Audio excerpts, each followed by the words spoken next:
Then various model roles that we have, specifically for our case within the SADC region, is the SADC model role, which also Majin Afrodad and other partners are also advocating. To what extent have our countries aligned their public finance management pieces of registration to the SADC model role? So these are some of the issues that I think the report is highlighting and calling all of us to be part and parcel of these processes.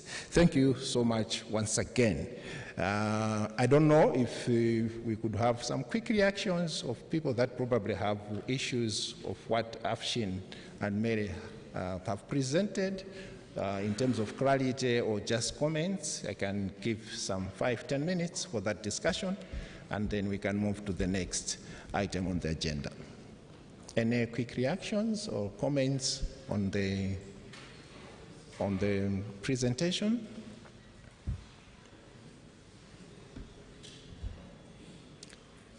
Yeah. Yes, ma'am, you can switch on the mic. I just want to raise that because we're in a global world now. My name is Ene Obi from Nigeria. The young man that died in the custody in Kenya because of his voice, I think we need to give him a 1-minute silence. I've forgotten the name. Please, can somebody from Kenya give us the name? I ask the commission to please, so we stand and give a 1-minute silence for that great African that stood up for all of us. Okay. His name was Albert Ojwang. Yeah. Albert? Albert Ojwang. We need to honor Albert with a 1-minute silence, please. That's a great African that has paid the price for all of us. All right, there is a proposal to rise for a minute of silence in honor of a great son. Yes, for the Kenyan activist who died in the custody a few weeks ago. Okay. The memory of his soul, that we all pray for him, that will carry his memory along with us. It's Albert.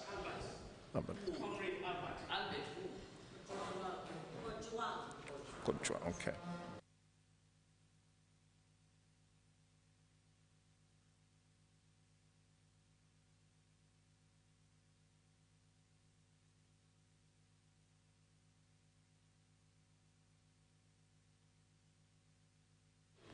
May his beautiful soul rest in perfect peace. Amen. Amen.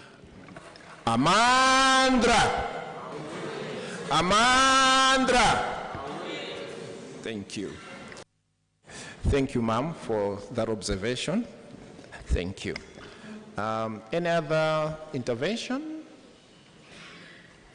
All right, I see a hand. Yeah, you can switch on the mic and please make your contribution. Yeah, I'll come back to you.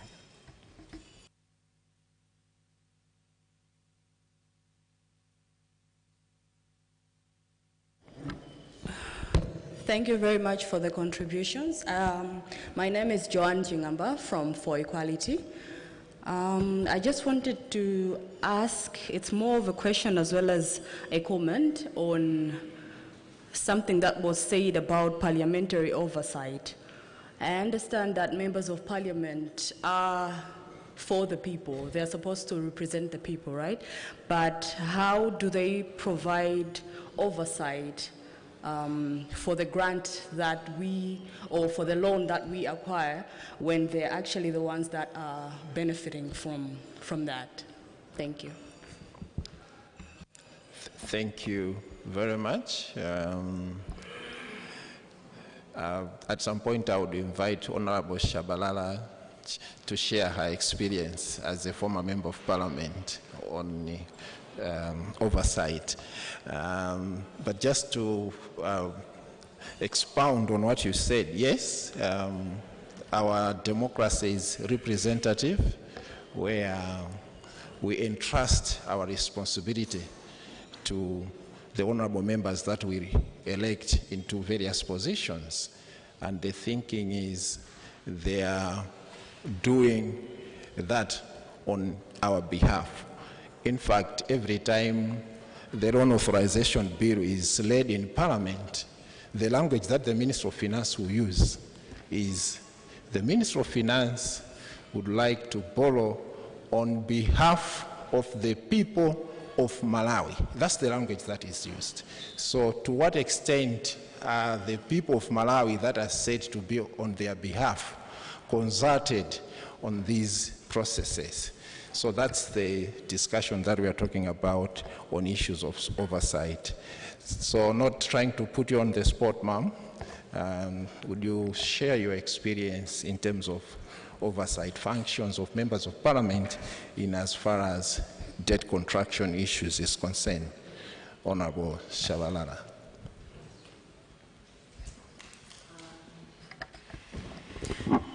Thanks. I think parliamentary oversight is based on the work that's done in the committees. So if, for instance, you are in the finance committee, you are not going to oversight what happens in social development or in health. And you only oversight that which is within the program for that particular time. So if illicit financial flows is not part of the conversation, it is not on the program, you are not going to oversight illicit financial flows. I think which is why I try and impress upon members of parliament who are uplift members to make illicit financial flows part of the election campaign, but also to ensure that it is part of party policy doctrine, because if it is not there, it will not be oversighted. You leave it up to the cabinet to brief you about what they've done and decided and discussed to the exclusion of the MPs. So I think as citizens we should always remember, if it is not within the program, it will not be oversighted. Yeah, thank you very much, Honorable, for those insights. I also saw a hand from, yeah, you have the floor. Ok, muito bom dia a todos. Chamo-me Manuel Pembele Fulutoma, vindo de Angola. Queria, em primeiro lugar, agradecer as apresentações sobre os resumos dos relatórios que foram dos estudos feitos de cerca de 4 países.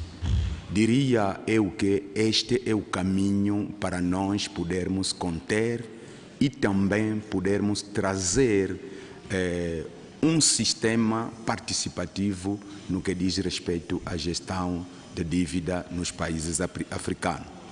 Primeiro, queria também dizer que não vamos esquecer que a questão da dívida pública nunca deixa de ser uma política externa que permite o Ocidente controlar a gestão da liderança dos nossos países e também, ao mesmo tempo, poder ter controle e dar destino aos nossos recursos. Por essa razão, nós somos obrigados, para além de peritos que tratam das questões da dívida pública, os países africanos, a sociedade civil, precisamos pensar por uma auditoria cidadã. A auditoria cidadã permitirá que o cidadão se envolva na problemática de monitoria da dívida pública, porque os países têm, os governos têm diferentes tipos de dívida.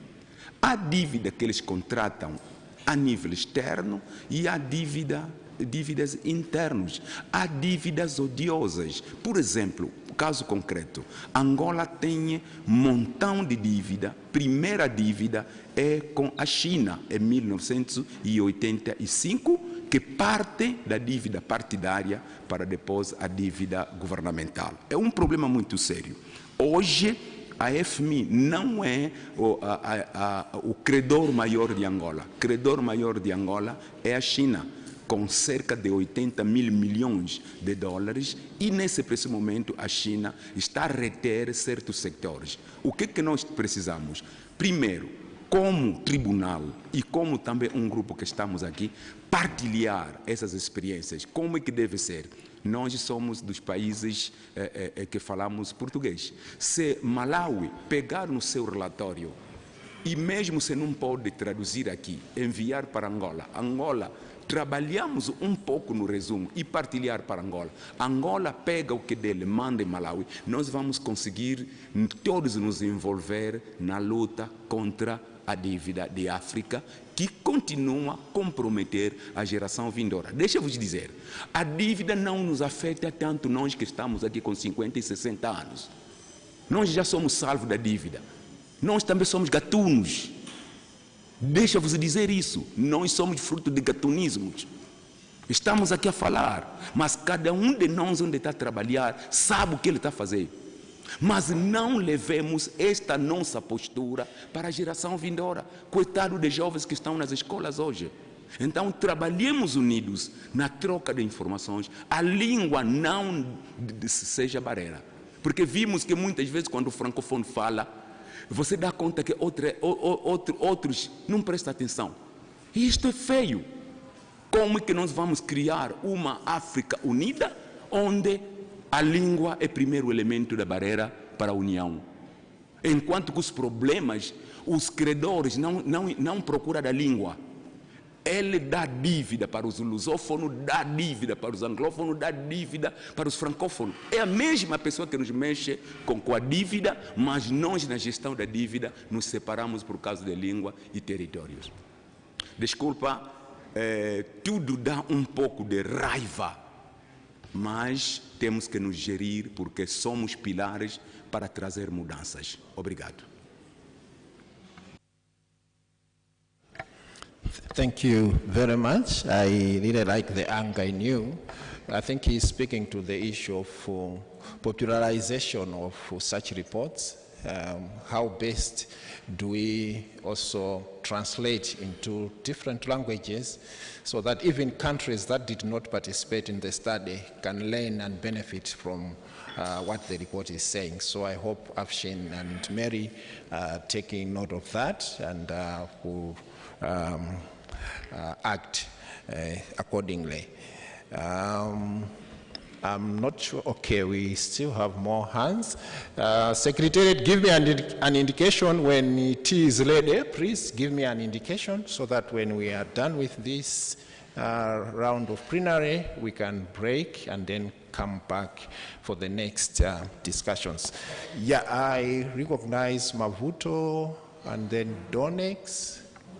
And then, yes, my ready here in that order. Thank you. Thank you very much. Once again, Mavuto Bamusi, Malawi. The issue of parliamentary oversight has to be viewed from the context of the capacity of Parliament itself to provide such oversight. So, for example, I'll give you an example of Malawi. We have a case where Parliament also has to be provided with the oversight, because there is a lot of corruption also happening in Parliament at the time when money bills are to be discussed, when loan and financing bills are to be discussed. So, those institutions that have got an interest in that particular money bill will mobilize numbers in Parliament, and sometimes even money is changing hands among parliamentarians just to mobilize the numbers for that particular bill to pass. So this level of bribery within Parliament and corruption within Parliament needs to be checked as well. But the question is, who must do this kind of checking? That is where we as the people, the civil society institutions, must also provide oversight over such institutions. And lastly, the structure of parliamentary oversight in Malawi is such that we operate with the parliamentary committees or portfolio committees, as they are called in other countries. This is where we as the people, as a civil society, need to continuously engage with the relevant committees of parliament that are providing oversight on institutions that are implementing projects that have benefited from the borrowed funds. Very, very lastly is the sticky issue of the Constituency Development Fund.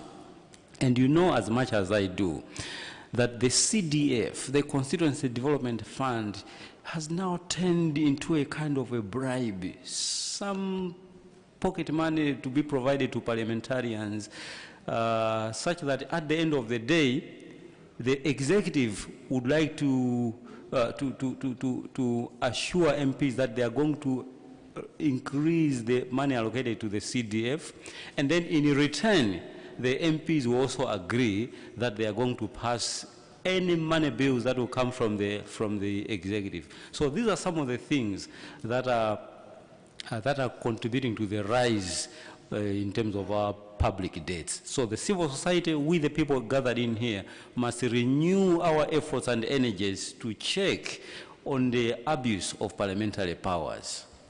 Thank you. Yeah, thank you. I had recognized Donex, and then the lady at the back. Yeah, Donex, you have the floor. Thank you very much, moderator. My submission is somehow related to the one made by Mavuto Bamus. Given that Parliament is constitutionally mandated to provide oversight on loan authorizations, but in practice, the majority controlled by the ruling party often undermines objective scrutiny. So taking advantage of this forum, how can civil society organizations effectively advocate for stronger, more independent parliamentary oversight on public borrowing, even in politically imbalanced environments, as we normally see in our many African countries? Thank you. Thank you very much. And then we move to the lady at the back, then we'll come to you. Yes, you have the mic. Okay, thank you so much. I should first say that my comment is not necessarily based on what we are discussing today, but rather I would like to comment based on what was discussed yesterday. Thanks for this opportunity that today the audience has a chance to comment their views, which was not given yesterday. I would just like to share about the impact of IMF or World Bank on the lives of persons with disabilities. So I'm taking this from the disability perspective to say that the austerity measures, as well as the structured measures that IMF and World Bank does, has really greatly impacted in the lives of persons with disabilities, as well as families that has children with disabilities. Firstly, I should talk on economic hardships.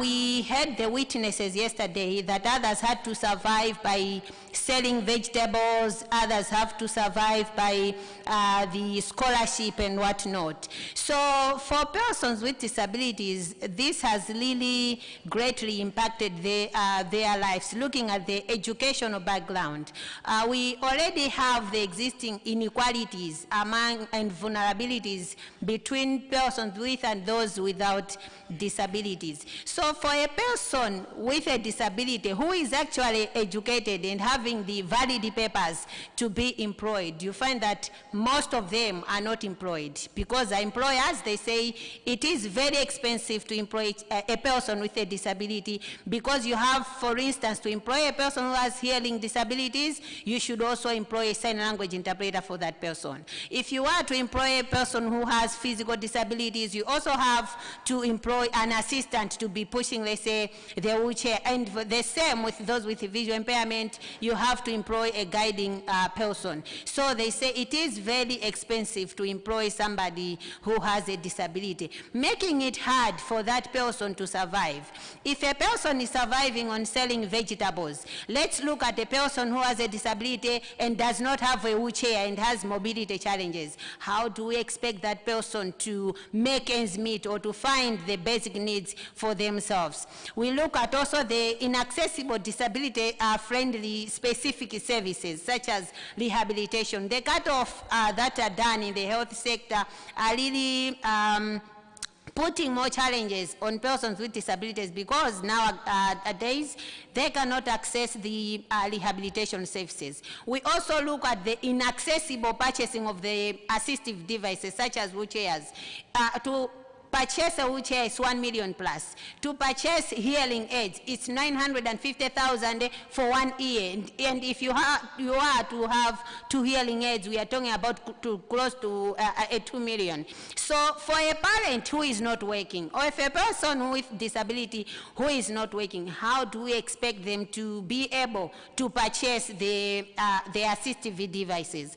Not only that, we look at the education. Inclusive education is very expensive to implement. We do not have specialist teachers. So somebody was also sharing that at some point in Malawi, teachers were stopped from being trained. So let's look at that. How do we expect a child with a disability to be trained or to be included in the education sector?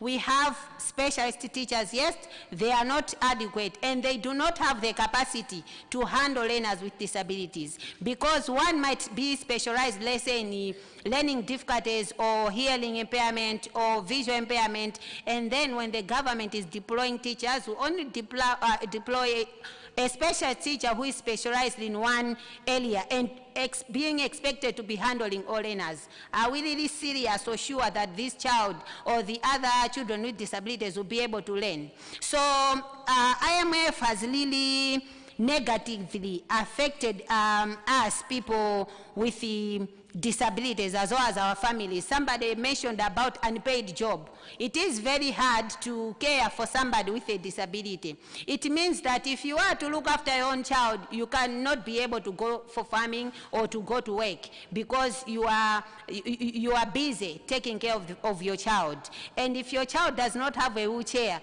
it means you have to carry your child to school and back from school. At what time are you going to be productive for your own life or your country? Thank you so much. That's what I just wanted actually to share. Hey. I wish you were one of the witnesses or victims yesterday, so that we see those sentiments captured in the delivery as our learned judge will be presenting. But all the same, we would appreciate that at some point you engage with our judges with a write-up, a brief write-up, so that we also capture that aspect in our final document. Thank you. A big round of applause to the lady. Thank you. I had recognized Madam here, and then, yeah, any more hands? Okay, Dalitso, yeah, Mr. Patel, and then Betha. Yeah, in that order, then we will wind up. Vera or Gift, please give me an indication if it is ready. I'm waiting for you. Merci beaucoup de la parole accordée.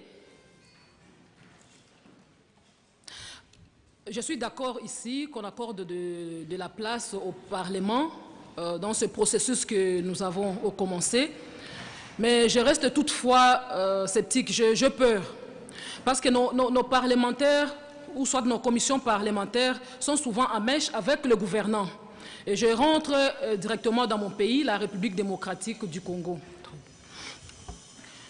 Très souvent, tout ce qui se passe, contracter des dettes, le gouvernement le fait, mais les parlementaires sont au courant, mais les parlementaires ne représentent pas valablement la population. Chez moi, par exemple, aujourd'hui, la population ne compte plus sur les parlementaires. S'il faut compter aujourd'hui ici sur les parlementaires pour faire avancer ces processus, moi, ça me fait peur, parce que les politiques des institutions financières internationales, la population, le petit peuple ne fait que subir. La population subit les politiques qu'elle n'a pas choisies. Alors, je me rallie dans le point de vue des autres que les parlementaires doivent être aussi surveillés. Au-delà de ça, hier, je suis resté sur une réflexion, un questionnement.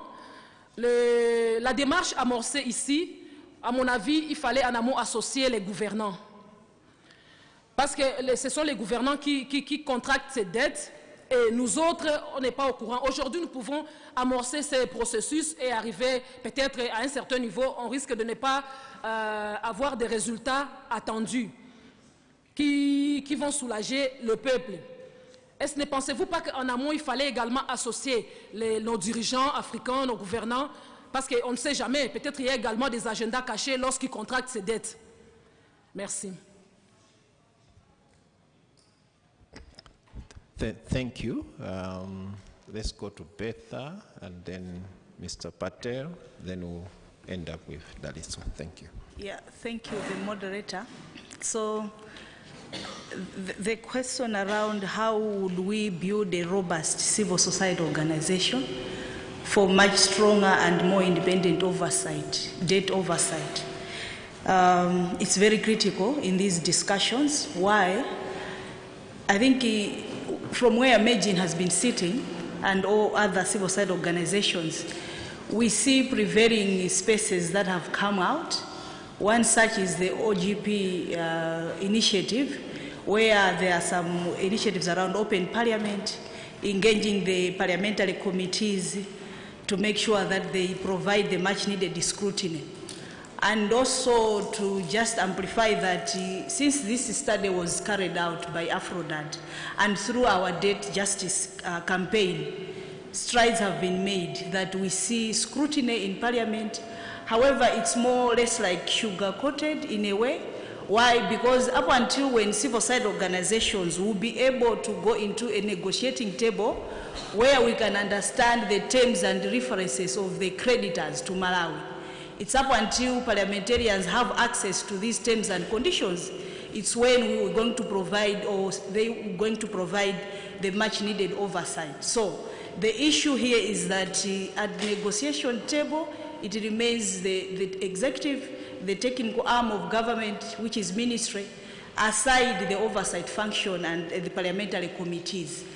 Aside that, some strides have been made, yes, through proper scrutiny because of such engagements. But we can do better to mount efforts as civil society organizations in Malawi for a better debt justice. Thank you. Thank you. Yeah, Patel, then we'll wind up with Dalit. Yeah, you have the floor. All right. I have more of a comment and questions in the first place on lack of enforcement, especially on the side of the judiciary. We are aware that there is money involved as far as debt is concerned. So as much as respect with everyone is hungry for money, this will create a loophole for corruption. For this reason, what has the judiciary, has it done as far as deterrence to this kind of practices of corruption is concerned? And as much as we respect that we have a suffrage to appoint our parliamentarians, are these people eligible enough to be aware of the developments of the IMF and debt as far as debt and IMF giving debts to countries is concerned? As much as we respect that there are some particular cases that we have seen of like the Human Rights Commission and trying to enforce and try to, or the Human Rights Commission trying to deter this practice of corruption. But should we say that the deterrence is enough so that these people shouldn't continue this kind of practices of corruption. Because as much as we respect that the IMF is the devil that is exploiting Africa, but also us Africans people, I think we have a particular role as much as exploiting Africa is concerned. And for this reason, I think there are mechanisms that are put in place to try and deter these practices. But is this really mechanisms, have they really worked? Can we put them in evidence to say that the judiciary or maybe the laws are really, Malawian laws, for example, just good on paper, that they are not really enforced? We cannot have evidence to see that these people, they have done something about it. Furthermore, on strengthening parliamentary oversight, I think parliamentarians were supposed to be the ones maybe here attending this inquiry in the first place, because whatever is happening, as Mike, you've already said that there are situations that money was borrowed for construction of a bridge, 5 million, and now the money that the money has accumulated for $50 million right now, whilst there's nothing that has done, and it is in evidence that that money has been embezzled maybe by public officers. But what have we done as far as deterring this kind of practices is concerned? Have we done enough? Have we arrested enough? Or maybe we're just leaving them and they are so contented that they are not even afraid to go and continue this kind of practices. That is my comment and maybe my question per se. Thank you.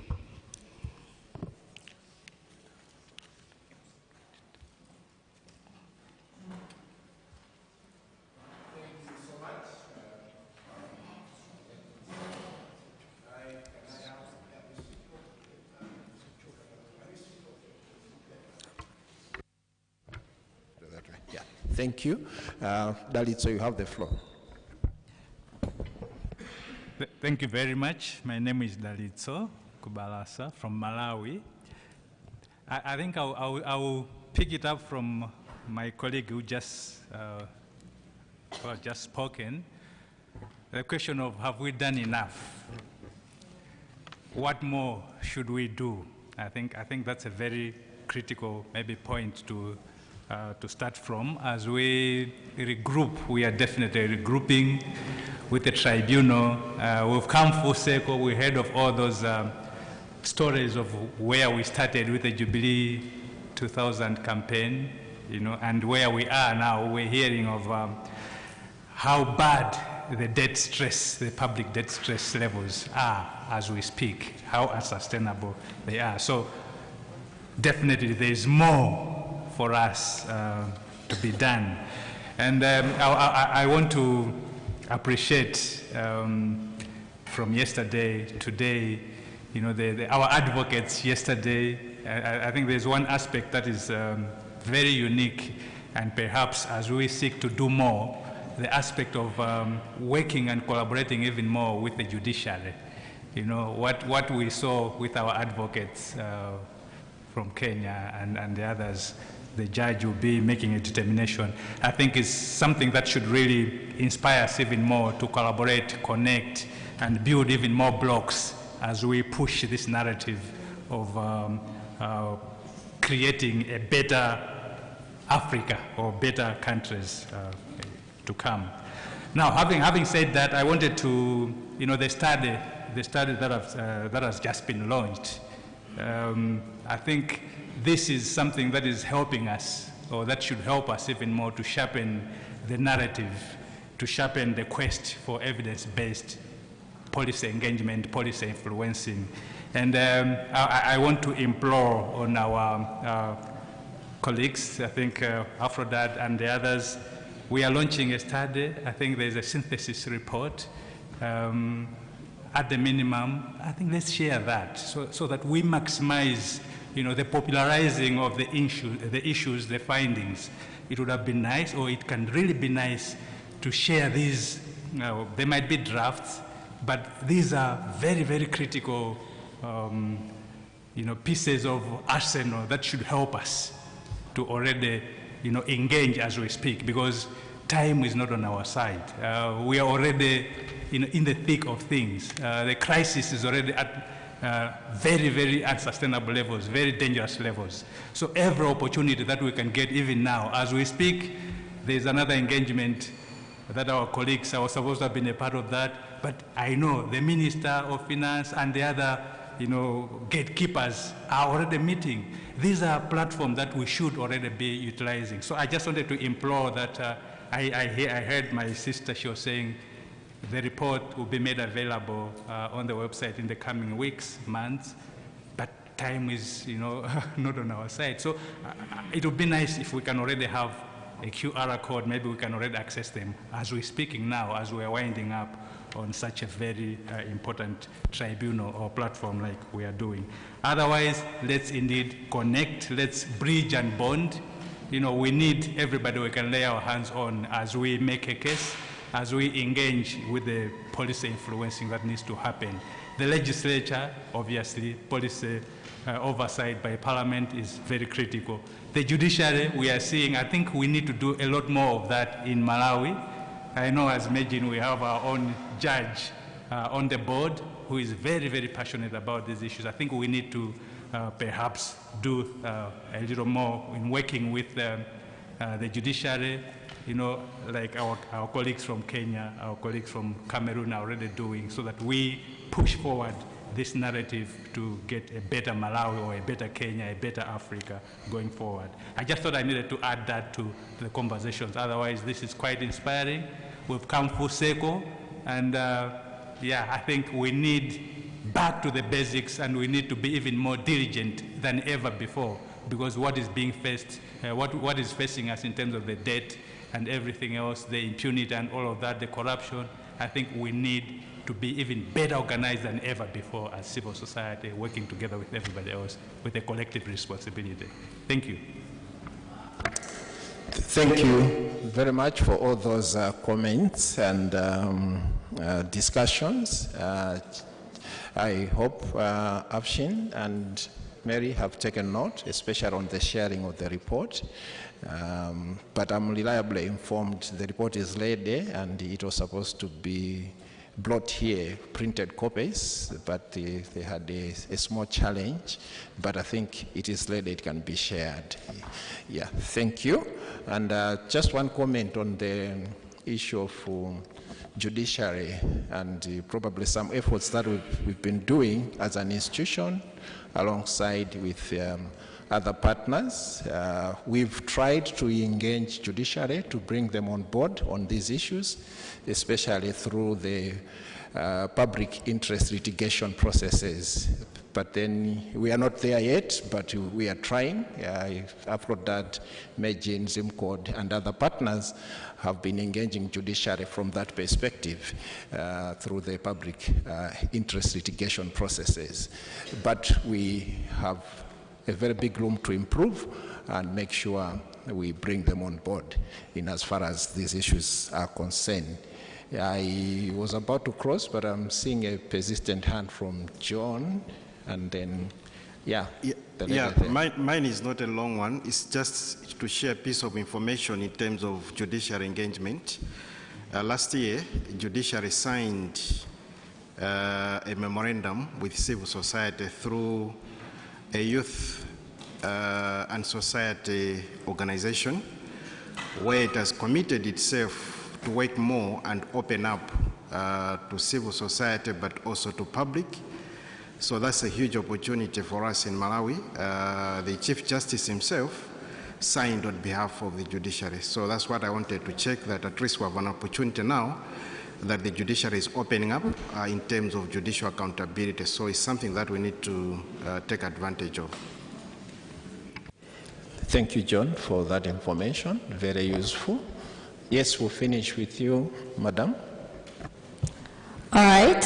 Thank you so much for having the tribunal and having us come together to engage on important issues, especially with debt. My comment, maybe I could call it a question, is on the presentation that they made on the reports, and mainly looking into the the limits on debt, that there should be a limit, a statutory limit to debt. My question is, how realistic is this? Because if we look into the reality of the world itself is unfair. We have already heard so many testimonies yesterday from our witnesses and our victims on the things that they have experienced, the things that they have faced. So many people that have lost their lives because of the issue of debt and the lack of proper public services. So what I can say from this is that the IMF and the World Bank, as international financial institutions, they benefit from these debts. So if they are to put a limit on the debts, they will no longer benefit from them. So even though we are putting them on a stand to say we want a change, we want the debt to be eradicated completely, we want a better system for African countries and for developing countries to be able to borrow money without having to pay back interest at a high amount, but regardless, they still benefit from the high amounts of interest that we pay back. They still benefit from the policies and ideologies of these debts that they bring into, from the loans that they give us. So my question still remains the same. How realistic is it to have a limit on the debts, on the debts in our states, in our different countries? Thank you. Yeah, thank you so very much. I will invite maybe just for a wind up, and there were some questions in terms of popularization and what have you, and the last question, just in 2 minutes, you wind up, then we can close.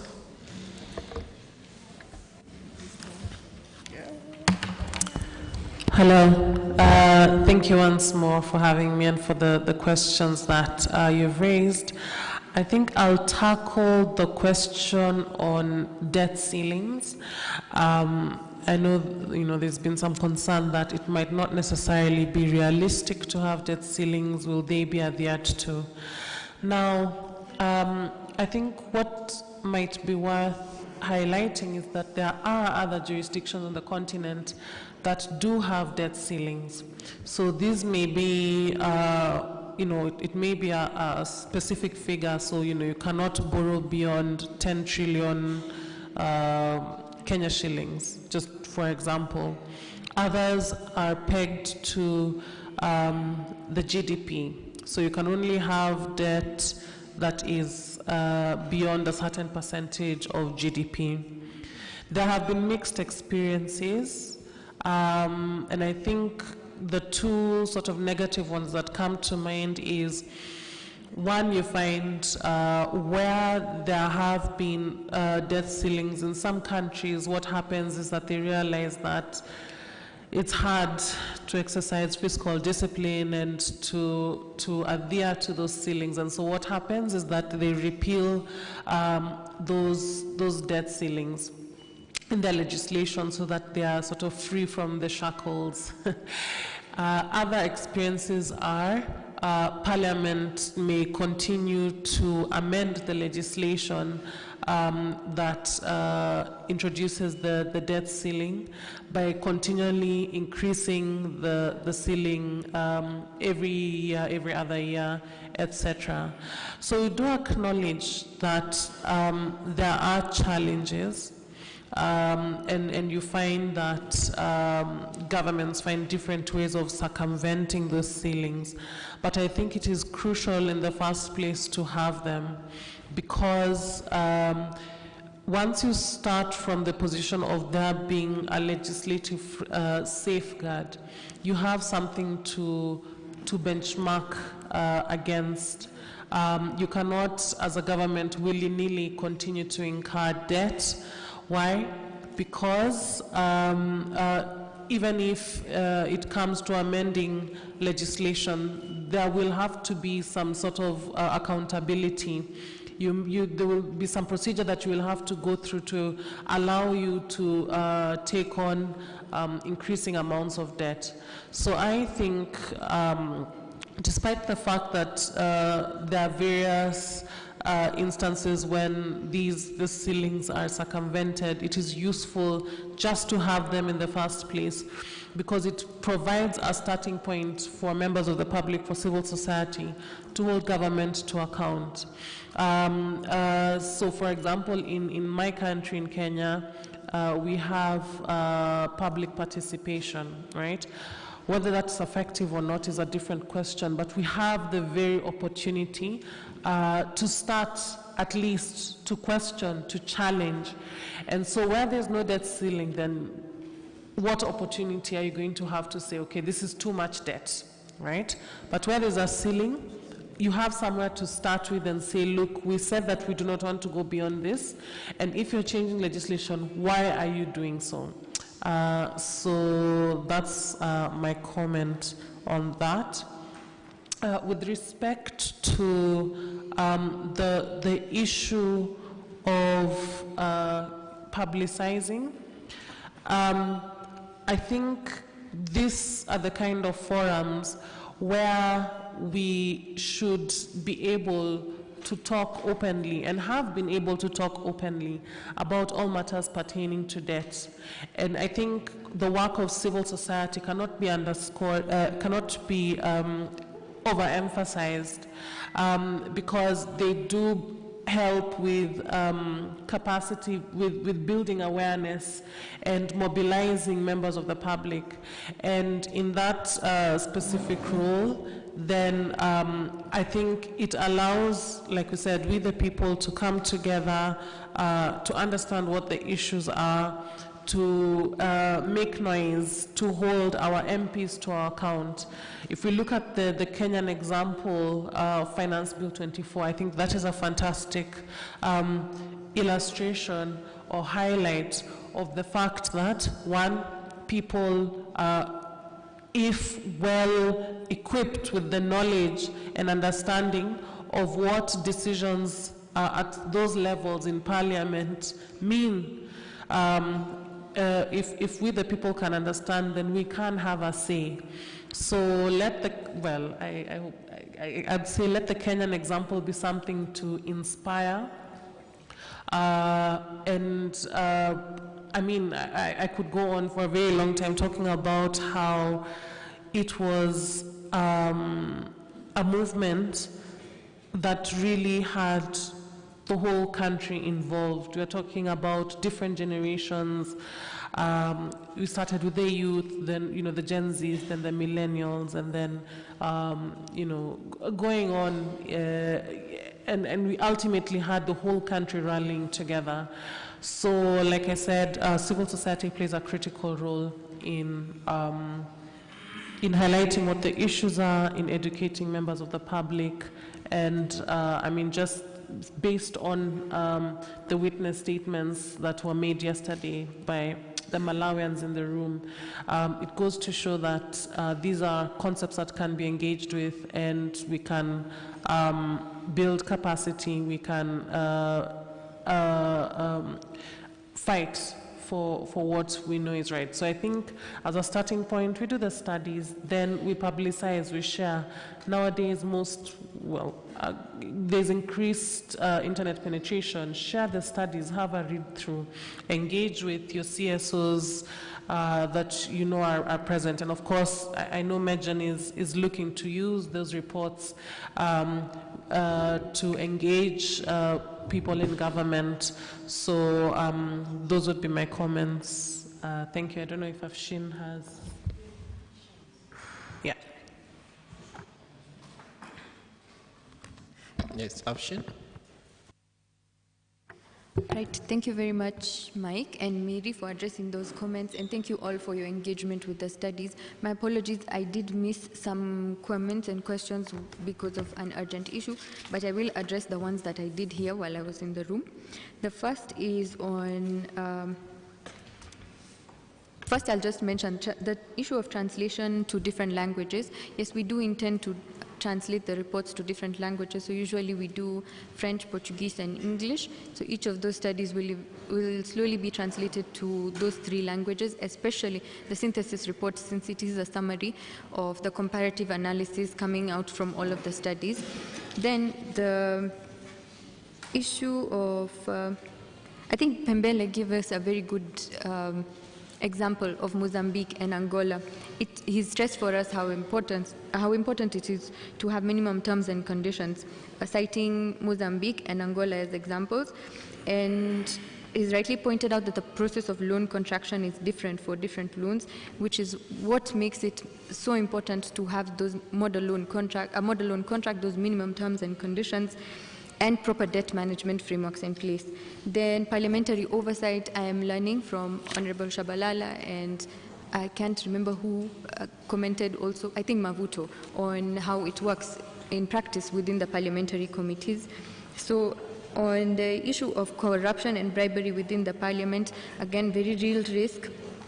And the issue of civil society, calling them to account when it comes to, I think Mavuto said, who must check when the issues of corruption and bribery come to the fore, and he mentioned civil society, which indeed has been the case. If we look at for example, the Mozambique hidden loan scandal, who brought it to light, who took the petition to court? It was the civil societies, I believe 2 civil society, or a civil society coalition, it escapes my mind, but it was civil society essentially that took the petition to court.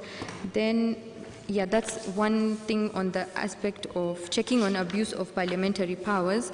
Then, yes, the engagement with relevant parliamentary committees. I think this is also important for debate on the debt agreements. The issue of civil society oversight also when it comes to parliament.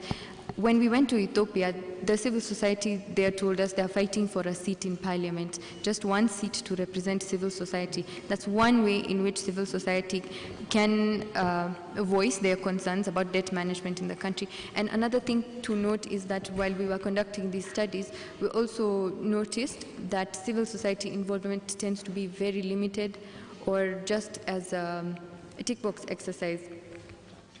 Next thing is on dissemination. So these studies are not the end of a journey, but basically the beginning of another journey. So just because we have done the reports, we don't intend to say published, done, project completed. No, we intend to use the findings from those reports to actually institute. We are reaching out to institute changes. So we are reaching out to different stakeholders. We've been writing to the entities, the officials that have been pointed out in those reports, to tell them that this is the study, these are the findings, and that's how we plan to continue dissemination. And civil society in the relevant countries are definitely a support. Like Mike, we were discussing this just earlier this week on doing the same thing in Malawi, also with the Malawi study.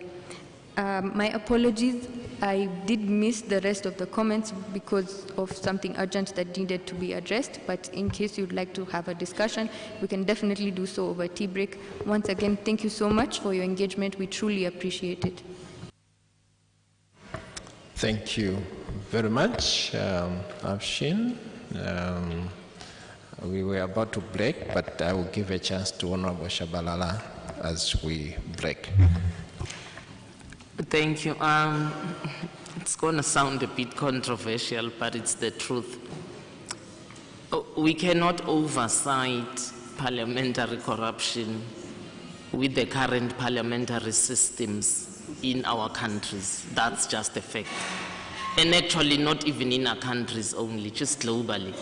I think, which for me always begs the question when people say to me, oh, but how are you supporting Mali, Burkina Faso, and Niger?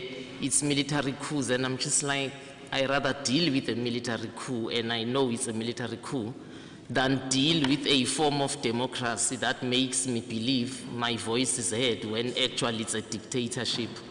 Because the way, firstly, these systems aren't ours. Let's not fool ourselves. They were left for us. We took them, we ran with them. We did not endeavor to even revolutionize and change them. It is embedded within the parliamentary system, truly, for the cabinet to abuse the MPs, and the party system does not make it better for all of us, because it is MPs who are primarily expected to hold cabinet accountable. But if MPs are sitting in parliament married to their parties before they are married to the country, you should know that whatever any other party is doing, if their party is not supporting, it shall not go. So I think, I hate talk that goes nowhere. You know, we are like people who are holding buckets that are leaking and trying to fill them. Maybe it's high time we look at these electoral systems, that's actually the correct word, and look at, do they serve Malawi? And also, Africa is a continent, not a country. So a system could work in South Africa that does not work in Malawi, that does not work in Nigeria. So maybe it is high time the voters look at this electoral system and say, is it working? But can I shock you just quickly? We're running the data workshop, I think last year. And my first question to civil society was like, without you looking, can someone tell me about the electoral system? What's the name first? Let's start there. How does it work? What are the advantages? What are the disadvantages? We ourselves don't even understand our electoral systems. So how are the people going to understand them? So I think for me, the work needs to start. Let's look at the electoral systems and really look at what are the gaps there that exacerbate these things that we complain about. And for me, oversight of finances start at election campaign. If we don't know who funded the ruling party, how are we going to even know who the ruling party is singing for? Because whoever pays for it owns it. So if there's no accountability and openness in the electoral funding, there shall be no openness in any other thing for the next 5 years in that parliament. Thank you. Thank you very much. I'm afraid we'll have to break at that note. We'll come back and engage into further discussions after the subsequent presentations and processes. This is almost 11:10.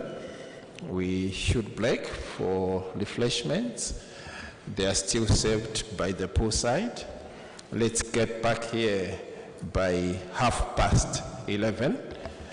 When we are back, we'll go straight into a panel of discussion which will discuss the impact of debt on investment in children.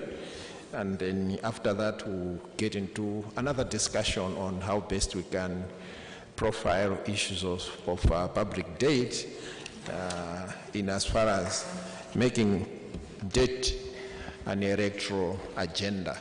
So let's break and come back at 11:30. Thank you.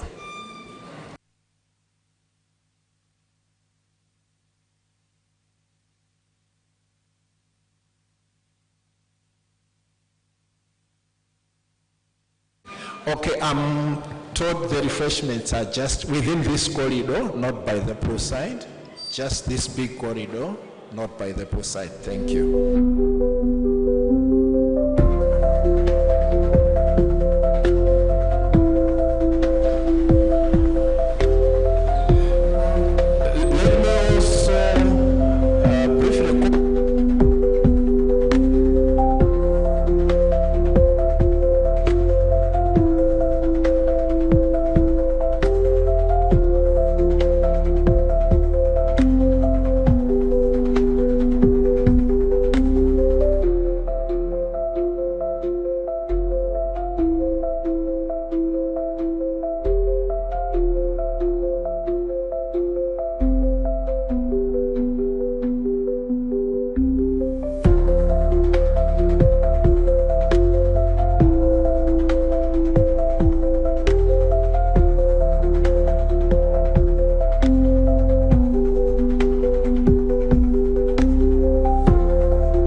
on services such as health, education, as well as public wages. So when the government spends less, civil servants lose jobs or face salary delays, and public service sometimes degrade. Local business that depend on government contracts, they also suffer. And this reduces circulation of cash or income in the economy, thereby making life harder for ordinary people, particularly those in low and middle income countries, which mostly are in Africa. Again, and finally, the IMF advises countries to devalue their currency, privatize public services, and remove subsidies, among many others. Prices of commodities go up and become expensive, and the people's purchasing power shrinks, forcing ratios debt and many others use their already limited resources.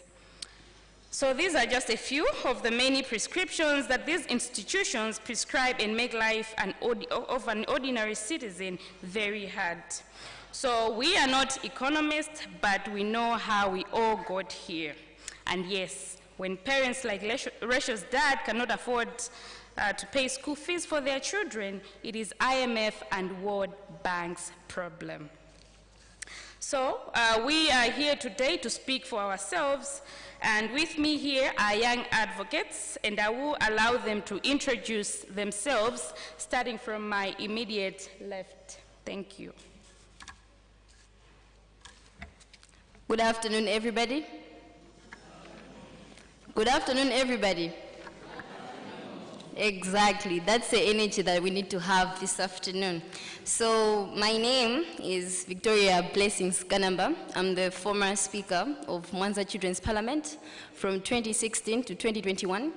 I'm also the former National Children's Parliament Speaker, National Children's Parliament of Malawi 2021. I'm also a former African child parliamentarian for 2022. I'm currently studying public administration at the University of Malawi. Just finished my third year, going into fourth year.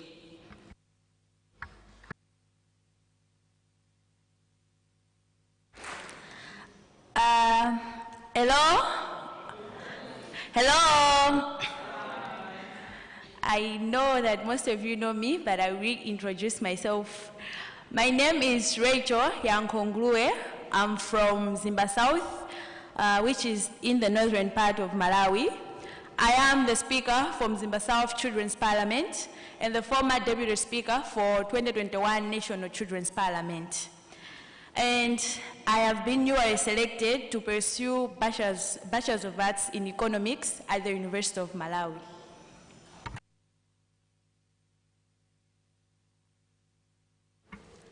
Hello, everyone. My name is Tendai Mbukwa. I am a member of National Children's Parliament, and I've also been newly selected to Malawi University of Business and Applied Sciences to pursue Bachelor's of Arts in Public Relations. Thank you.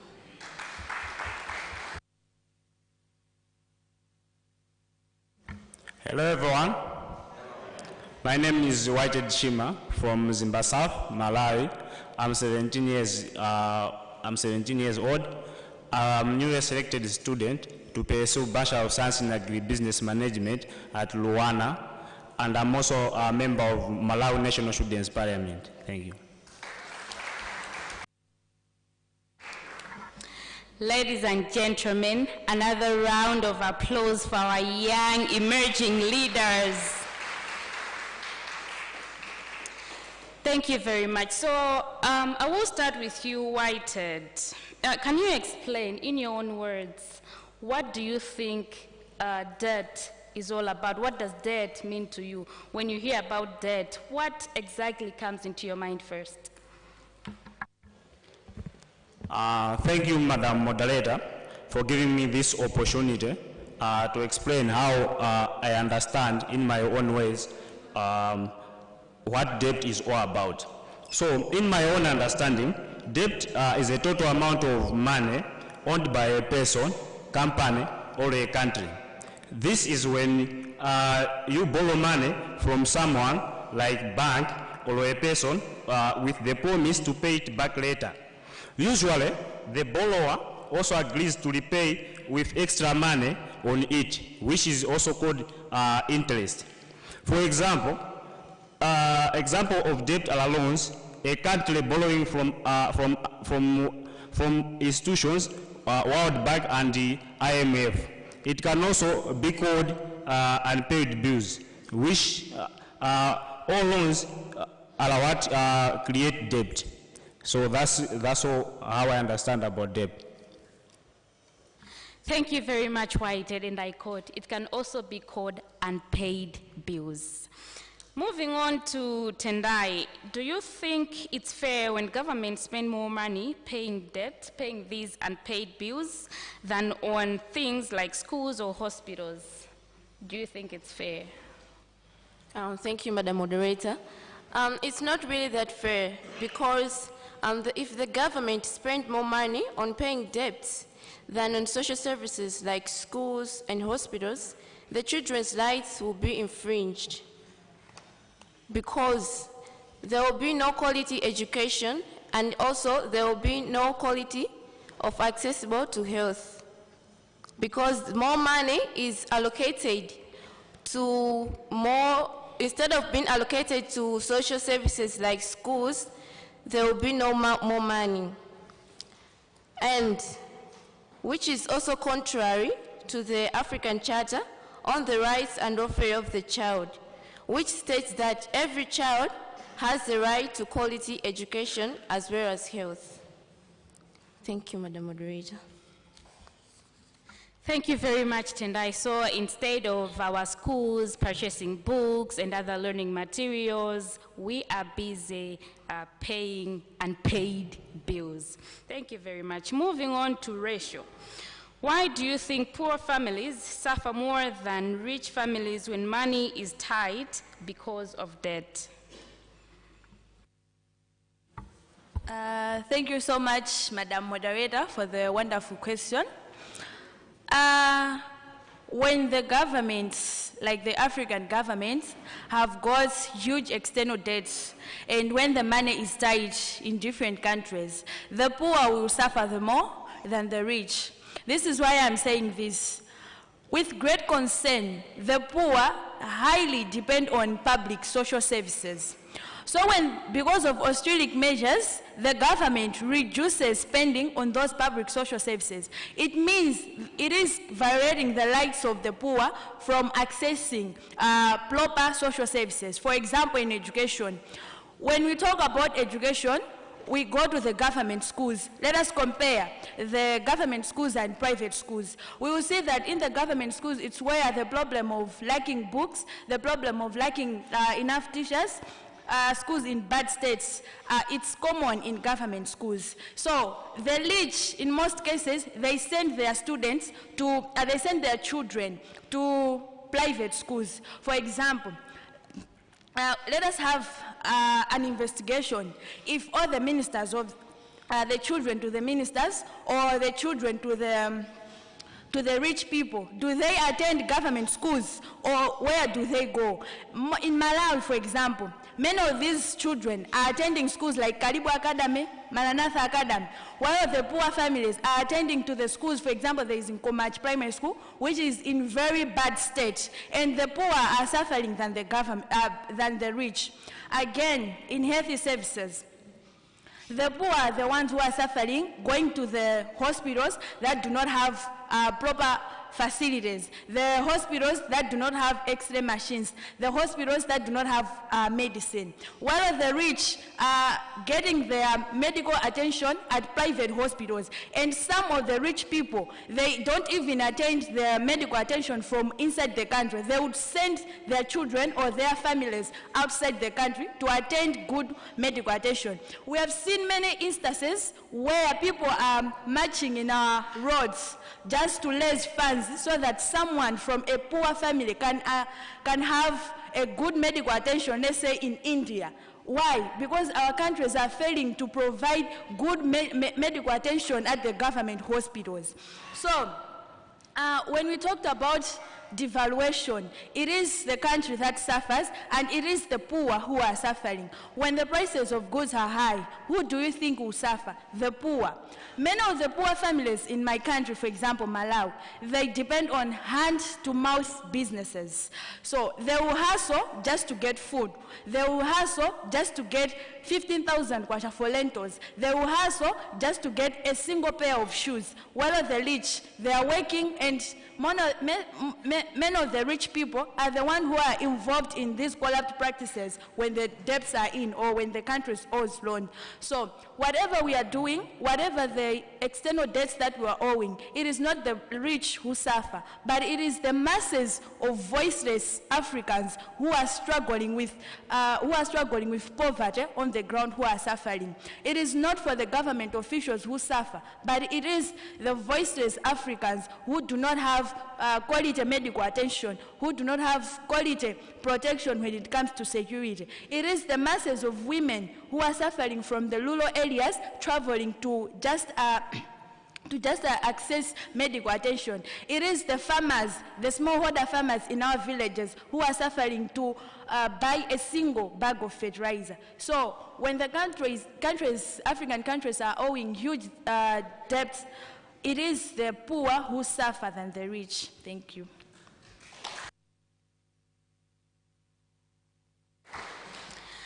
That's an amazing remark right there from Rachel.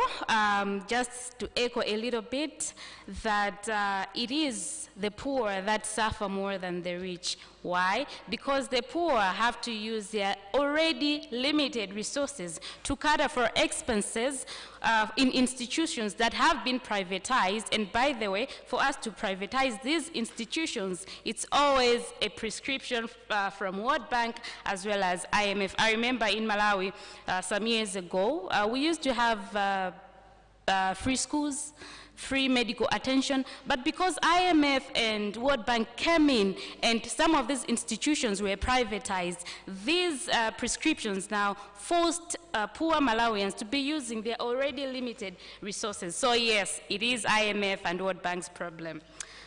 Moving forward to Victoria. Rather, let's move to Tendai first. Have you ever seen a time when your school or health center didn't have something important like books, desk, or medicine? How did that make you feel? Okay, thank you once again, Madam Moderator. Yes, I have experienced that. For example, I can give an example of myself. When I was in primary school, our school, which is Chikondi, that time we did not even have a borehole, whereby as children, we used to go to a certain secondary school, which was very far away in order to collect water. And in that case, that was very bad for us children, because when we go there to collect the water, our friends in our classes, they are still continuing with their lessons. As a result, we miss some of the lessons and then fail the exams. And I can also give you a practical example. There is this school in our area, which is Nkomaj. The infrastructures are very in bad conditions. And other learners still used to learn under trees. And there is this year when there was bad winds, whereby 2 children had to lose their lives when they were learning under the trees, because the big tree fell when the children were learning there, which was very sad. Thank you, Madam Moderator. Thank you very much. Once again, can we have a moment of silence for those 2 children that lost their lives on that fateful day?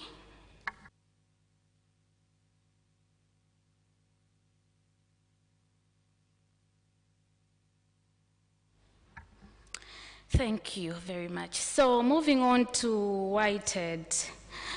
We all have rights as children: right to education, right to health, right to protection. Do you think government debt makes it harder for us as children to enjoy these rights? If yes, why do you think so? Thank you, Madam Moderator, for giving me this opportunity once again. Yes, government debt potentially makes it harder for us children to enjoy our lives. This is because the government is prioritizing more in paying debt than investing on us children. For example, in education, there's reduced funding in the education sector. This has resulted the government to fail to recruit more teachers.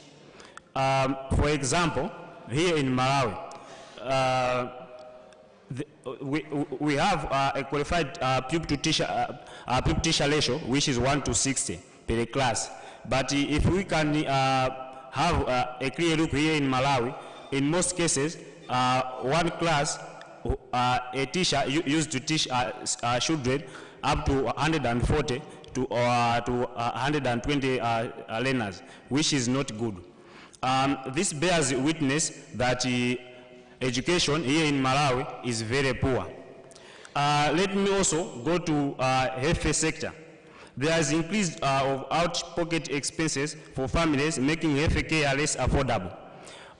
In most cases, here in our country, Malawi, and more especially in Mzimba South, when we go to hospitals for government, they refer us to private hospitals. They say that we don't have medicines here. So go to private hospitals, even to the pharmacies, so that you can buy these medicines, which is not good. So it's indeed that we are not enjoying our lives, Madam Moderator. Thank you very much, Whitehead. I'm imagining somebody, a poor man who is already struggling to feed his family. Now he goes to the hospital with a sick child, and now all hoping for help from a government. It's supposed to be government and free institution, only to be told that, well, go buy. And he has to strain his already limited resources to buy drugs. Very unfortunate. Moving on to Victoria. So for your information, this session is being streamed, this event is being streamed. So most probably we do have leaders out there. The IMF could be watching, WorldBank could be watching, and also suppose they were here right with us. What is it that you would actually tell them? Thank you very much, Madam Moderator, for the very interesting question, I must say. And actually, some of you might be wondering why I started smiling before starting the question. It's because it would be really amazing having the IMF leaders here listening to this panel discussion, and it's my sincere hope indeed that out there they are having a chance of listening to this panel discussion. Now coming to your question, I would respond in this manner.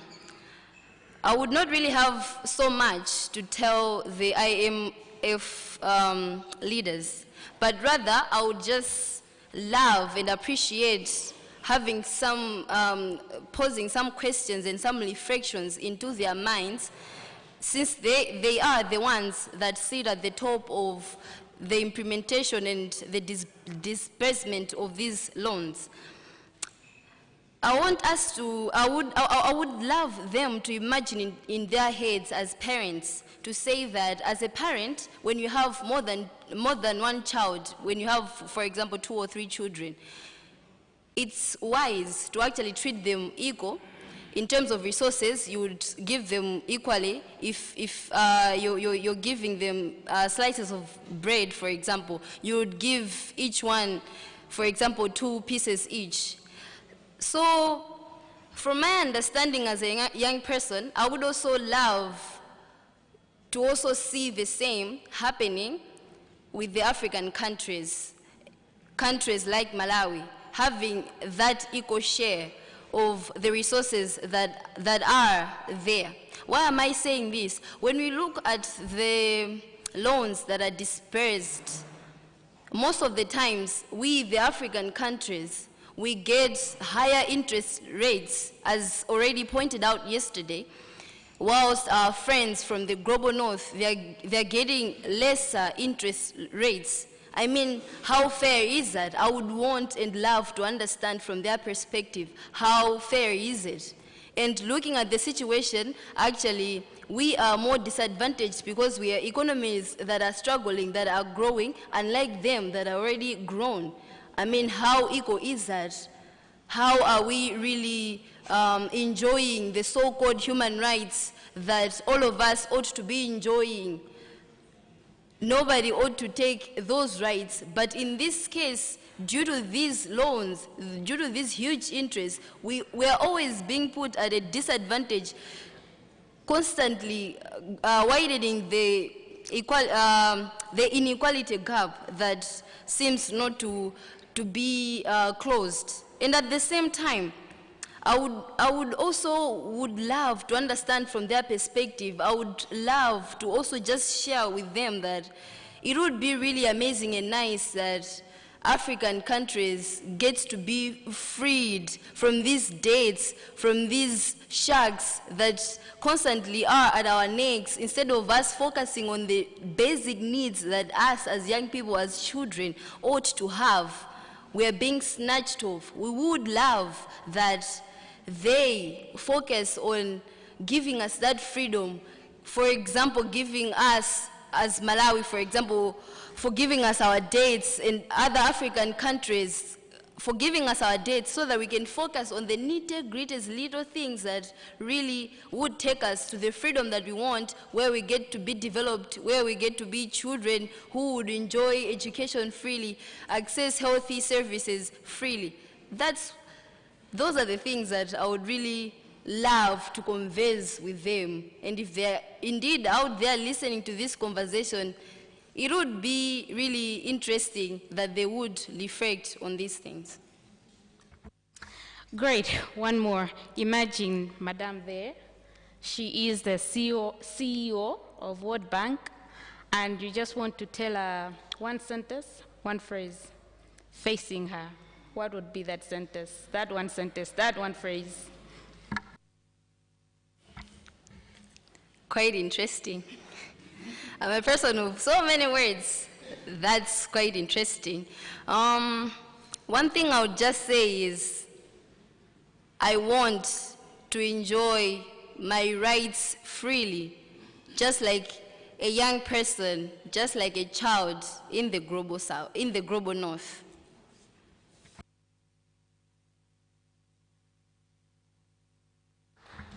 Thank you very much. I want to be a child just like any other child elsewhere. Moving on to the whole team.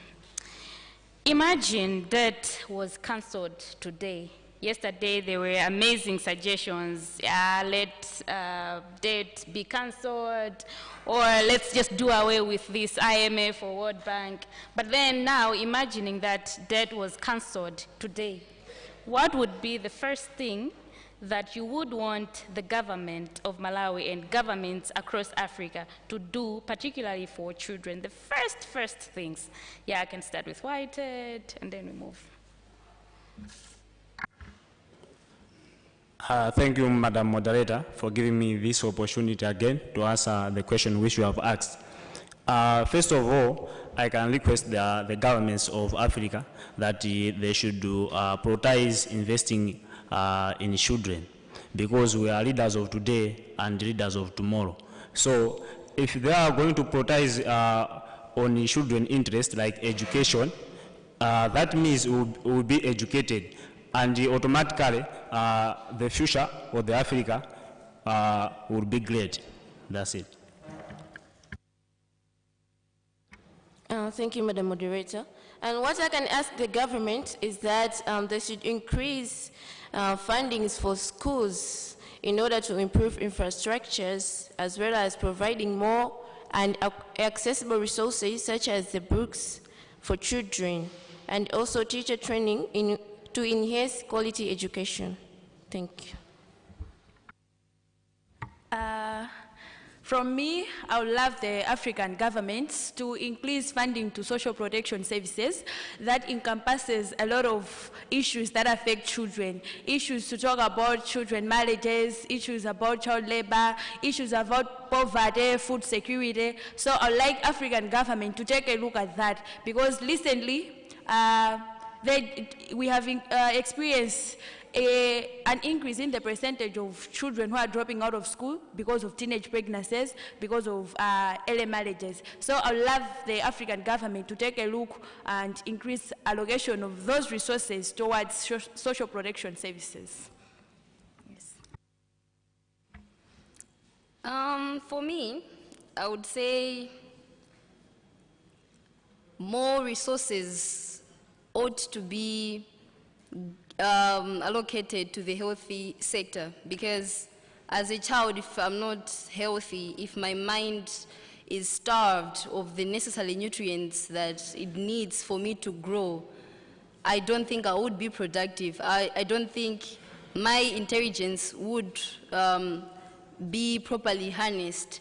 So I would advise the African governments, if the dates were cancelled today, to start focusing more on our well-being, our physical and mental well-being.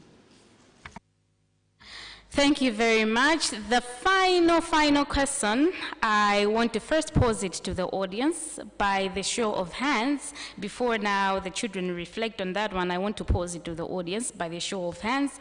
How many of us would gladly claim that we are living our dream?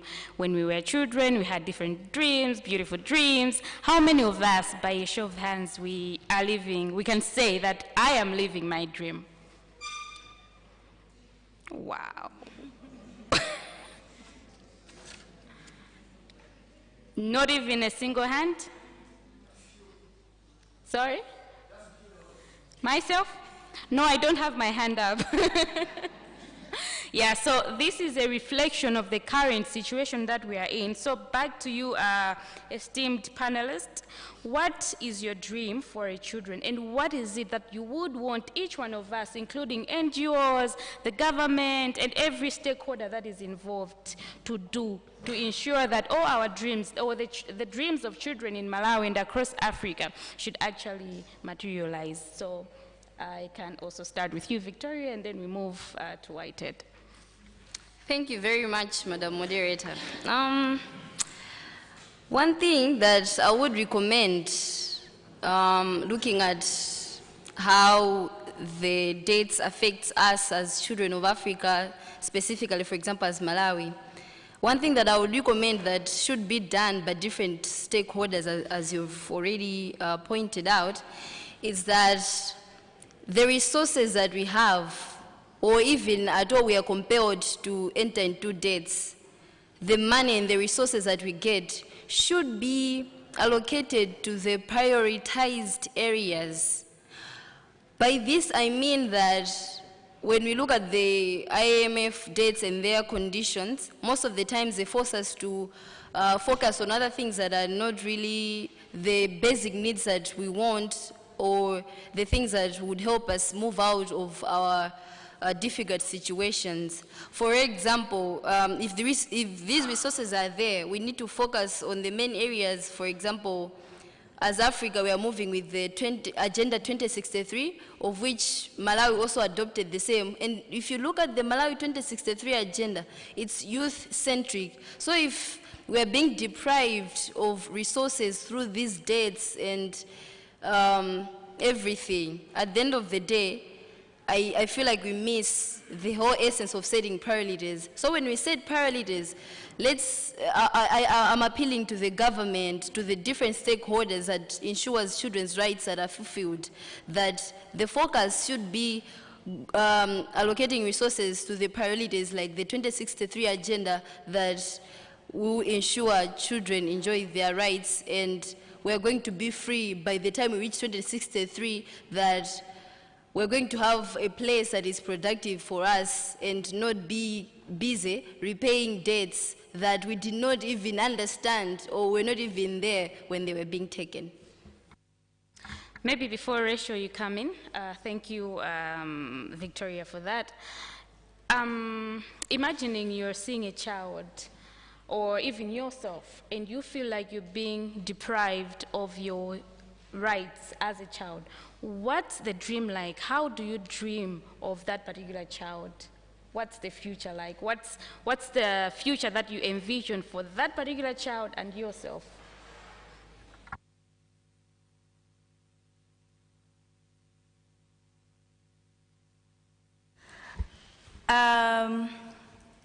It is my dream that every child in Africa should live by the dreams they had dreamed of while they were young. It is not guaranteed that we are going to live by the dreams, but if Africa is conducive, the children will be shaped from the little ones, and they'll be growing already shaped from the younger hearts that they had, and they would adapt to the conditions. So from my perspective, I would like the government in Africa, the NGOs, and all stakeholders to speak with one voice. Speaking with one voice, it's not only going to take an action, like the action to action to involve the legal framework, or action to do like demonstrations, no. But speaking with one voice, it can be, for example, the NGOs across Africa, the political parties across Africa. It is our job, it is our duty to assess the debt policies or the debt conditions, to assess the impact they have on the citizens, the impact that they are going to have on the youth, the impact that they are going to have on the children. I was hearing in the morning that in many cases, our parliaments just signs bills that have not been quite investigated, or that have not been quite assessed. So it is the job of us, the NGOs, the African governments, to assess those debt policies. Do not just look at from a shallow point of view, but you should look at a deeper point of view. Like, what are those conditions going to have an impact on children? Today, we are suffering the impact of debts that were owed before we even, some of us, we even existed. We are suffering the impact of debt that were owed when you were young, when you, our adults, were young, but we're still suffering today. So it is our job, and it is everyone's job, like the NGOs, to assess those debt policies and to assess those conditions. And we can speak with one voice. If we do not like the conditions, we can quit. Who is going to take us to court because we have quit their debt? No. We can speak with one voice in all the things that we can do. So it is Africans uniting to speak with one voice. Thank you.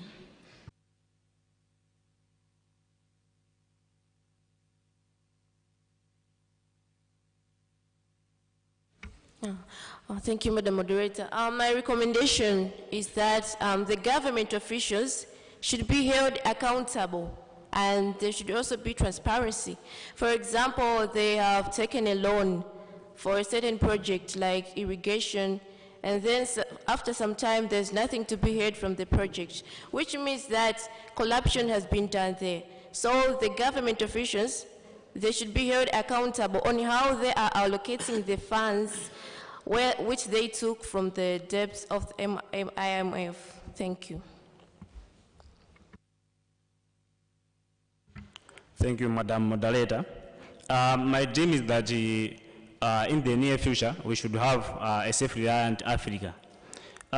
This can happen when the governments across Africa can include us children in decision-making when getting debts.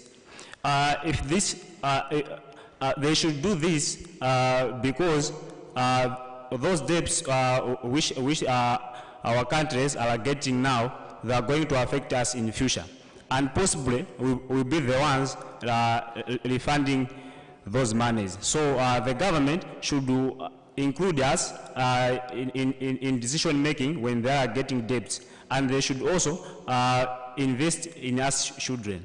Thank you.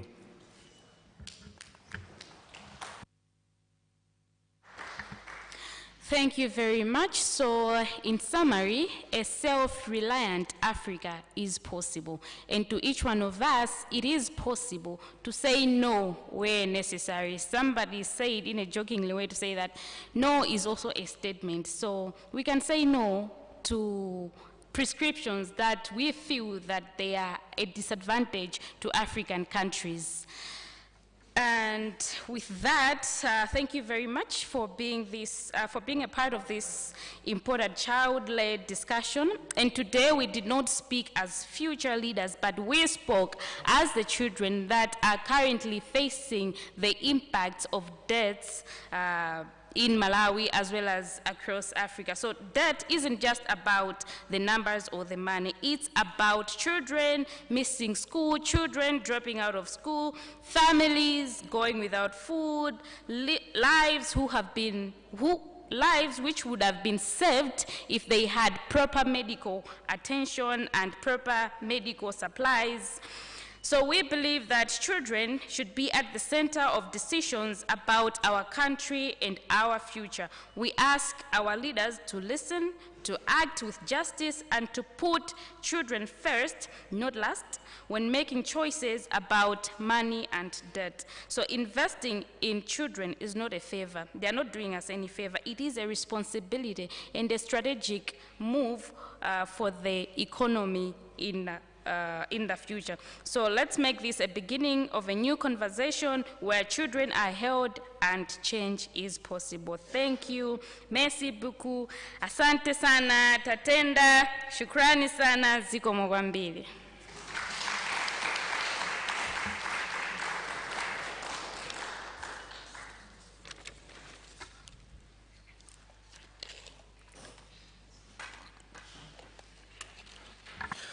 Wow, wow, wow. Please clap for them again. That was very powerful. One thing that I took out from that session is a child saying that I want to be a child just like any other child. That is very powerful. That is a child who knows that they are not living their best lives because the country has a lot of debt to pay. And this is very concerning. This should be very concerning for every African citizen. This should be very concerning to the global north, to the global south, that our children know that they are not living the lives that children should live. Our next session will be introduced by Mike, but once again, we'll say Viva Africa, Viva! Viva Africa, Viva! Viva Kenya, Viva! Viva South Africa, Viva! Viva Nigeria, Viva! All right, we clap for our children again. 1, 2, 3. Okay, thank you so much. Mike?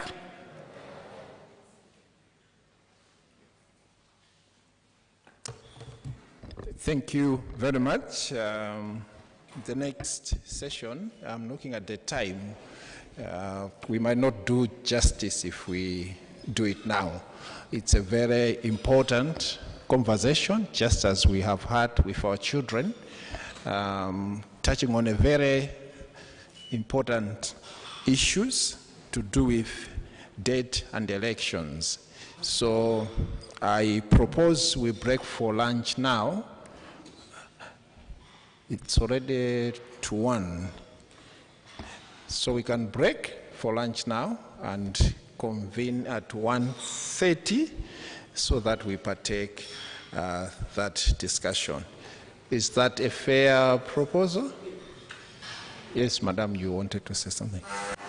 I thought we just had tea break.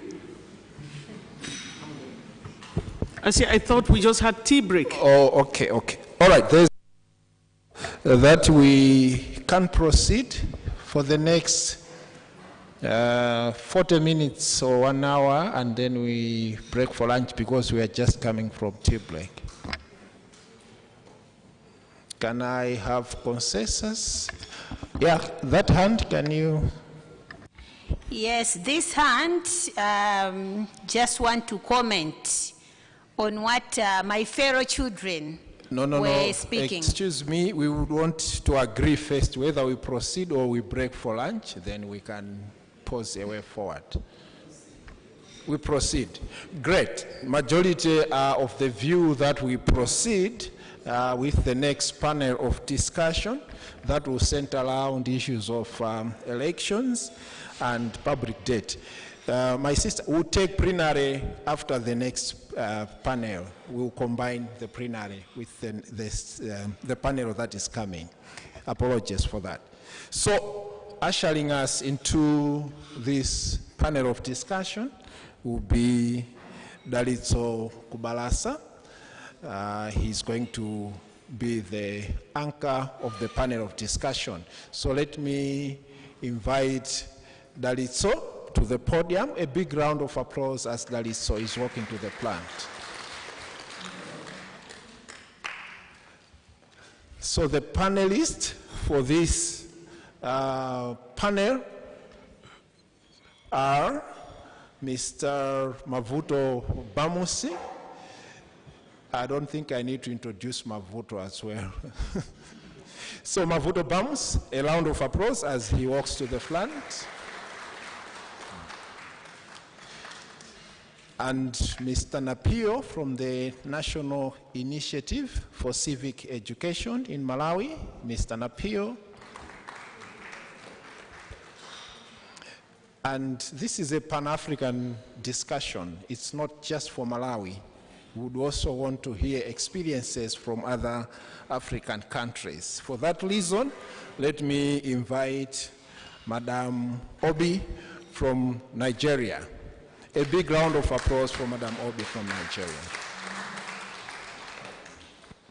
And our last panelist for this discussion is no other than Honorable Dr. Shabalala. A big round of applause as Dr. Shabalala is also taking to the front.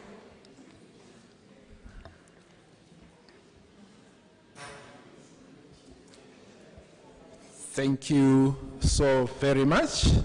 I hand over to the anchor, Dalitso Kubalasa. Thank you. Thank you very much, Mike.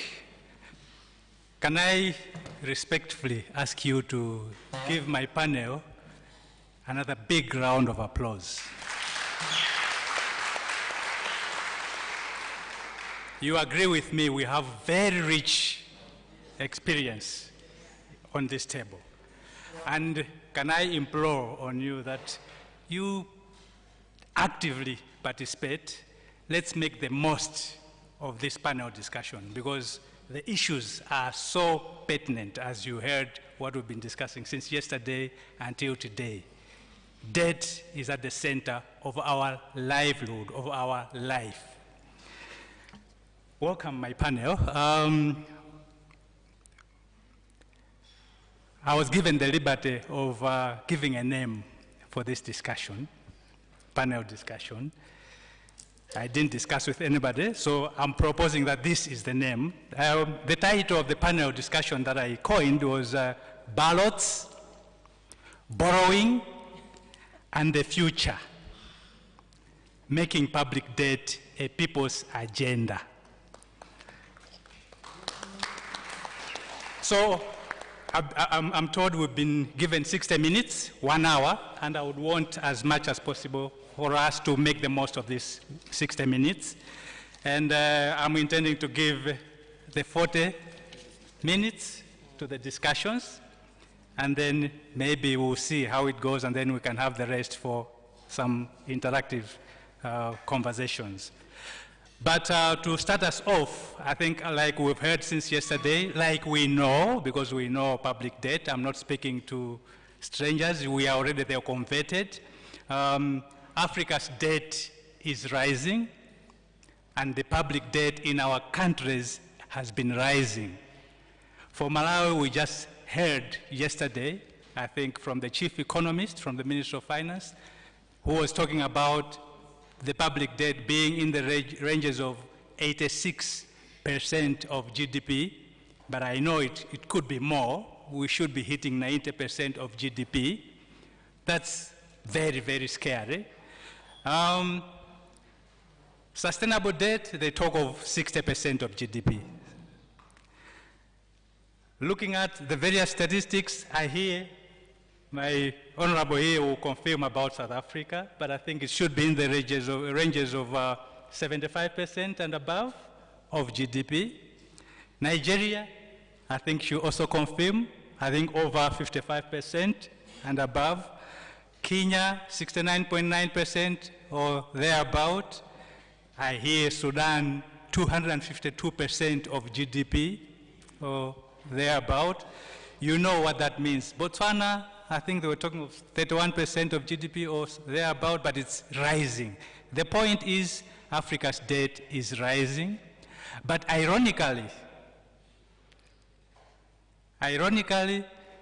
the silence, the cost of silence on debt, what is happening with debt, the cost of silence is also rising as well.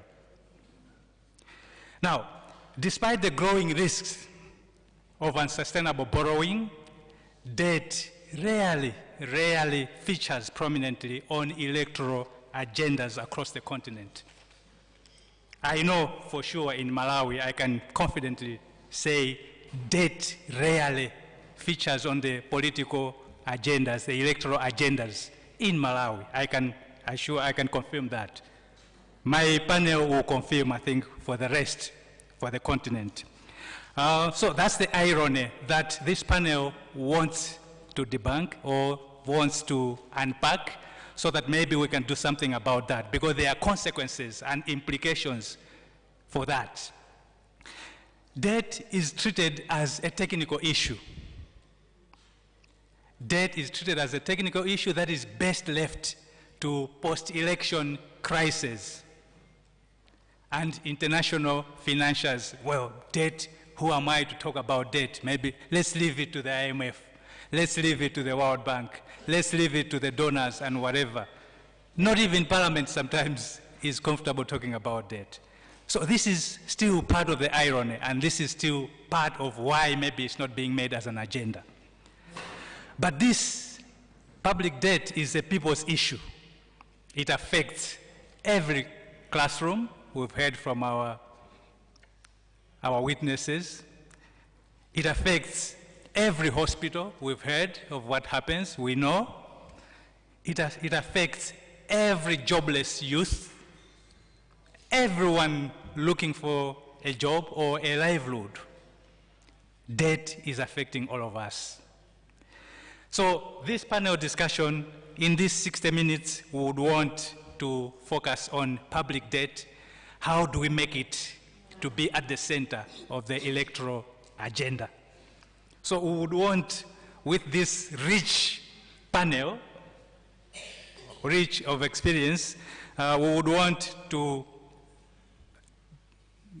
together reframe responsible borrowing and public debt management as a proactive, as a people-centered electoral issue.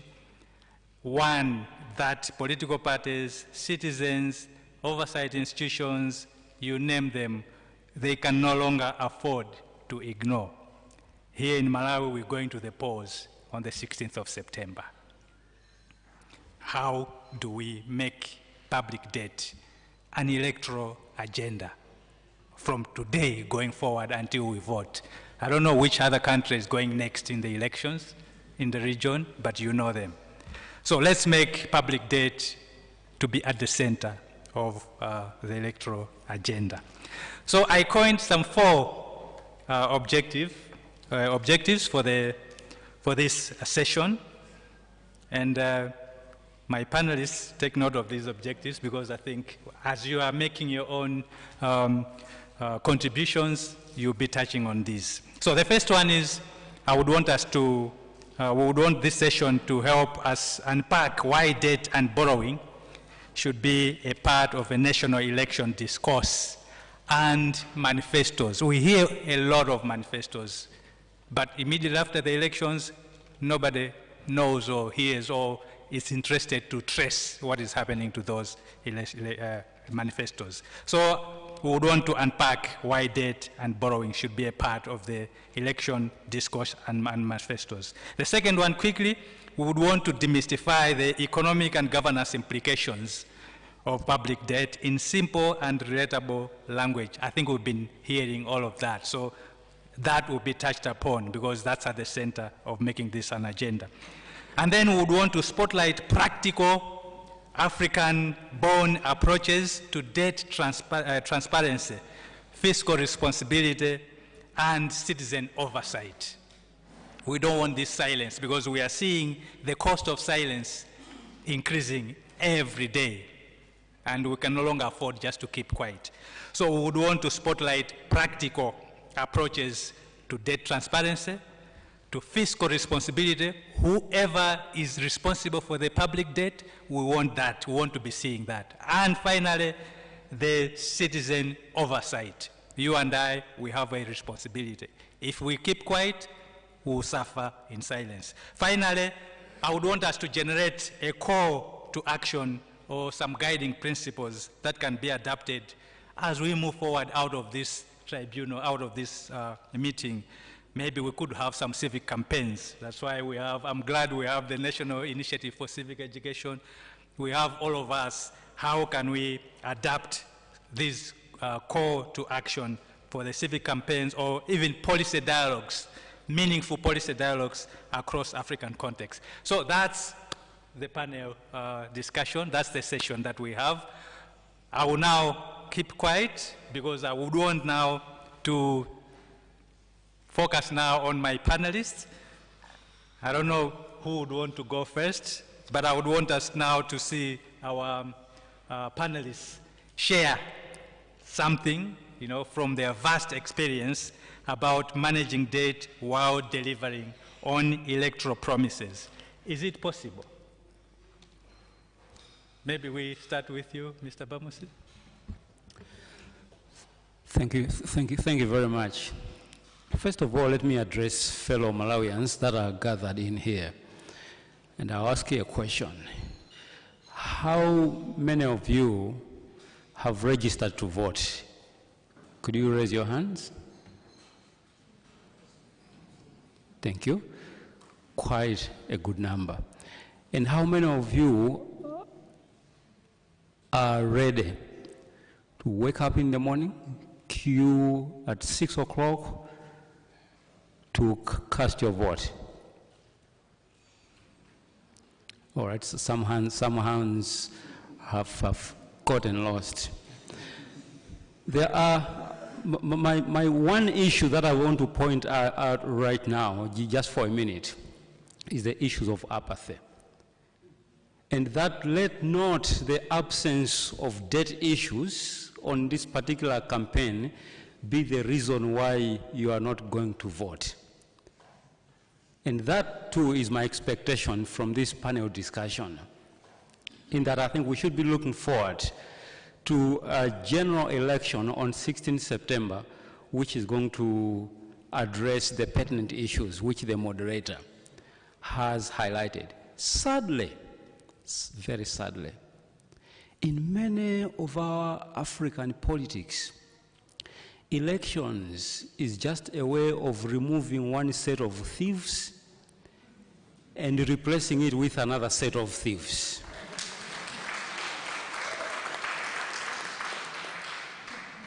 And I'm sure that is what you and I are expecting is going to happen on 16 September.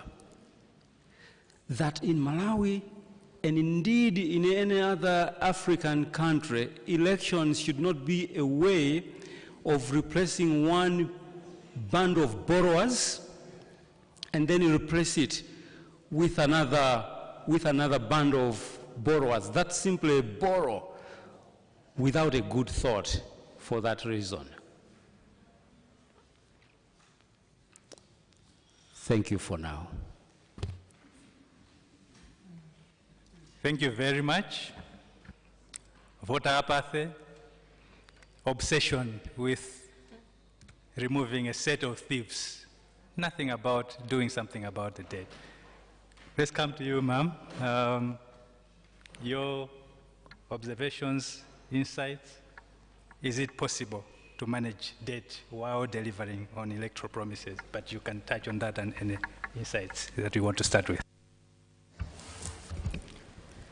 Thank you. I long resigned myself to the fact that either society is mad and I am sane, or I am sane and society is mad. But I am not on the same wavelength with society, I know that. So if what I'm going to say makes you think I'm insane, welcome to my world.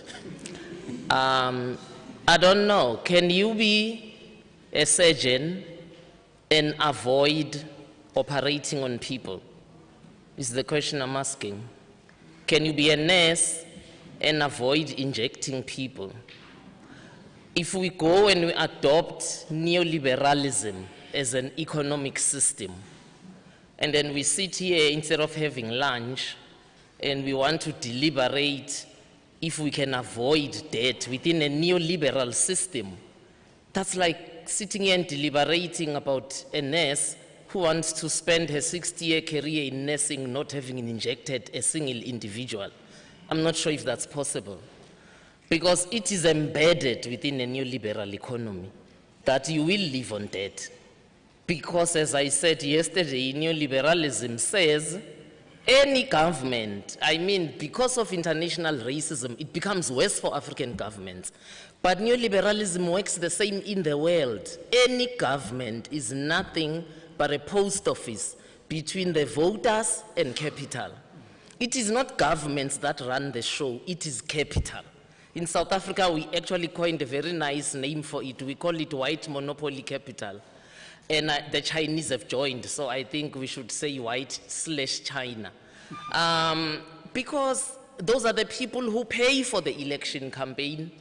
Those are the people whose money fly in black bags during elections. It is the money. I mean, this corruption starts at the branch level of a political party, citizens, where the chairperson should endorse you and not endorse me as the MP going to parliament. And if you have more money, you will buy the chairperson who will take a bulk of that money and use trickles of it to buy the branch, and my name emerges. So the whole process is flawed and unclean and just smells of money that is external and not African. Now, I really have a question. How do you turn rotting meat that's in your fridge into fresh meat? How do you do that? You need to throw it away and go and get fresh meat. So I think for me, we are discussing, we are miscommunicating, because we are not actually saying what is the root. We are discussing the leaves and the bark and the fruit and the rain that did not water this tree. But we are not talking about the roots of this tree truly, which is the system itself. It is embedded within neoliberalism, which we have called neocolonialism, that you will open up your economy, which is liberalization. And immediately you open up your economy, it means your local industry is going to die. That's why we call it deindustrialization, because it will not compete with the incoming transnational, multinational cooperations. It will just not compete. They've been doing this from 1400. We are just coming into this in 1957 when Ghana gained the so-called independence. So, and after you've done that, you will devalue your currency, people. It is embedded. It is not possible. My sister from Nigeria will tell you, in 1976, the Naira was also 1-to-1 with the dollar, and I'm tired of citing these examples. Our currency was this to the dollar, our currency was this. So what has happened in between? We have embraced neoliberalism. Now we are like mad people sitting in an asylum where the doctor has prescribed that you are past psychology, you need psychiatry, but we are discussing, should I take the drugs? Should I not take the drugs? You are in a mental asylum, we are here to take the drugs, because that's what the doctor has prescribed. So I think I'll leave it there with these opening remarks. I mean, are we so dumb? A continent of 1.7 billion people cannot come together and say what is the alternative to neoliberalism. It serves Europe, as I said, because of international racism. Even if their governments are post office between people and capital, but these organizations have made sure the G20, EOCD, All these side organizations that operate outside of the UN, the Security Council itself, they've made sure that there's survival there. For us, we get the crumbs of the crumbs. Please understand, life has become worse even in Europe. It is embedded within neoliberalism that it will be defunct. I don't agree with Karl Marx, but on that one point I agree. Capitalism is embedded within itself to rot from time to time. It is cyclic. It has moments of up and moments of down. We are in a down. And now, if you are moving from a kwacha that was devalued or from a rand that is now 1 to 18, if you are moving from minus like us, that down affects you even more than it affects Europe. So if anybody should spit on capitalism, it is Africans more than Europeans and anybody else, because it affects us the West because of international racism. I think I will leave it there.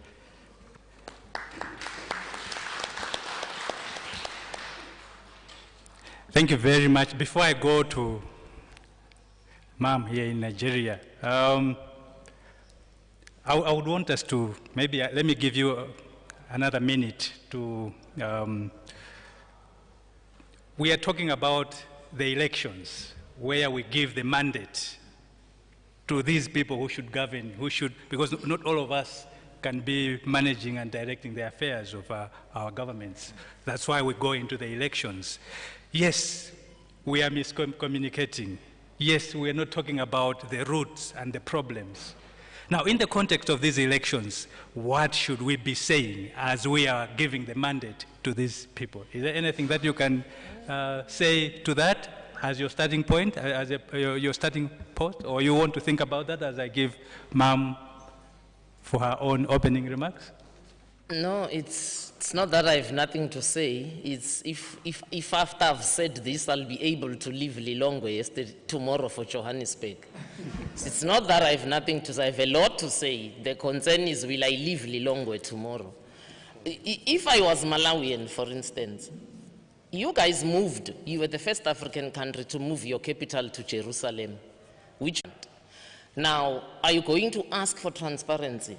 We started it in South Africa. Surprise, surprise, it's the ANC and the DA in bed that turned around and we're trying to block it, but the discussion is still on for us. You need to start asking the parties that are contesting, sorry, we need to see the balance of payments. Who's funding you? Because we know that we are Malawians, we are all poor, we are scrambling, the kwacha is down. So where's the money coming from? To put a billboard. Do you know how much is a billboard that we put on the main roads? Politicians, I don't think people are aware. It runs, for us in South Africa, that runs into millions of rands to keep it there for a month. So when you drive on the N1, this billboard is just looking at you.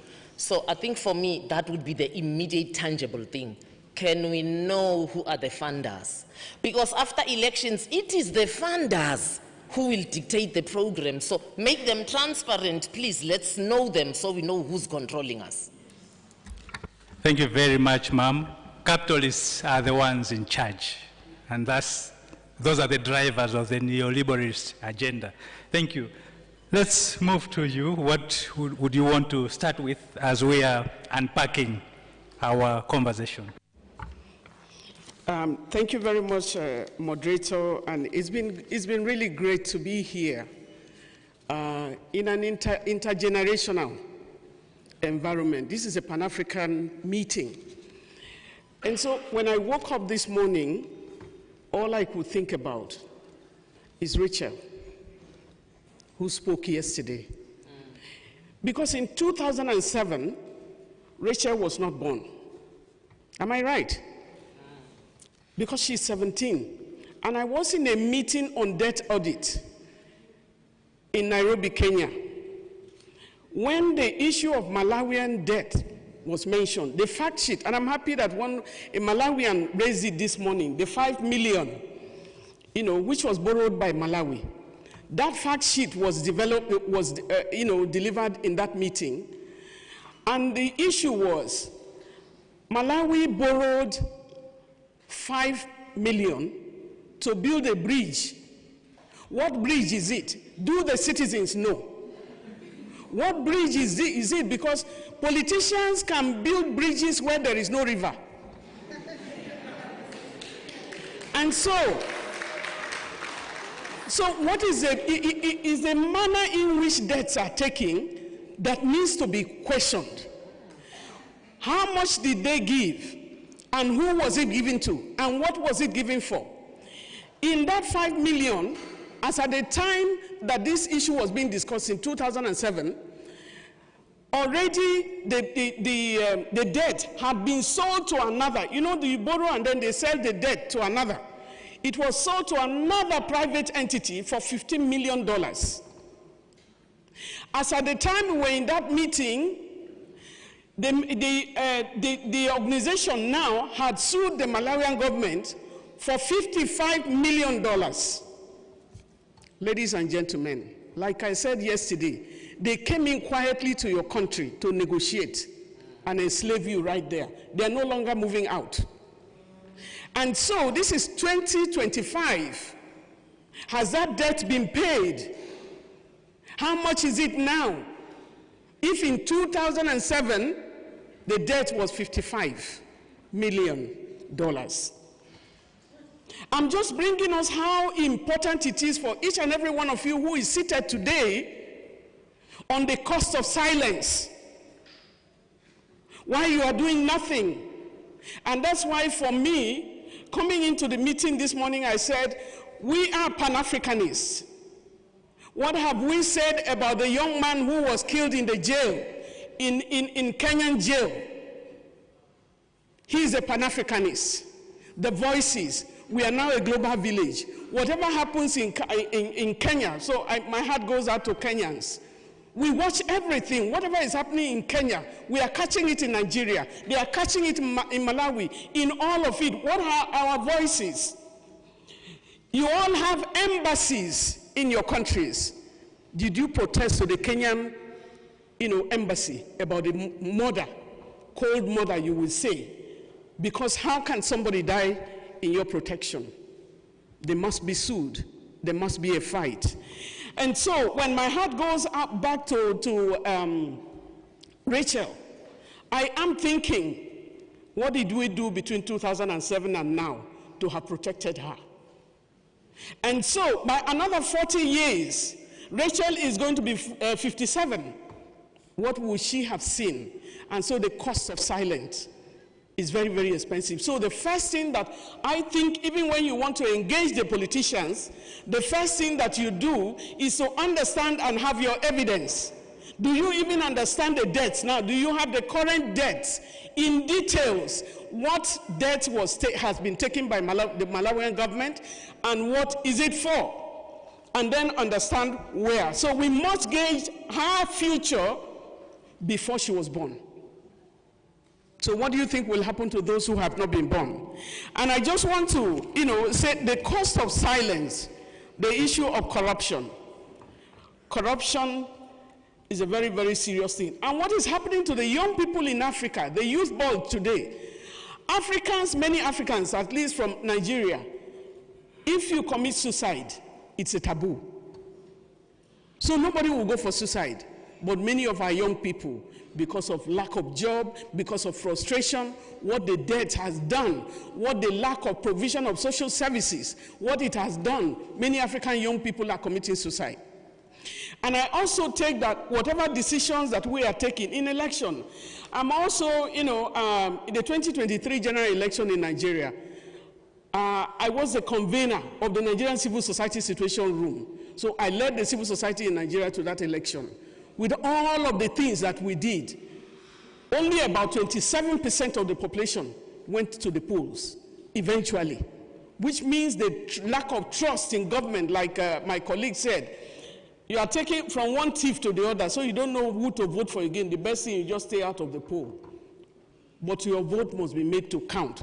It's very, very important that the voter apathy that we are experiencing today should count. And my heart goes out because the issue of the debt we are talking about, I was a president of the Students' Union government in my, in 1989-90 as a young African. We fought against the policies that is now drowning all of us. So you cannot sit still and pretend. So I was a senator of the National Association of Nigerian Students, and we fought across the country. But what I'm also seeing is that Pan-Africanism is going down. The spirit of Pan-Africanism is going down. We need to wake up, because Africa must stay alive. You must pull your head above water. You must learn to swim. If not, we are all going to be drowned. We are being drowned. And they are planning, the imperialist environment, they are planning. So if we are not planning, if we are not organizing, yes, the level we have reached is a level of agonizing. But we cannot agonize. While fighting struggle for the military, I went to jail, I went to prison, I went to everything, but turn it around. Let me go to jail tomorrow. Now that I'm even a grandmother, I can go to jail, but my voice will not be taken. And I pray that it's not taken. But I want to advise that much as you have many corrupt politicians, there are still some Malawians that will not be bribed. They are still there, even in the civil service. Believe in yourself. Thank you.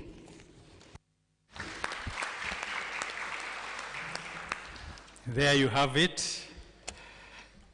We cannot afford to agonize, no matter how tempting it might seem for us to just cry and throw our hands in the air. But we can't do that. And I think there are some good ones that we have to engage with and still turn around some of these things.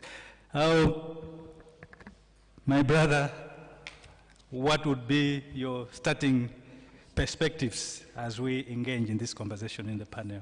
Yeah, thank you very much. I think there are 2 or 3 things that we can start with. One, there is a statement that is normally made by any new government.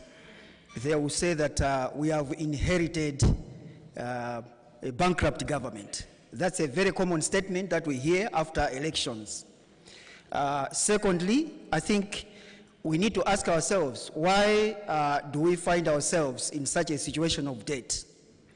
One of the answers could be we are not generating enough resources as a country, and perhaps the other answer would be a lot of resources are also being lost along the way through corruption and other ways. So as we get towards the elections, I'll mention 2 or 3 things. One, we have a duty as a nation. The 7,200,905 registered voters have a very important duty for this nation to make sure that on 16th September, they all go and exercise their right to vote, which is enshrined in Section 40 of our Constitution. It's about political rights. Now, coming back to the issue of why are we not generating enough wealth as a country, this, I think, should be the debate for all the candidates, from the grassroots, from the councillors, from the members of parliament, the presidents. This is where I think one of the things that we need to do now from this forum, maybe as a way forward, is also to drive an agenda into the political debates that will be taking place in this country, in all the 229 constituencies, as well as the presidential debates that will be taking place somewhere around August and September this year. And in that, we also need to see how much we are doing or what can be done practically by the candidates through their manifestos with regard to the Malawi 2063. We have a very brilliant blueprint as a nation that has 3 very important pillars: agricultural commercialization, agricultural productivity and commercialization, industrialization, and urbanization.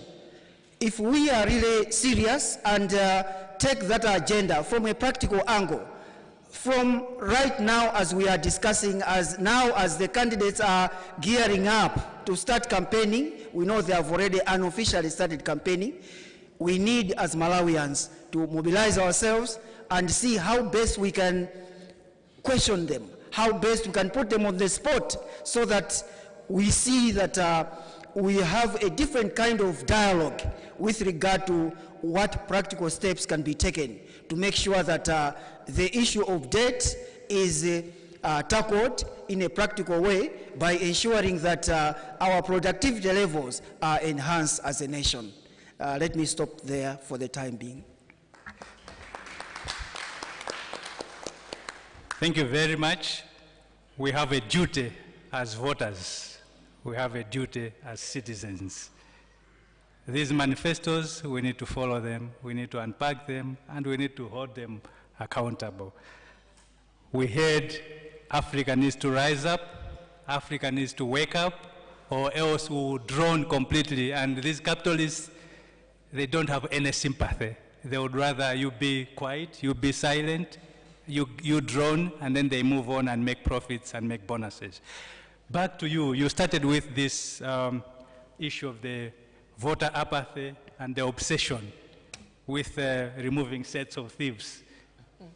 She contextualized that as lack of trust in the government. But we can't just give up because we don't trust them, because there's corruption.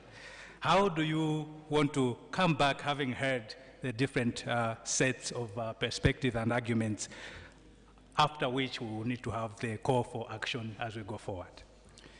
Distinguished ladies and gentlemen, comrades, I offer this suggestion to all of us in that if our elections are indeed to become credible, then we have to do away with one syndrome.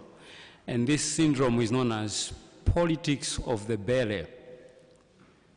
The phrase politics of the belly is related to a technical word called kleptocracy.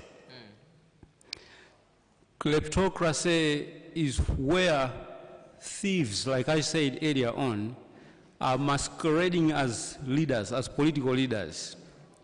But these are people whose primary interest is to steal, to plunder, to defraud, and to entrench systemic corruption.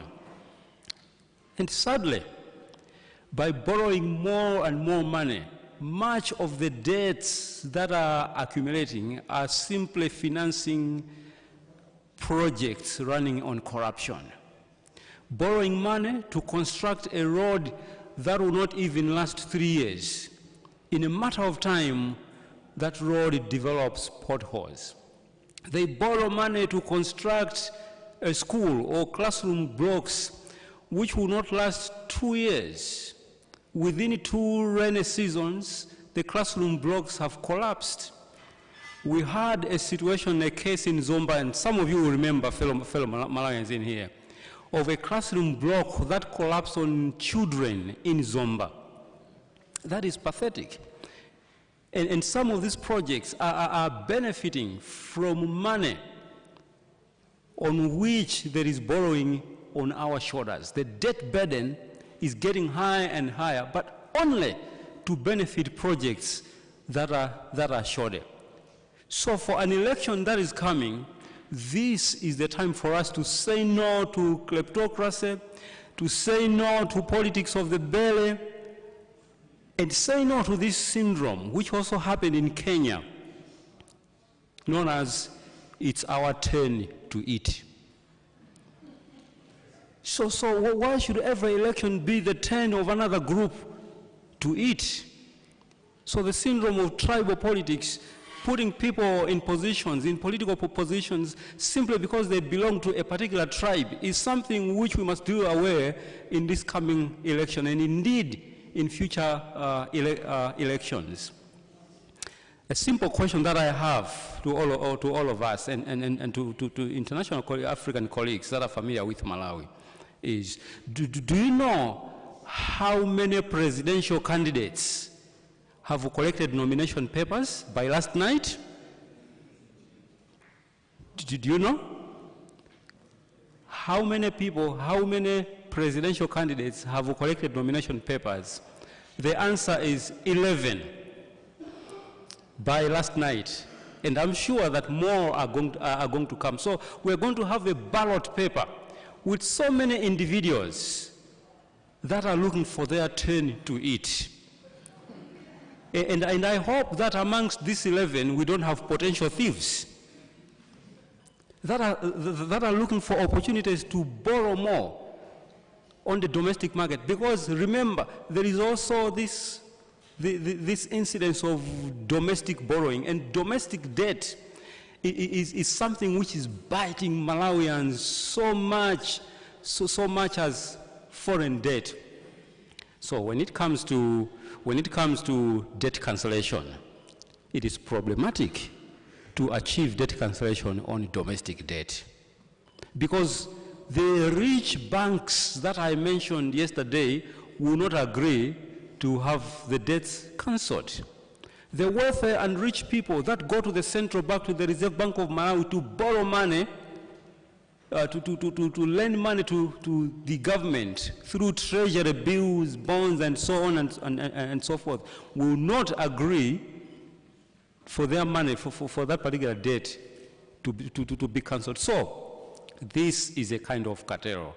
And I'm, in answering your question, Mr. Moderator, my answer is that the ballot on 16 September in Malawi is an opportunity for all of us to hold each other's hands and do away with politics of the belly.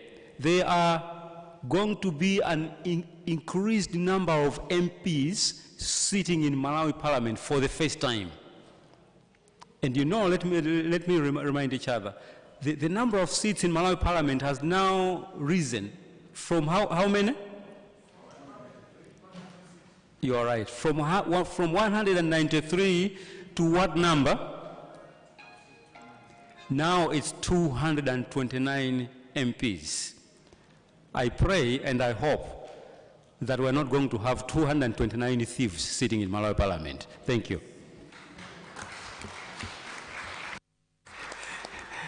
Thank you very much. I guess I've given my panel, I think, equal time. I gave Mr. Bamusi because I think he was generous. He left us with a few more minutes. Can I open up to the plenary for any questions? And as you think of what to add, I'm mindful of what Ma'am reminded us with. She kept in mind thinking about Rachel and the Rachels of Africa. Those who in 2007 or before that, they were not born.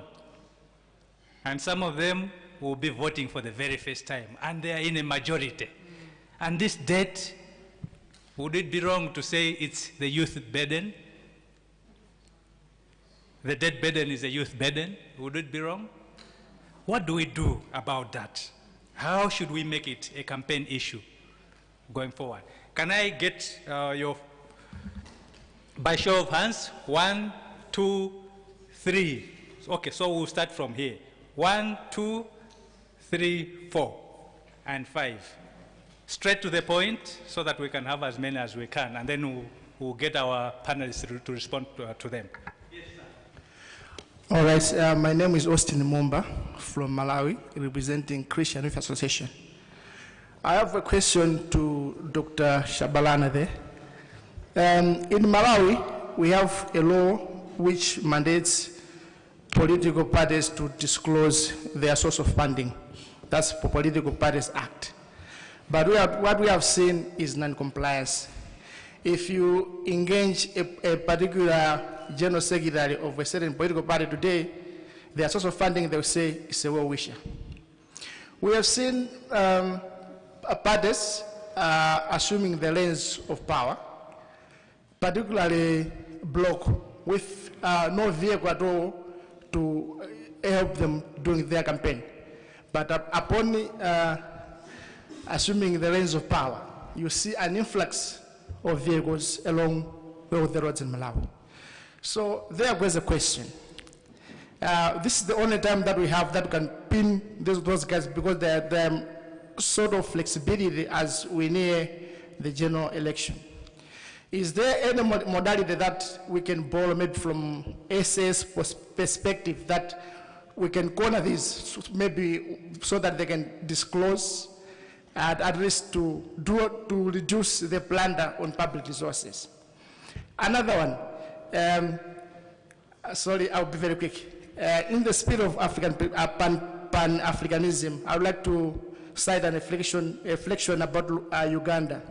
Uganda was under sanction by both IMF and WorldBank. For over 10 years, on the grounds of gross human rights abuse, particularly the minority rights. Right now, we have seen an announcement that aid is about to resume. Like all those hitmen are back, just because Uganda announced that they have discovered other new mining minerals of Afro diamond and gold. So in the spirit of keeping Africa alive, Yoweri Museveni remains the Kaguta we have all known. Nothing has changed in as far as their pieces of legislation is concerned. But the hitmen are back just to continue with their capitalism. What advice could we offer to Uganda and us as we come back to Malawi as we're nearing to go to post? Thank you. Thank you very much. There was a hand. What was the question about Museveni?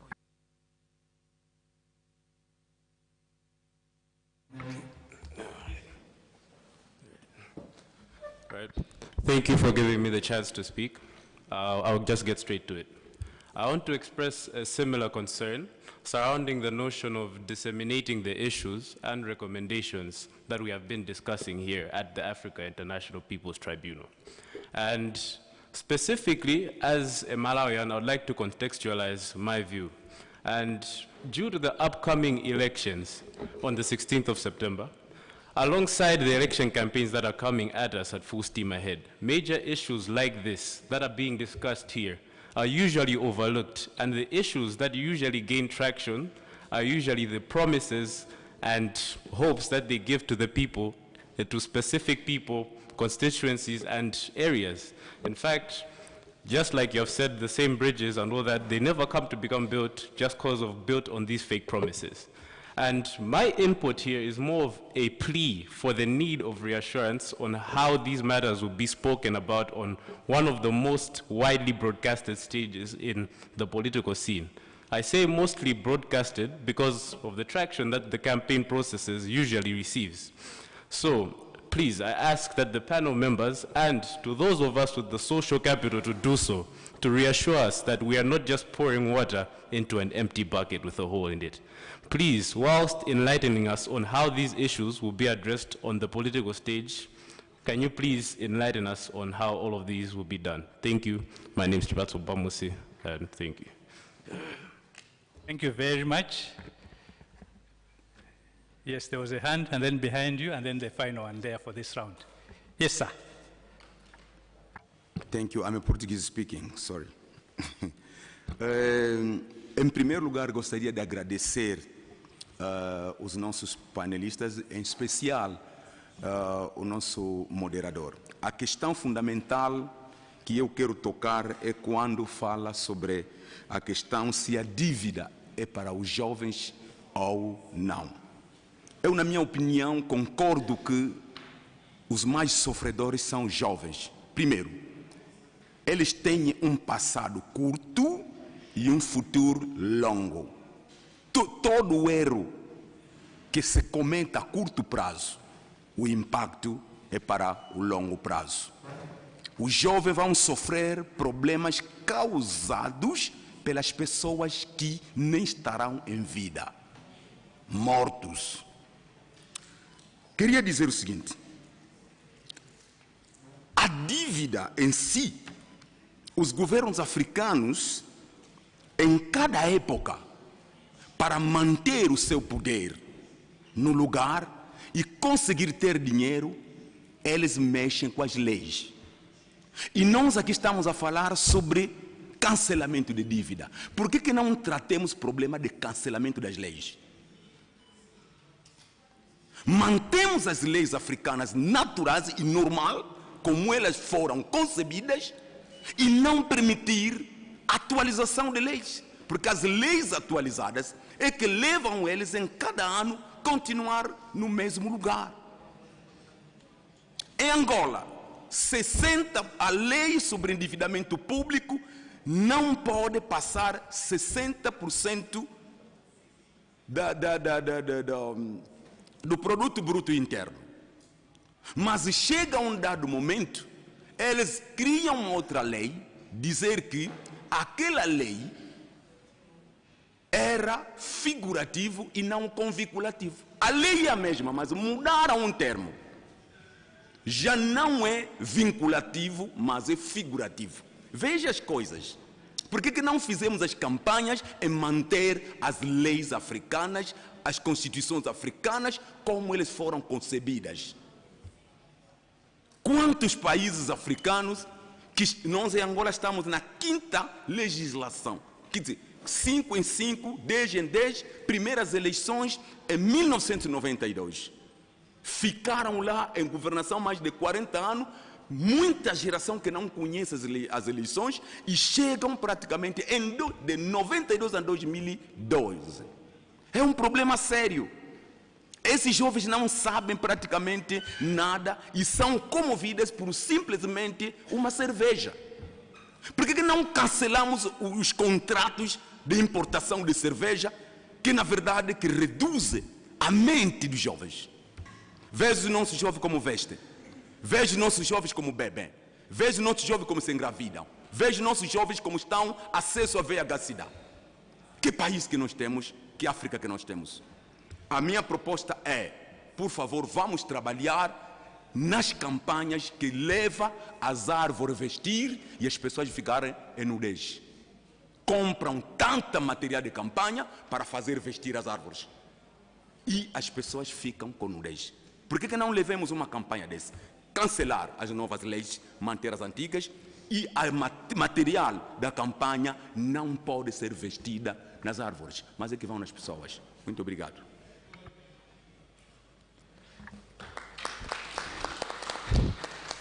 Thank you very much. I hope my panelists got the whole of that. My gadget here is very low, but I got the essence. Why can't we just cancel the loans and not just wait until they are the debts and then they are beyond the 60% of GDP mark, and we know we are now. So that's the point. I hope we got that. I think at some point you respond to that. Yes, sir, quickly, straight to the point, and then we'll have the final one, and then I'll give 2 minutes to my panelists to respond. Yes, sir. Yeah, thanks so much. Mine is really just 2 quick questions. I think it's clear from the panelists that the debt issue in the context of elections is pertinent, but it's also a governance issue.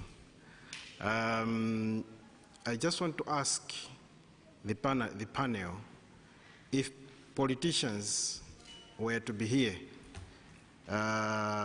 what will you tell them in as far as the forthcoming elections are concerned? What would be your message to them? Secondly, just to learn from South Africa and Nigeria, in terms of the legal frameworks which are in place that help to ensure that your respective countries are transparent, but also accountable in as far as ensuring, a procurement of, debts is concerned. Procurement, but also management of the debt is concerned. I just want to learn what kind of legal frameworks are in place in those 2 countries. Thank you. Thank you very much. Finally, yes, sir. Okay, my comment will be this.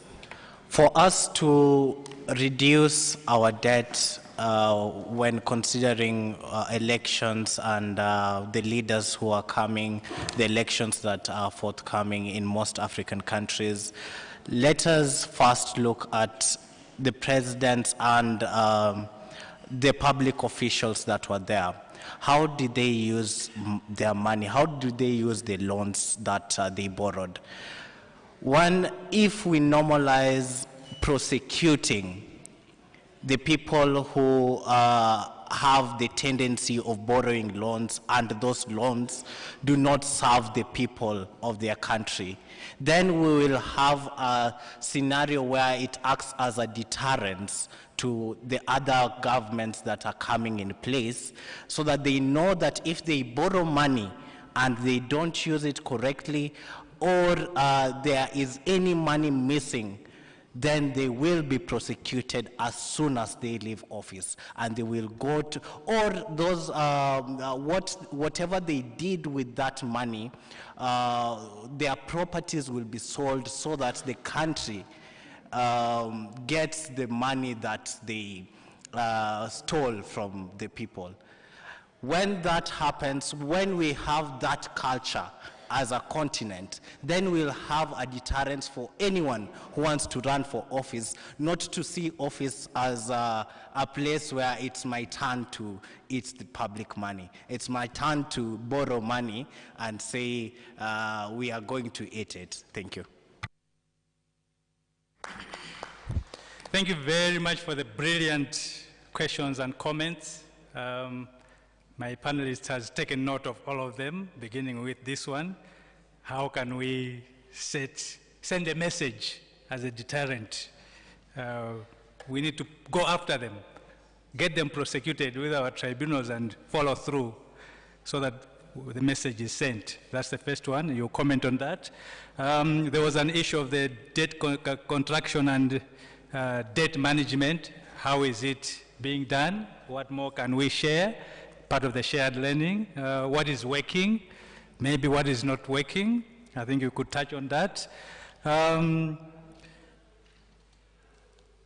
What would you ask the politicians if they were to be here? We've heard of the 11 that have so far taken the nomination forms. They want to run for presidency of this country. What would you tell them, in the context of what we are discussing? The other one was, as highlighted by my colleague, why don't we just talk of cancelling the loans and do everything possible in our powers to make sure the loans are cancelled before we wait until, it's too late. The promise-centric campaigns, we've seen them, they continue year in, year out. Promises, promises, promises, beautiful manifestos, nothing gets done. A plea to you, how should you make sure that the promises are really followed to the letter? What would you say as practical approaches for colleagues to follow through? There was a question on Uganda. The stance on Uganda, I think, was what used to happen. Uganda was a no-go zone in terms of the donors, the capitalists.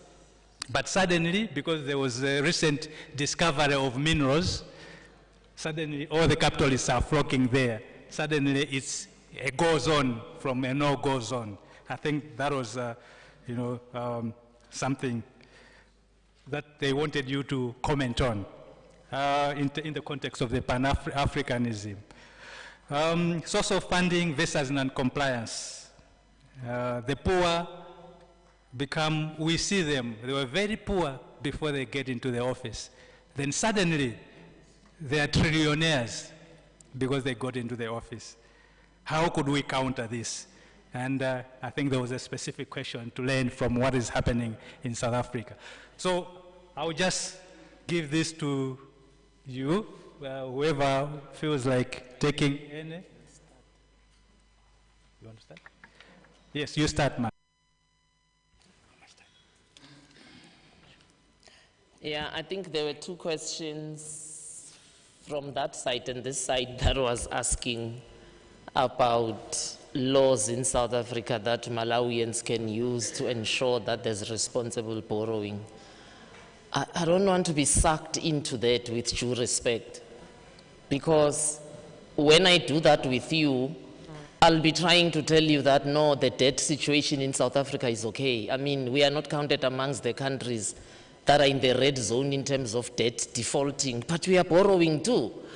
I don't think you hear me. It is embedded within neoliberalism that you will borrow money. The American government is the most indebted of all of us, in case you're not aware. Trillions of dollars in debt. The only difference between America and Malawi is what I said is international racism. They will not punish the US government for trillions of dollars of debt, but they will punish you because the system is intended to reap benefits from Africa. So I don't think we should be comparing who's paying debts better of the 54 countries, who's doing better. I agree with my comrade from Angola. We actually need to come together to say we are not paying. But the same question he asked, why are we not prosecuting the people who have done wrong, is the same reason why we can't come together and cancel debt, because Pan-Africanism is dying. My sister is right. We will not come together as Africans. Some president will be bought. I mean, Mobutu Sese Seko bankrupted DRC, literally. He even changed the prayer, Our Father, to put himself in that prayer. He was the Our Father of Zaire. But when he was supposed to be prosecuted, he found a place in Africa that housed him until he died in decency. Blaise Compaoré is being housed next door. He killed Sankara like a dog. But Ivorians are housing him away from prosecution by Burkina Faso. So we are not prosecuting because they will find a neighboring country. Some sell out somewhere of a president in Africa will say, come stay in my country. And all of that is happening because for me, it is embedded within the capitalist system truly to make us these self-centered individuals and these people who lust for money to a point where Pan-Africanism as a doctrine is dying. It is a fact. As Africans, we've become divided. When Americans campaign, they want to know what's the foreign policy. In our campaigns, we don't even talk about foreign policy. We don't even ask the parties what will be your foreign policy. And then they come into power and then they start embracing the enemy. They come into power and they say, oh, Blaise Compaoré can come and live in Lilongwe. You can't say no because you never ask them what's your foreign policy. What's your stance on this and this and this? So I think honestly, for me, I don't want to be sucked into telling you, oh, South Africa is doing better. The rent, I actually can tell you now. The only reason, and I've said this in numerous platforms, the only reason the rand is doing better is because of the presence of that white settler population that is in South Africa. That's one. Because they will not subject them to poverty, which is the same reason, even if America is in debt, they will not punish America because of whiteness. Two, the only reason the rand is doing better is because Anglo-American money is what's invested there. So they will not allow it to go to rot because if the rand wakes up being 1 to 5,000 to $1, it affects their own investment. It is the only reason. But we are not better than anybody. We are a government that has embraced neoliberalism just like any government. And we have to fight for accountability. It doesn't come natural because it's embedded within the system.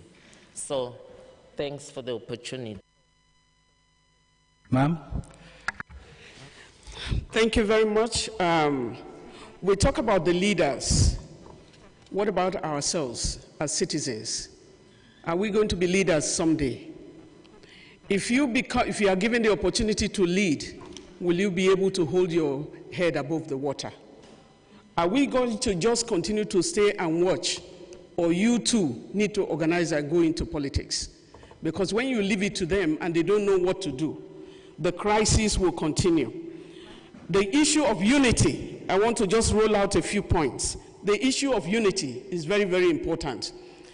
Any dedicated leader that you find in Africa is an endangered species. And the neo-colonial and the imperialists will go after that person. And so we must rise to protect someone like Ibrahim Traoré. That's a great son of Africa. As my sister will say, new fragrance. We must protect them because the old times, that's why I say the spirit of Pan-Africanism. People like Patrice Lumumba, broad daylight were taken and killed. A great son of Africa and many other African leaders. Can we protect the ones we have now? And that's why organizing at the Pan-African level is very, very important. All of you are in this hall now. We are having an existential question. What that means is whatever fight you are carrying on, you are struggling on behalf of the black race. Because all of your brothers that were taken here, enslaved, they are in America, they are in so many places, they are in trouble. They are still in trouble, they are still suffering. And so we must find a way out. The issue of unity, human rights defenders, you need to organize. As you organize yourself, I'm happy that lawyers a lot are here. When we used to go into detention, there were lawyers who are ready and will not sleep until we get out of detention. Because the question is, if you are ready to engage, you must be ready to bear some of the brunt. As one of our brothers has paid the price. We have thieves in bungalows. Many of the leaders we have today are criminals. And it's a criminal gang because they are not just doing what they are doing alone. It's a criminal gang. But like I said, there are still some decent people. We talk of code of conduct. It's not all right in my country, Nigeria. Nigeria is such a rich country, just like your country. But the economy is being looted by the political elite. So we are also in a struggle that you no longer believe in the government that you have. You can imagine a president buying a yacht, and his workstation, there is no water anywhere. He bought a yacht for millions of dollars. And the current president has borrowed 3 times more than the president that left in 8 years, has borrowed again because IMF is sitting there. They know the resources you have. In Nigeria, we have 490 different minerals. Have you calculated your own? The world will come to you. And the way they will come to you, they will come in a way to come and occupy and get your minerals. And so it's a crisis that we're talking about. In terms of when you want to debate on, you need a fact sheet. Politicians, many of them are not reading, except for serious ones. You need a one-pager on the issue on the debt of Malawi for you to go on advocacy. And even after the election, the civil society organizations need to engage the parliament. Some of them don't have the facts, but you have it, and you have the capacity. You're talking of cancellation of new loans. They can't cancel it. You know, the cancellation, we need to advocate. But the new loans that are being taken are taken because of the things we explained yesterday. Because you need to take those new loans to service the old loans. So it's a cycle. And so it continues. So it's going to be a tall order. I want to say that what we did in the Nigerian election, the last election, and many of the elections that we have gone through, is we organized debates that are transmitted live. And now that you have the technology, what the politicians will tell you with their manifesto, some of their manifestos are cut and paste, no basic ideology. And so what they say before the election, you hold it. What they say after the election, we also hold it. And so it's important. So we engage in elections, broad elections. In the last election, normally we bring all the presidential candidates together. The last one, they refused. Because one of them was, I don't know, maybe he was not sure of himself competing with the others. They rejected. But that wasn't the case. So we started interviewing one by one. What are the issues? And so you need to have a plan that will then, take your decisions forward. We cannot give up. How can we address some of the things that we have? I want you, as children of Africa, you are great children. Don't let anybody bring you down, demean you. You are from a special continent. But our leaders, unfortunately, have failed generations. Like investment in the human capital. We have children that cannot go to school. But after the after independence, every African many of us were given scholarships to go and read and come back to Africa. My sister cited an example of 125 textile industries. Now we have like 20. Where do you think the families of those 105, those who were disengaged from there, where do you think they are today? And so when they say in Nigeria you have more than 100 million people living below the poverty line, people are dying because of hunger. Don't stop doing something. Like our big brother and grandfather said, Nelson Mandela, he said, do something. If you cannot run, walk. If you cannot walk, crawl. But do something. Thank you. Thank you very much, ma'am. Let's do something. Do something. Don't give up. Let's wake up. Let's rise up. Let's have a nice, and then we'll... Yeah, thank you very much. I will try to speak to the question raised by John as to what would ask a politician or politicians if they were in this room. Perhaps the first question is to help us as citizens to understand or to be very confident that those vying for these political offices, the elected positions, fully understand what they are getting into. That's number one. So, for example, for a member of parliament, we would really demand to understand what they understand in terms of practical implications of the roles that they play. The representative role that they have, which is number one. Then the legislative aspect of their roles as members of parliament, and then the oversight roles. So we would ask them to outline exactly how they would contribute towards the achievement of national development with regard to the three roles that they play: the representative, the legislative, as well as the oversight. The same applies to those vying for the positions of councillor. They have a lot of, they are supposed to shoulder a big responsibility, the development of their people. And I think in line with this would be for them to understand what it means to represent the people. And this takes me to maybe another solution, a proposal, where we would strongly advocate what my colleague, the lady here, said about being strong. We need strong citizens, we need brave citizens, and we also need a brave government. What do I mean? Firstly, when you talk about brave citizens, we are talking about citizens that are able to analyze and assess their situation. The debt situation, how is it affecting them?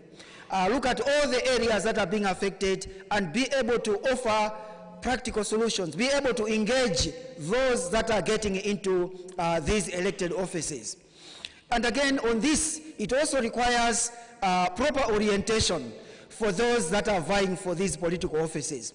My colleague Mavuto mentioned that there is a probability that we might have a very large number of new members of parliament.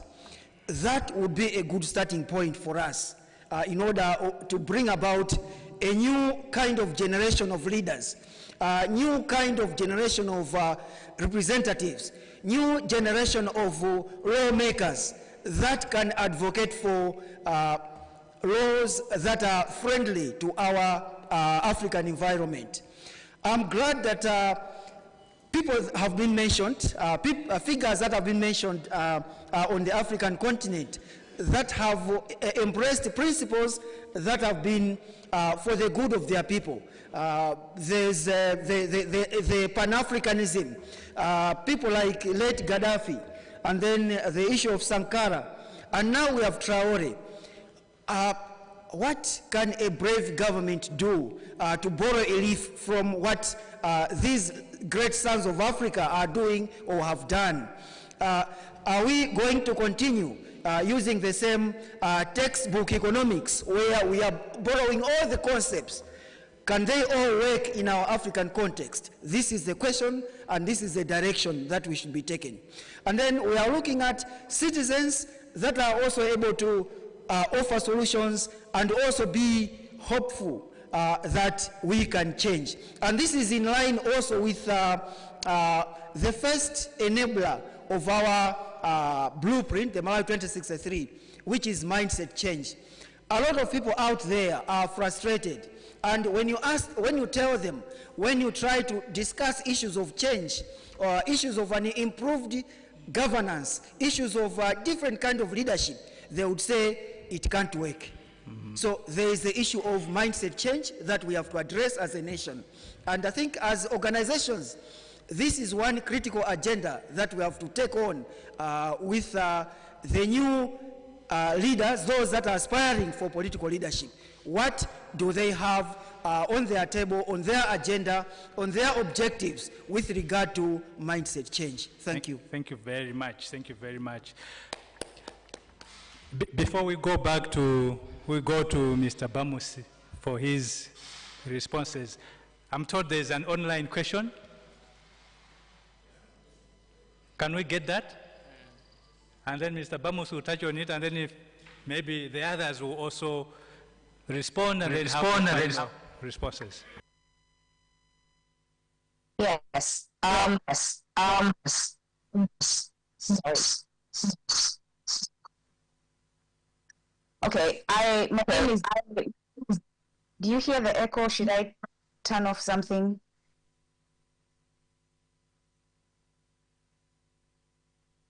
Go ahead.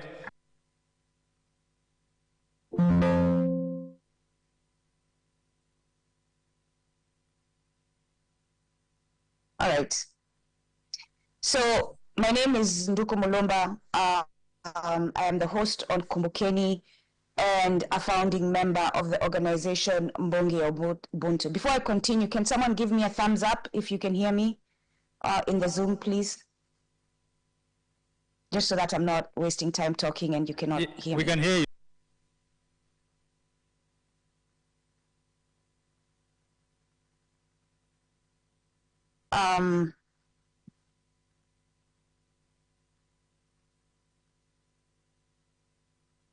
Go ahead, we can hear you. We can hear you. Go ahead.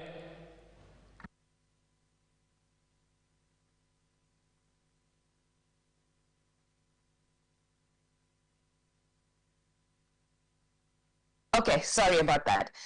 Yes, so it has, I'm happy about this. I'm very happy to see this tribunal. Thank you to everyone who came together to plan this.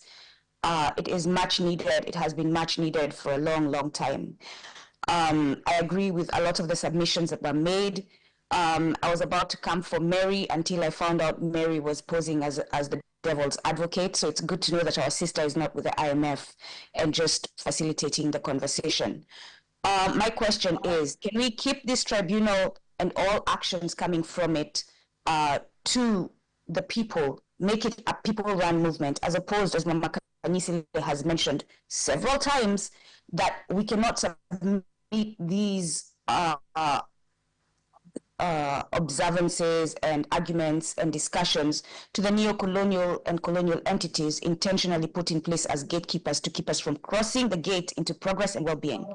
This has to be an effort driven by African revolutionaries, and hopefully all African people, given to yesterday's and today's presentation, join the revolution movement, because it is a movement for everyone, not just the elites. And then pursue liberation by all means necessary without the neo-colonial entities, because we know they are put there to stop us from getting all these advantages submitted. Thank you. Thank you very much. Non, merci beaucoup. Thank you very much. Let's get to you, Mr. Bamusi, your final thoughts. Unfortunately, I think the conversation, the panel was just heating up and getting exciting. We've run out of time because lunch closes, I'm told, in 5 minutes.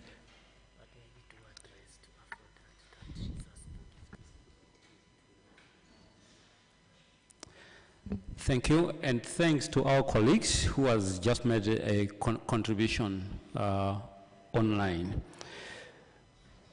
But because we don't have much time, let me just say this, that if politicians entered this room, I would suggest that somebody goes on the door and shut that door, close that door, so that they don't walk out before they commit to debt cancellation in their political manifesto. They shouldn't walk out of that door until they also tell us why they signed pacts with the IMF and the WorldBank. And any politician should actually commit to telling the IMF and the World Bank to pack up and go for the numerous reasons that we cited since yesterday. And that during the campaign, they should make this their message time and again. Whether they are on the campaign trail, they must commit to making sure that from now onwards, we're going to work with homegrown policies. No longer going to bed with the IMF, no longer going to bed with the World Bank. And we are going to remind the politicians that our children who were actually right here on the forefront have lamented about serious atrocities which they have suffered because of the neoliberal agendas. And this must be part of the campaign manifestos. If a Nigerian politician walked into this room, we would remind them about why they have presided over a reign of serious corruption in Nigeria, to the extent that for some of us, the moment the country name Nigeria is mentioned, we think about corruption. Why should such a rich country with oil have so many people living in deep and severe poverty? The same, because here we're talking about if a politician from DRC walks in here, we would also remind them why in the years of that President Mobutu Sese Seko reigned over serious kleptocracy in Africa. Today, DRC is still in serious conflicts, yet it is a country rich with vast mineral wealth. If a Zambian politician walked in here, I would take an advantage to ask them why they can't resolve their issues amicably, to the extent that the late former President Edgar Lungu has to be buried in South Africa. Thank you very much. That is about to happen. That is about to happen. A former president is about to be buried in a foreign land simply because they cannot resolve certain issues amicably. In Mozambique, there was a conflict, a post-elections conflict that happened. Who suffered at the end of the day?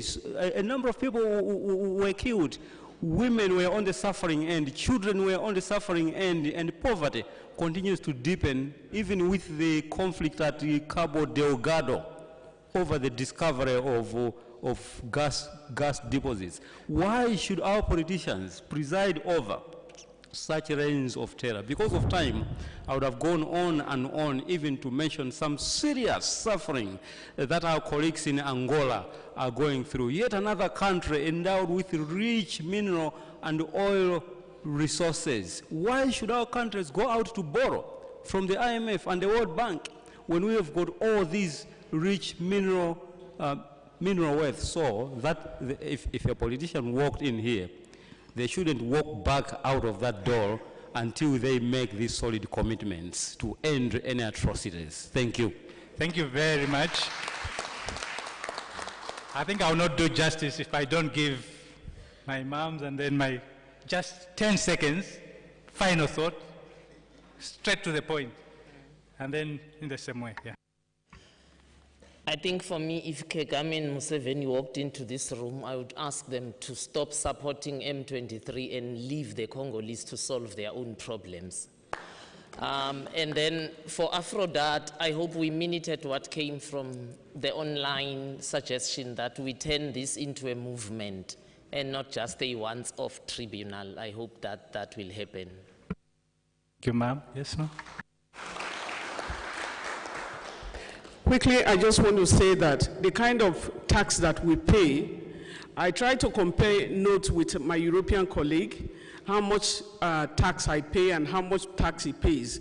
He said in his own case, he doesn't have to worry about the children's education. I pay the same tax, and I have to find a way for my children. What I take from this, I want to say thank you to Aphrodite for the opportunity being here. But I want to tell Rachel that I will remember her and all the young daughters of Malawi as I recommit myself to the struggle for social justice till the end of my life. I will always carry the daughters and the sons who are suffering in my heart. And to me, I will continue that struggle to the very end. Thank you. Thank you very much, ma'am.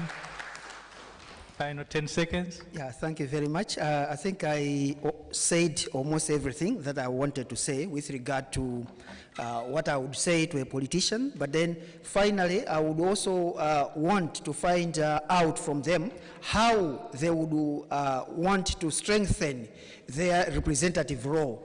Because I think there are a lot of complaints out there regarding the way the people are represented. There is a lot of selfishness on the part of the elected leaders that they do not want to consult. So how would they want to strengthen the representative role? And maybe in line with that, would get to the issue of maybe getting back into the Constitution, the recall provision, Section 64. Thank you. Thank you very much. Join me, colleagues, in giving a very, very huge round of applause to my panelists. Such a fantastic panel, very important subject. Time was not enough, but I'm sure we still have the future to continue engaging. Over to you, our Director of Ceremonies. Thank you very much.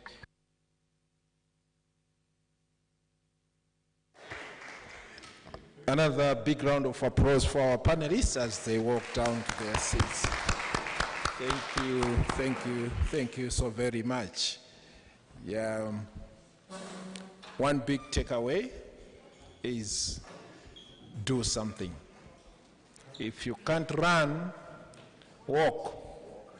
If you can't walk, crawl. But at least do something. Thank you very much. And thank you very much in a very special way, Madam Omi, for the commitment to stand for the pride of African daughters. I hope Rachel and team, you have an ambassador here, you take advantage of her, link up with her as a very good mentor that will mentor you and also make you one of the great speakers in different platforms. Thank you so very much for this time. Indeed, it wasn't easy to manage the time, but it was worth it to go through this process. Thank you so very much. We are breaking for lunch now.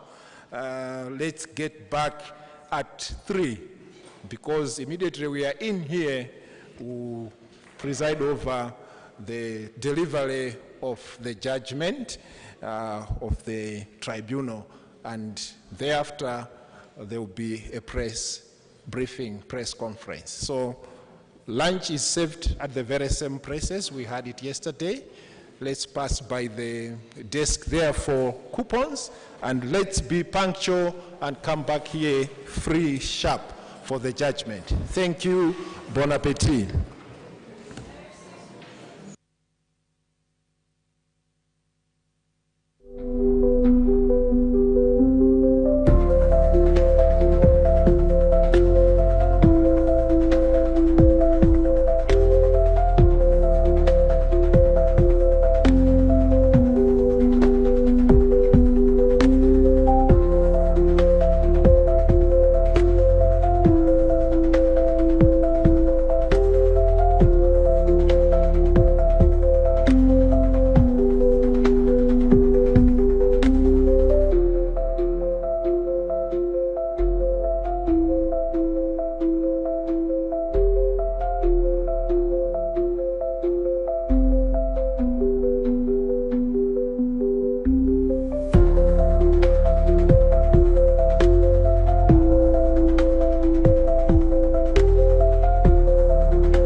mama wanu se umabatana chikutunga sana chisatana ifo tufide vyo kuikatana gavino benishive vya matila gavyambona ninga nshive vinga kila chikangana matepe vya zakila vyebe viwe vye bize na chimpapila batupe binga jawaishiwa I feel it in my body, unkona pati ni dogo mami deti mbenogo nalefwa vyo wakuwa na kumulono awi deti mbesono uya excellente ya kwa tindiri soro alempo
Stay tuned for more updates on this exciting development.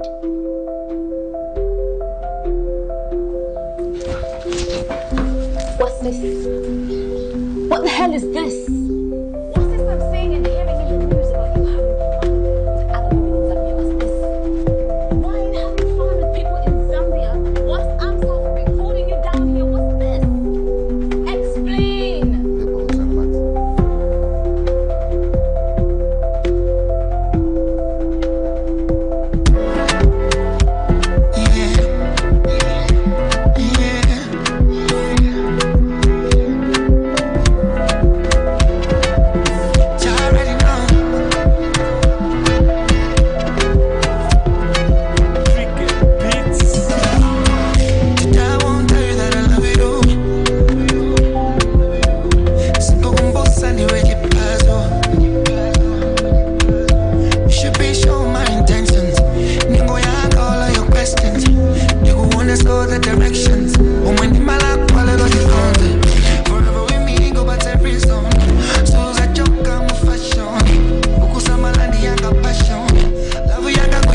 Action.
We note that Africa loses over 88 billion US dollars yearly through illicit financial flows, which is more than it receives in development aid, making the continent a net creditor to the world.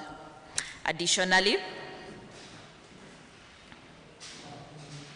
the average borrowing cost for African countries stand at 9.8% compared to 6.8% in Latin America, 2.5% within the United States of America, and even as low as 1.5% in Germany. More than 50% of African countries spend more in debt servicing than they spend on health and education combined. Many states are forced to cut school feeding programs, delay teacher recruitment, or scale back free maternal health services to pay creditors. Yet in light of this background, the IMF voting shares remain wildly unequal. The African continent has barely 7% of the vote, while the United States of America alone holds 16%, effectively giving Washington veto power on every significant decision.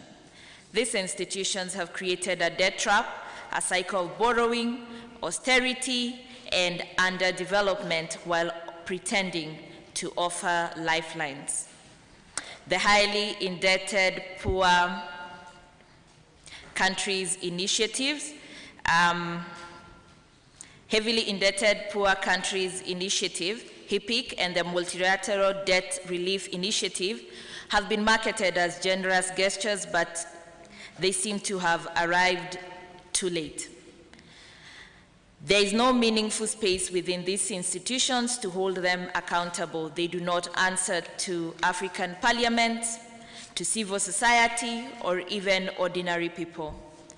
The IMF and the World Bank are shielded by diplomatic immunity and operate without transparency.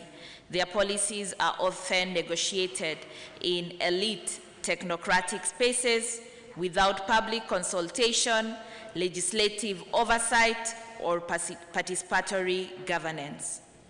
They therefore write African budgets but do not answer to the African people. Based on this particular context and background, AfroDad, together with grassroots movements, civil society organizations, economists, and everyday people of Africa, convened the African People's Commission of Inquiry on debt and the role of the World Bank and the International Monetary Fund. This was a symbolic, moral, political, and democratic necessity. When courts, parliaments, and global governance spaces fail to protect the rights and dignity of the African people, we the people must rise and create our tribunals, our commissions of truth and justice. Therefore, this commission responds to economic injustice, policy impunity, and the silencing of African voices. It is the people's forum to hold power accountable, reclaim sovereignty, and chart a new path rooted in dignity, justice, and liberation. The people of Africa, therefore, gathered in Lilongwe, Malawi, on the sovereign soil of the African continent, in the spirit of Pan-Africanism and liberation, hereby issue this ruling following a people-led commission of inquiry into the unlawful and unjust actions of the International Monetary Fund and the World Bank. Based on the overwhelming evidence, regional and international human rights instruments, and the lived realities of the African people across our lands, we declare the current global financial architecture illegitimate, neo-colonial, and irreparably violent.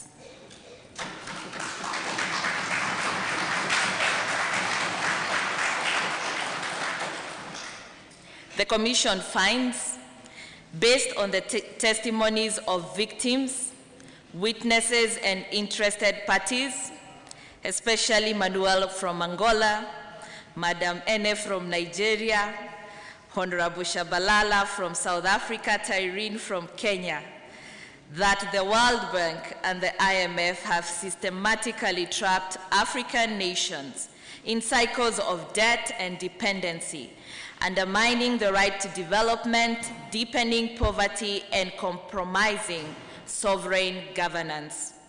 These institutions have operated with impunity, prioritizing creditors' interest, foreign capital, and speculative markets over the African people's dignity, well-being, aspiration, and thereby undermining the right to development. Secondly, the Commission, once again informed by victim and witness evidence, finds that austerity measures imposed by the IMF and the World Bank constitute economic violence. This is based on the evidence presented and the lived realities, particularly presented by Madam Lydia of the Democratic Republic of Congo, witnesses and experts who shared evidence on Malawi, Zimbabwe, South Africa, the DRC, the Central African Republic, Sierra Leone, Nigeria, and Ghana.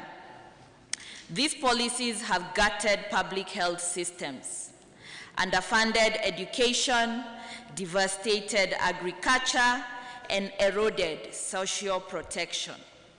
They have disproportionately impacted women, youth, and informal workers, further entrenching inequalities and violating binding obligations under the African Charter on Human and People's Rights and related African protocols on protection of women and girls and the fulfillment of state obligations touching on socio-economic rights.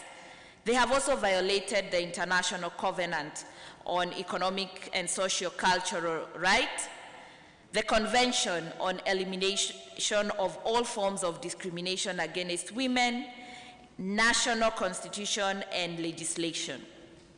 Notably, the structural adjustment programs and the successive austerity measures, fiscal consolidation, and prior programs have contributed significantly in retrogressing socio-economic rights to health, education, housing, and social protection, as opposed to facilitating the progressive implementation. The IMF and the World Bank, in their design, systems, and processes, have undermined democratic policy designs, the sovereignty of the African people and the African state. Their policy designs silence African voices in global spaces, as well as marginalize citizen participation at national level, where the proposals of IMF and the World Bank for austerity and fiscal consolidation subject nations to experimental fiscal policy processes without due regard to constitutional and legislative national processes at national level. They also undermine the Pan-African philosophies and values that were espoused by some of the Pan-African visionaries, including Kwame Nkrumah, Patrice Lumumba, and Thomas Sankara, on how to build true democracy and economic sovereignty for Africa. These policies are not only unaccountable, but structurally racist, rooted in colonial extraction, and structurally incapable of ever delivering justice.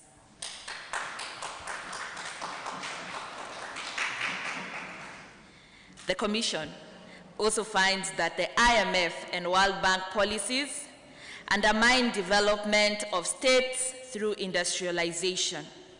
In particular, the Commission finds that some of the World Bank actions on climate financing are complicit in accelerating the climate catastrophe in Africa. They push energy frameworks that favor private profit and foreign investors, while undermining the right of African people to sustainable, equitable, and clean development pathways. This violates obligations under international climate law and exposes African nations to worsening environmental harms. I'll now hand over to Justice Tatsi for the recommendation. Yes, the Commission therefore made a number of proposals, 7 of them, and their recommendations are as follows. Based on these facts, the African People's Commission of Inquiry hereby issues the following people's verdict. 1, review the IMF and World Bank. Based on the evidence provided by witnesses, we call on the establishment of an African Union Fund, financial system, and monitoring process on digital platforms rooted in reparative justice, public participation, sustainability, and Pan-African solidarity. As per Kwame Nkrumah's vision, the Commission recommends an African-led financial system order rooted in reparative justice, public participation, transparency, sustainability, and Pan-African solidarity that can replace the international financial system. 2, review of debt contracts for all African states. Based on the testimonies of the following witnesses, Lydia Asingwe, and the public social services deficiencies arising from austerity measures and earlier on the structural adjustment programs as testified by Mrs. Eni Ebu, Mr. Kisito, and Honorable Shabalala, debt contracts and conditions brought by the IMF and the World Bank result in retrogression in the promotion, protection, and fulfillment of social economic rights to education, health, housing, decent work, and social security. This goes against the ACHPR. As a result, and based on harm done thus far, we call for a moratorium on African debt by all states that have faced negative consequences for review and a process of restorative and reparative justice for all sovereign African debt to be commenced. The world owes Africa reparations for stolen wealth, land, labor, and future.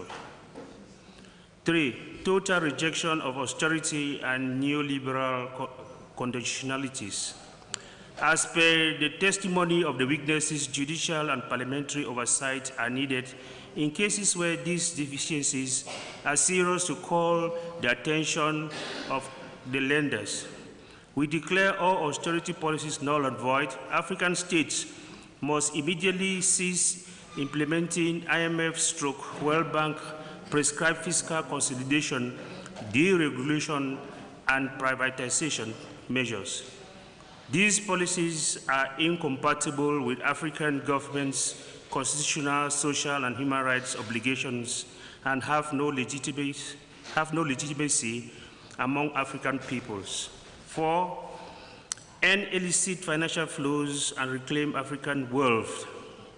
The Commission calls on all African states to take bold and coordinated action to shut down illicit financial flows, corporate tax abuse, and resource plunder.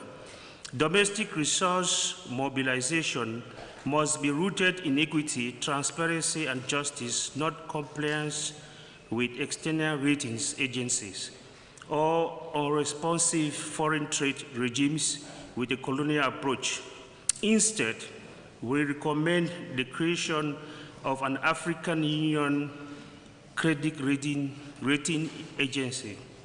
6, to reclaim our democracy and reduce economic dictatorship, the Commission recommends the full implementation of African visionaries Kwame Nkrumah, Thomas Sankara, and Patrice Lumumba by ensuring a unified borrowing front for a maximum period of 40 years for African countries from the African Fund should be for 40 years, anchored with grants for the provision of public social services for education, health, social services, as well as digital training, so that by the time the loan matures, African countries must have made the economies of scale to repay the loans and interest rates. The new digital platforms and digital training of the debtor nations will raise a body of equipped citizens, civil society, and government organs, including parliament and judicial oversight, to monitor loans and public debt allocation and expenditure, debate them, and make objections in the spirit of transparency and accountability, leading to a better performance of lent resources. All African states must reclaim their right to self-determination and policy sovereignty. Citizens must be fully involved in economic decisions. All public financial contracts should be subject to national parliament for review and approval, and national parliament should have robust mechanisms for meaningful public participation. Additionally, the Commission recommends scrutiny of all existing debt contracts, including those issued by the IMF and WorldBank, to see if they respect the sovereignty of African states, and based on the evaluation, commence a process of settling terms for new contracts, voiding unconstitutional contracts, and repairing the harm caused. 7, confront internal complicity and corruption. We call on African governments to end elite collusion with exploitative financial systems. Corruption, looting, and mismanagement have enabled this economic war on the people by implementing fully the provisions of the African leaders who betray public trust. Those who betray public trust must face justice and be held accountable to the public. Those are the recommendations by Justice Theophilus Tai Tatse and Dinah Gichengo of the Commission.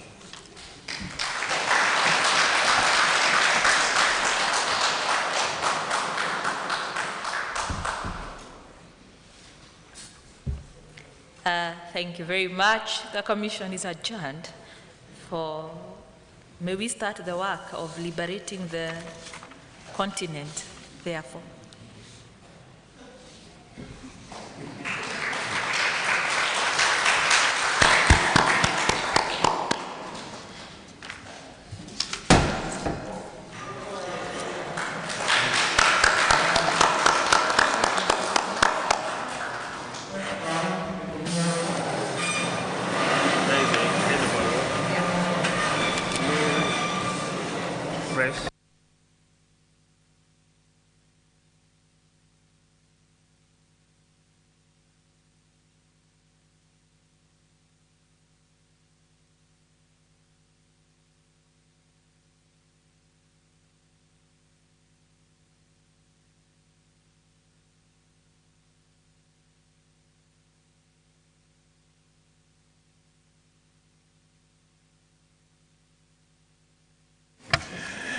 A big, big, big round of applause for our commissioners.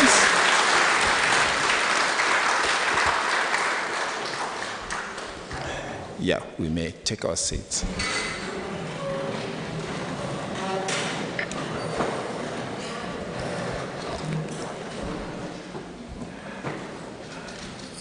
I will not comment on the judgment. It was loud and clear. Thank you so much, Dr. Theo, Justice Theo, and Counsel Diane for process.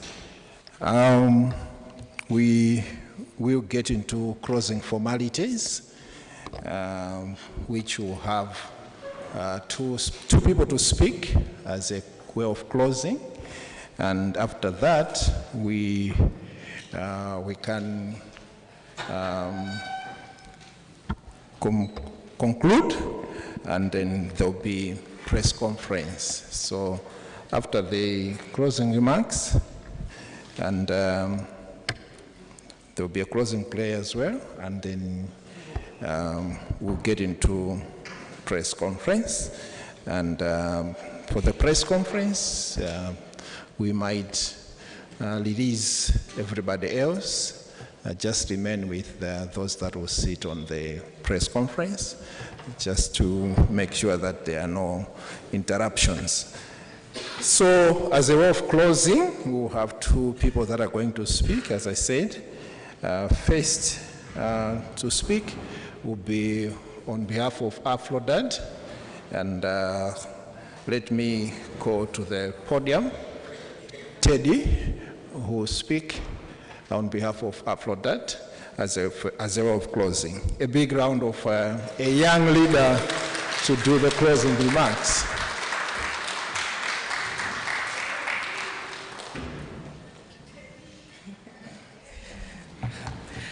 Thank you very much.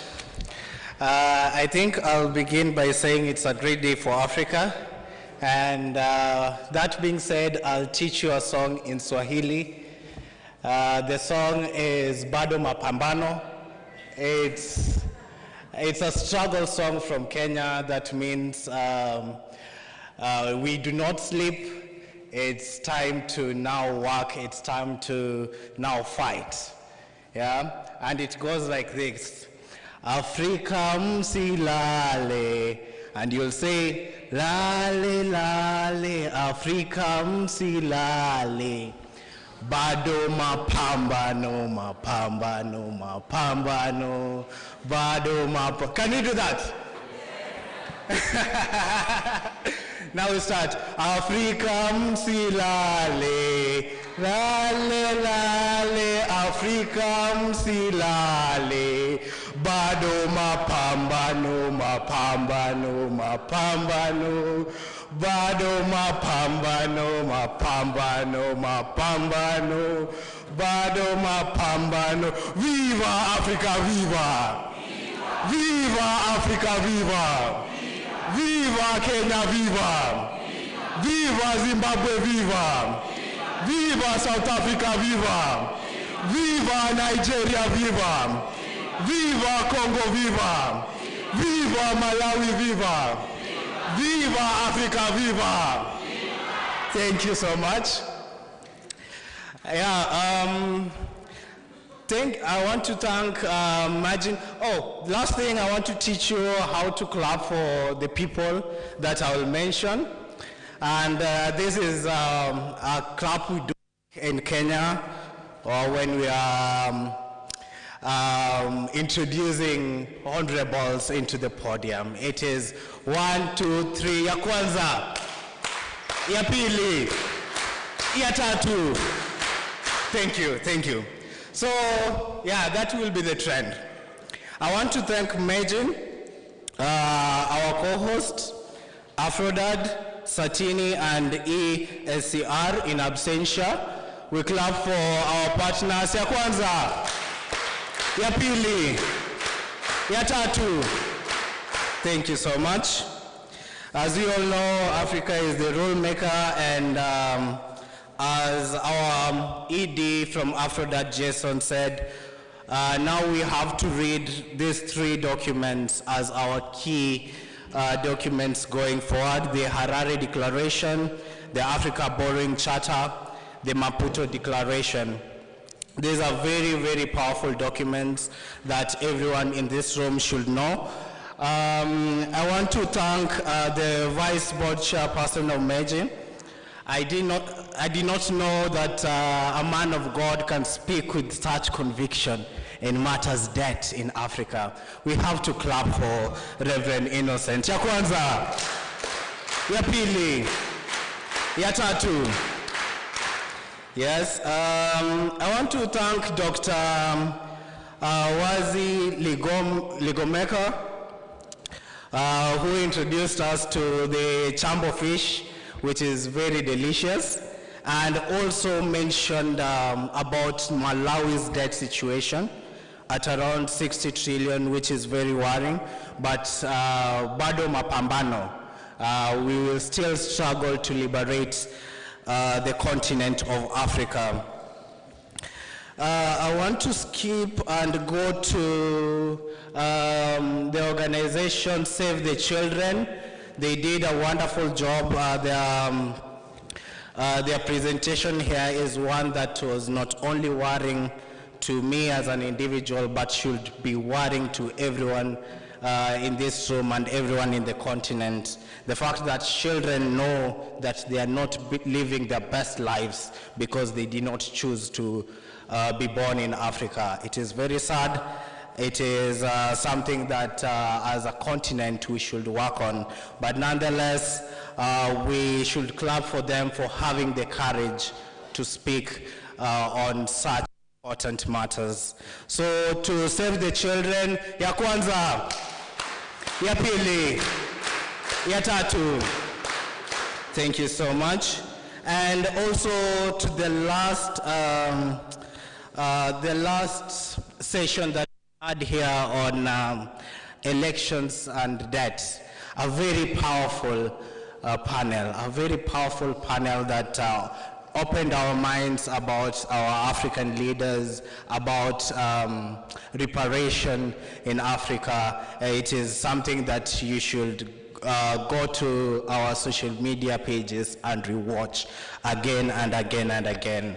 So to that panel, ya kwanza, ya pili, ya tatu. Thank you so much, thank you so much. Now I will go to the people that made the Commission of Inquiry possible. Without them, we could not have been here today. We will clap for them just, okay, victim one, that is Rachel Ngulumbe. Ya kwanza, ya pili. We clap for, we'll do only 2 rounds for everyone, yeah? We'll clap for Manuel Pembele, ya kwanza, ya pili. We'll also clap for Ledine Makuru, ya kwanza, ya pili. We'll also clap for Madam One Obi, ya kwanza, ya pili. For Madam Obi, we must do ya tatu, ya tatu. Yeah. We'll also clap for Honorable, Kizito. There is Kizito. Makofi, in Kiswahili we say makofi ya Kizito. Makofi ya Kizito. Ya pili. Ya tatu. Yes. We'll also clap for Honorable Shabalala. Yeah. Anyone who knows how to do the elation. Yes. Yeah, for Honorable Shabalala. Ya kwanza. Ya pili. Ya tatu. Thank you so much. Thank you so much. I'll also go to our lawyers in the room. And the first counsel that I want us to clap for will be Robert Rido. Robert, makofi ya kwanza, ya pili, ya tatu. Yes. The next council that I want us to clap for is just a minute. Farin, yes. Yeah. Advocate Farin, let us clap. Ya kwanza, ya pili, ya tatu. And lastly, ladies and gentlemen, lastly, let us clap for Dr. Do you know who I want to say next? Who knows the name of the next advocate that I want to mention? Lydia who? Lydia who? Latifa? Latif. Okay. All right. So for our last advocate that I will want us to really give her flowers is Dr. Leila Latif. Ya kwanza, ya pili, ya tatu. The very last lawyer that I want you to clap for is lawyer Teddy Odira. Ya kwanza, ya pili. No. Oh God. I was so angry about the IMF that the person the advocate who was asking questions on behalf of, or making us think about our gaps was Dr. Advocate Mary, Miss Mary. So, ya kwanza, ya pili, ya tatu, and lastly, ladies and gentlemen, clap for your host and your co-host today. Ya kwanza, ya pili. Let us not forget the media people, the translation, the camera people. Afshin has done a very good job today. Our floor managers, our timekeepers, the timekeeper was very strict. 10 minutes to go, and very strict. So for Tafadzwa, Lydia, Afshin, our camera people, and everyone who made it here today, Howard back there doing an amazing job with the live stream and doing everything to make this possible, even online. These are people that we should not take for granted. Yeah? Fidelate. Oh, Fidelate. All right. Well, we do a collective clap now, but a very warm clap for around 1 minute for this very beautiful and very hardworking people. 1, 2, 3.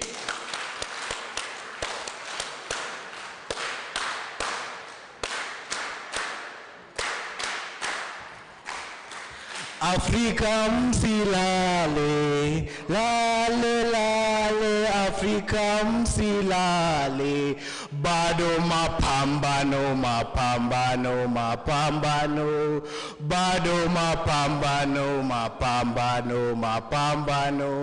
bado mapambano. Viva Africa, viva! Viva Africa, viva! Thank you very much.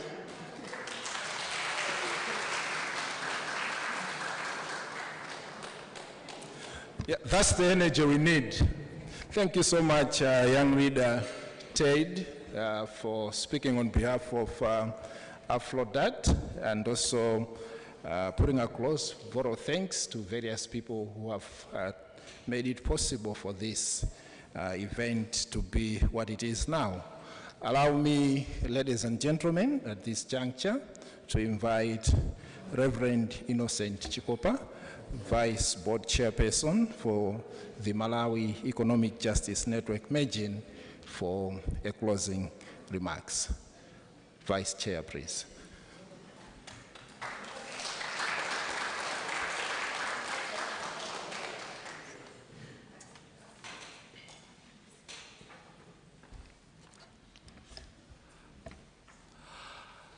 Good afternoon.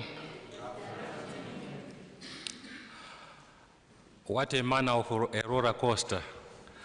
And we thank God that He has taken us this far.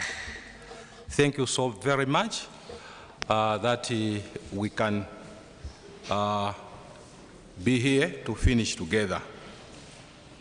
Fellow comrades, distinguished ladies and gentlemen, we now come to the conclusion of an exciting journey for demanding economic and social justice. The closure of this conference and tribunal marks the beginning of an era. It is an era for African peoples to rise and say no to impunity, say no to the policy arrogance of the IMF and World Bank. The end of this meeting of the Commission of Inquiry is the beginning of a new activism, an activism for renewed calls for debt cancellation, an activism for the demanding of reform of Bretton Woods institution. The people have spoken. African people have spoken. And Malawians have joined the voices, and together we can demand an end to imperialism, neocolonialism, and neoliberalism. This Commission of Inquiry has unearthed all the evidence, and it has now given us a clear mandate that we no longer want policies that mortgage our future and the future of our children under the impoverishing manipulations of the IMF and the World Bank. Allow me at this juncture to thank our international partners from the African continent. I hope that you have experienced the African philosophy of Ubuntu in the faces of our beautiful people, Malawians. As you are aware, that the philosophy of Ubuntu is a concept that calls us to identify with people of like-mindedness, to identify with people of beautiful hearts. And I would like to believe that our stay at this hotel and in this room these days, we have managed to identify a beautiful face. Hallelujah. You can look at the face of your brother and your sister and encourage them to continue with the spirit of Ubuntu. That's what defines us as Africans. Let me also thank the leadership of Afrodad and Siatin for the technical partnerships. Thank you this year for the children, this year, Save the Children, and other organizations, and also the civil society partners for making invaluable contributions, including mobilization of participants and resources. To the leadership of my own organization, Malawi Economic Justice Network, and our merging local affiliates, I wish to use this opportunity to thank you and to encourage you to renew our energy and strength, to renew our advocacy on debt and development. As Malawi goes on the 16th of September this year, let us elevate debt issues on the campaign manifestos. Our political leaders must commit to the debt cancellation. I wish everyone safe travels and safe flights. I'll be praying with you that you reach home safely and meet your beautiful families and continue the advocacy of debt cancellation. Thank you so much. Muyende bwino. Bon voyage. Good journey. Thank you.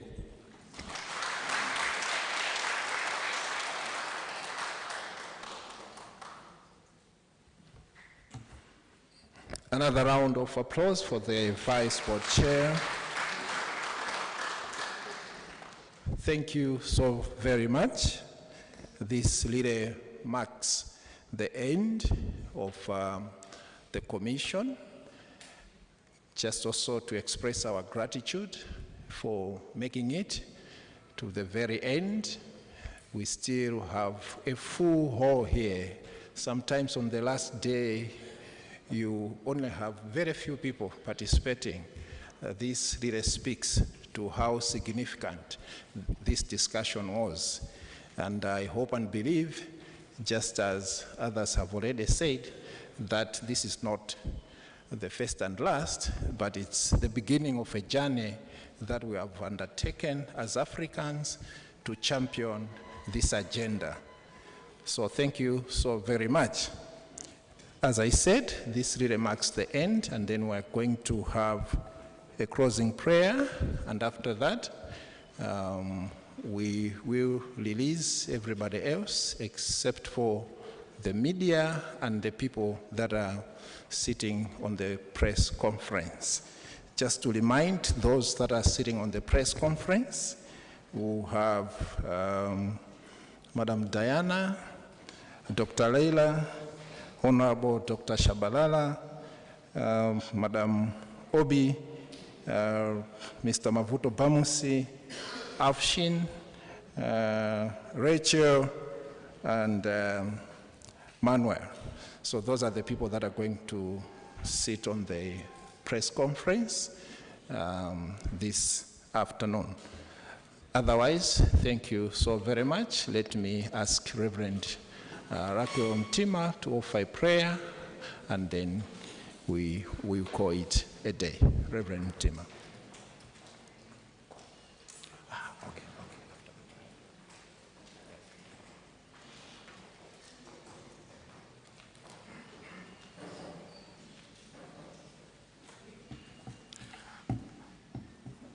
And should I sing again? Because my friend was singing here. There is this song, Africa will be saved. Do we know it? Okay. Would you believe and I believe, and together we will say, the Holy Spirit must come down, and Africa will be saved. Africa will be saved. Africa will be saved. The Holy Spirit must come down, and Africa will be saved. Let us pray. Our Heavenly Father, we come before thy throne of grace this evening, once again to thank you. Lord God Almighty, when we reflect back, we can together say that we had these 2 days profitably. We thank you, God Almighty, for your presence that has been with us from yesterday to this very day. We thank you, Lord God Almighty, for your presence throughout this Commission of Inquiry. We commit Africa and her people to your divine care. May the work done here, Lord God Almighty, in these 2 days lead us to truth, healing, justice, and transformation across our nations. Lord God Almighty, it is my prayer that you open the eyes and the hearts of our leaders. Give them the wisdom they need, the boldness and vision to rise above dependency on former colonial powers. Help them and us to lead with integrity, courage, and deep sense of responsibility to the people that we serve. I pray also, God Almighty, that you break every chain of mental, economic, and political bondage and usher Africa, Malawi, into a new season of self-reliance, dignity, and peace. We pray for the Holy Spirit to continue to move across this continent. Heal our land, Lord. Uplift the oppressed and empower us as a nation to become the truth and hope. For we have come to the end of our sessions, of God Almighty. We pray for your travel journey mercies. For many of us who will be traveling to various destinations, we pray, God Almighty, that you bless each one of us till we reach our destination, O God, praising and glorifying your name. And now may the grace of our Lord and Savior Jesus Christ, love of God the Father, and the sweet fellowship of the Holy Spirit be with us now and forever. In Jesus' name we pray. Amen.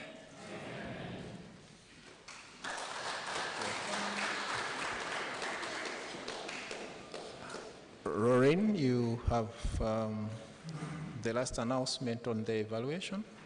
Do you want to say something?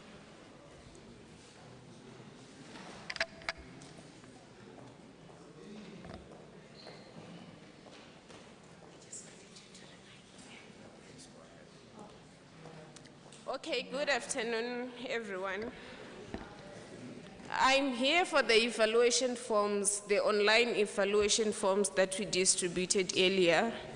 Thank you to those who have answered to the questionnaire, but we are still looking forward to those who haven't get the chance yet to answer to the questionnaire.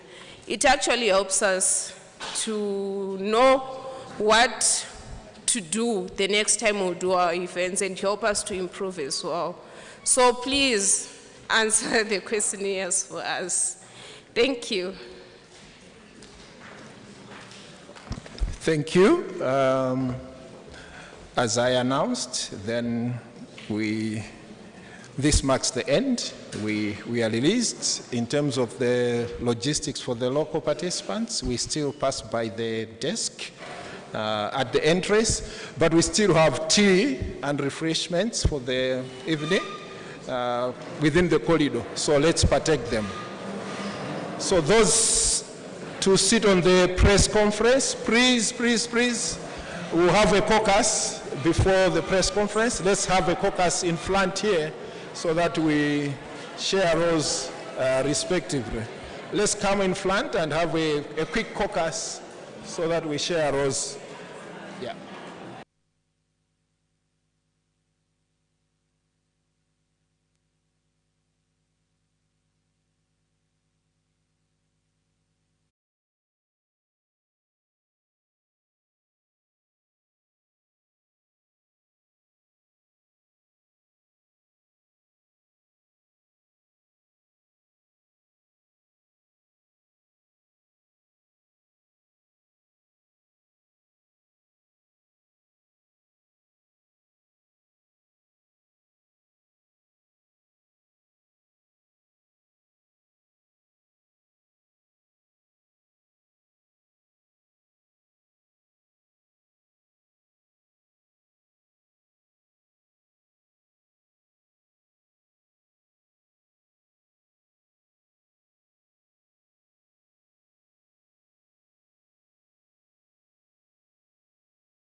of African nations. And this is the reason we've been here to hold the IMF and the World Bank accountable. And the accountability has been in us presenting cases, presenting evidence, establishing facts, bringing about empirical evidence, talking about case studies. Many countries we've mentioned here, from Tunisia to Ghana, to Nigeria, to Kenya, to South Africa, to Angola, to Malawi, we've been showing, demonstrating the impact of IMF policies, World Bank design programs, the impact that they have had in these countries. And we've been able to link this to the poor performance of the countries when it comes to eradicating poverty. So we've tried to establish that these policies, these economic and fiscally designed policies brought about by IMF and World Bank, have engineered extraction of the continent, and this extraction has resulted in revenue degeneration of our continent. So this tribunal here, what we're also calling the Commission of Inquiry, has been to bring about this scenario so that we can then have a finding from the people, the voices of Africans, to say that what we want out of the IMF and the World Bank are certain recommendations, are certain strategic policy moves that we want correction. So that's the reason that we've been here, and I'm going to now pass on the mic to my counterpart Diana to give us more information. Thank you.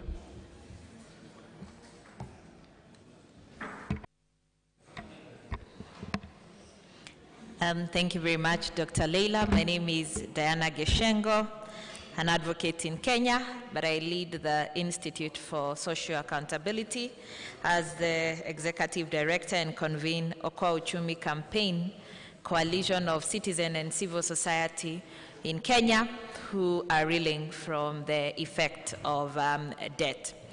As have been stated, we've been here for the last 2 days together as the people of Africa, and because the people of Africa understand that international financial institutions, in addition to our political leaders, are responsible for the mess that we find ourselves in economically, and because everything we have, our political system, our social systems, our economic systems, and therefore all our human rights are financed by money in the form of taxes and debt. When countries have high indebtedness due to the bad policies and the neoliberal approaches of institutions like IMF and the World Bank, then we are very sure we are almost headed back to slavery. And based on that particular process, and as somebody who back home has tried to hold the IMF accountable in vain, we are called for meetings when they are doing their assessment, their monitoring reviews, but we are called at the tail end of the process after they have told government everything that they need, and what appears is a small two-line. We consulted civil society, but nothing we ever say ever finds its way there. Then, as a result, the Commission has been moved by the stories of African who have, I don't know whether they are victims, but they continue to survive, people who have lost their relatives, people who have lost pregnancies. So when we say futures, it is not removed. It is present future that are that personal. And based on that particular background, we note that IMF and World Bank are part of the biggest violators of human rights. If we were to calculate the number of people who are dying because of fiscal consolidation and austerity measures, most probably they would equate the number of people who have died from genocides. Whenever genocides happen, commissions of inquiries are quickly commissioned. People run to the International Criminal Court.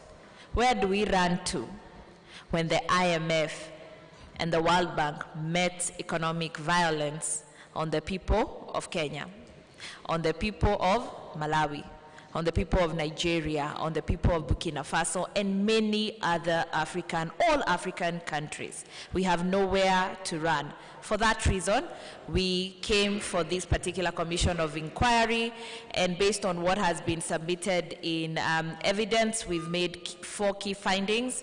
First, that the debt contracts and the clauses that are contained in those particular debt contracts with the IMF and the World Bank, whether they are listed in development and policy program initiatives, whether they are technical assistance.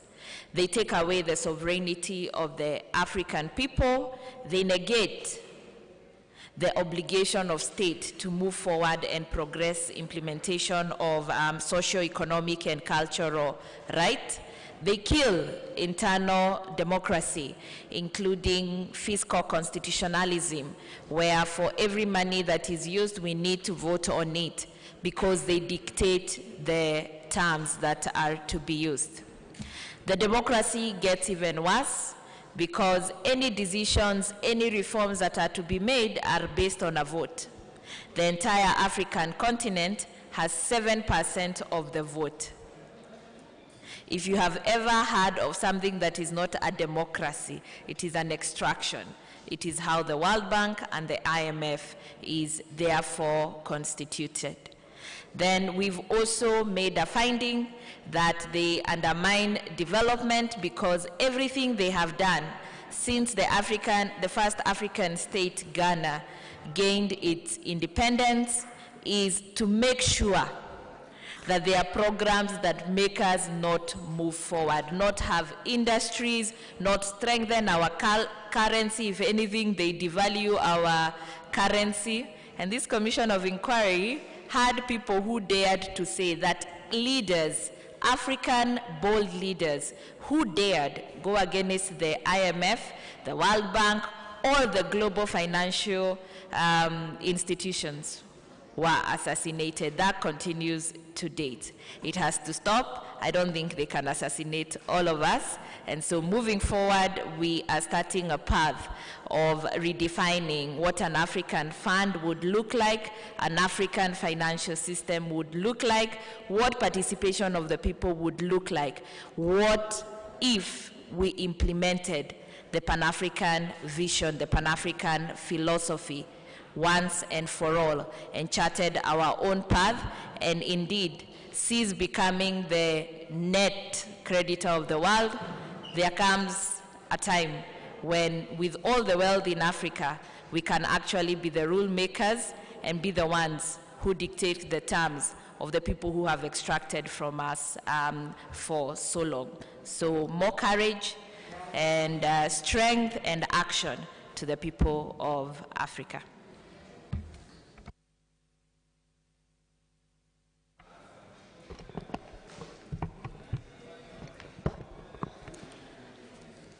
Why is it that an African child is struggling in the same global financing system than any other children in the other parts of the world? I am Rachel Yankungluwe, 17 years of age, from Malawi.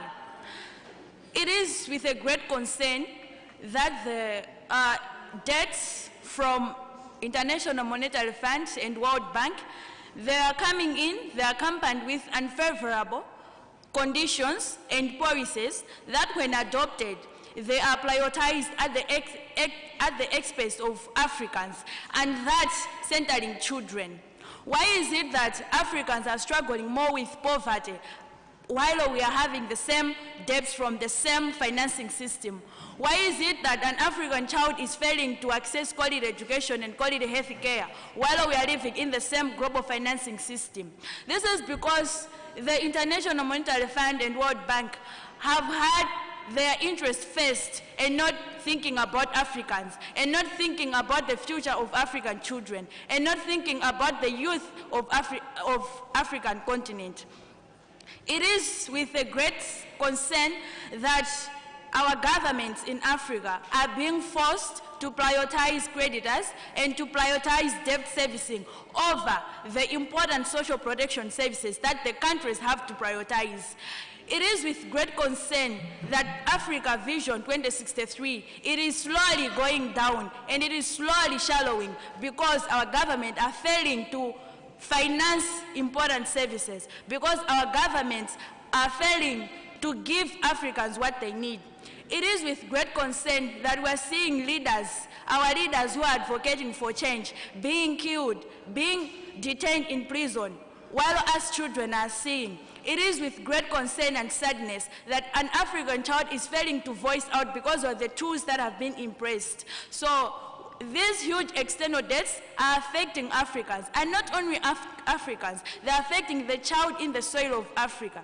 Therefore, the children of Africa are struggling in the same poverty since the 1990s, while we are being granted with debts to support us. Why is it that we are failing to move out from those cages of poverty while we have the debts? It is because this IMF and World Bank, they are protecting their Western industries over our industries. They are protecting they're using African as their safe place, as their safe haven to extract our resources. Where do we think our African children are going to live? Where do we think our African youth are going to get those minerals to support themselves? It is because they are being used as neo-colonialists. Thank you.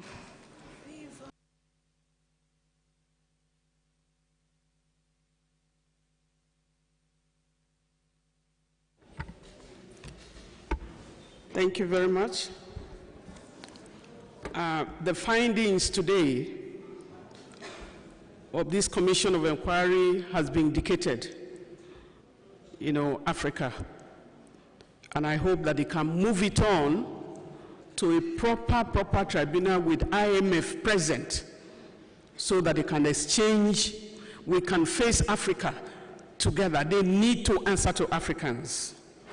And so with no missing words, we are calling for reparation across the sub-region of Africa. The conditionalities are a deliberate and planned systematic steps to recolonize Africa.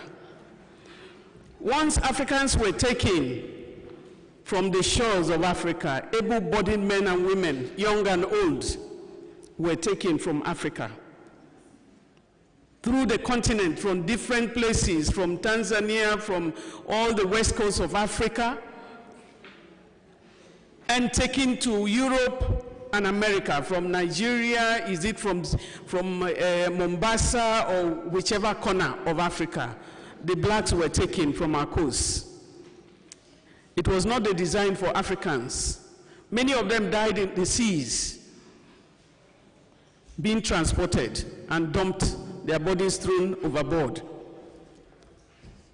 With the neglect of the social sector, which is a condition of the IMF and World Bank, many of our citizens have no jobs, they have nowhere to turn to. We have so many graduates, and they are now dying again.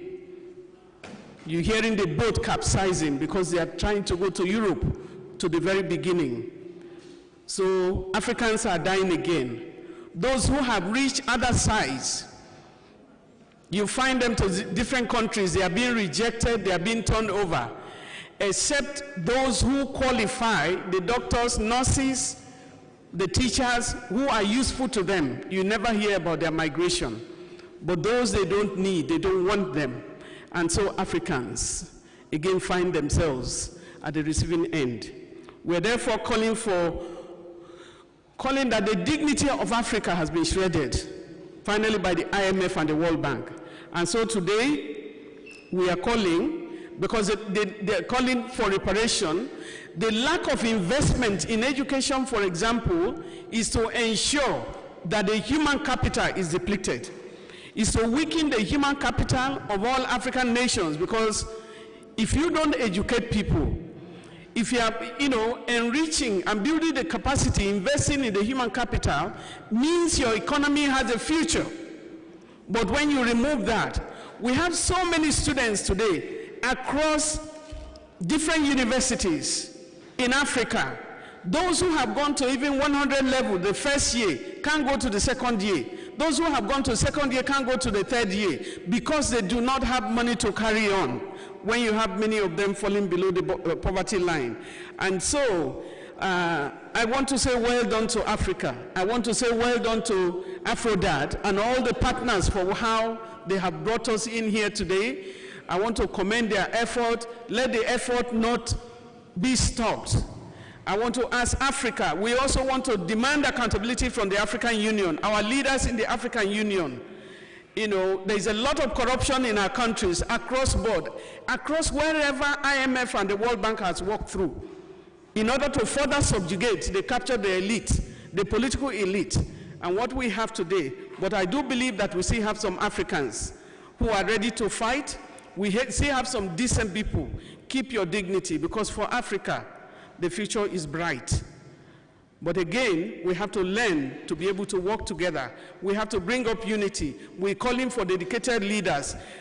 It is Nelson Mandela who once said that a heart that can hate with intensity can also love with the same intensity when they are converted. And so we are calling that all those who have gone astray, you better come back, because all of us, we are all on a death row, isn't it? There is nothing you are taking from this world. So the primitive accumulation of wealth that you are doing today, it will be over tomorrow, because you are not taking anything out of this world. The world belongs to God. And so you need to turn around yourself and write your history. Be a solid African by recommitting your life to, and dedicating it to Africa as a nation. Thank you.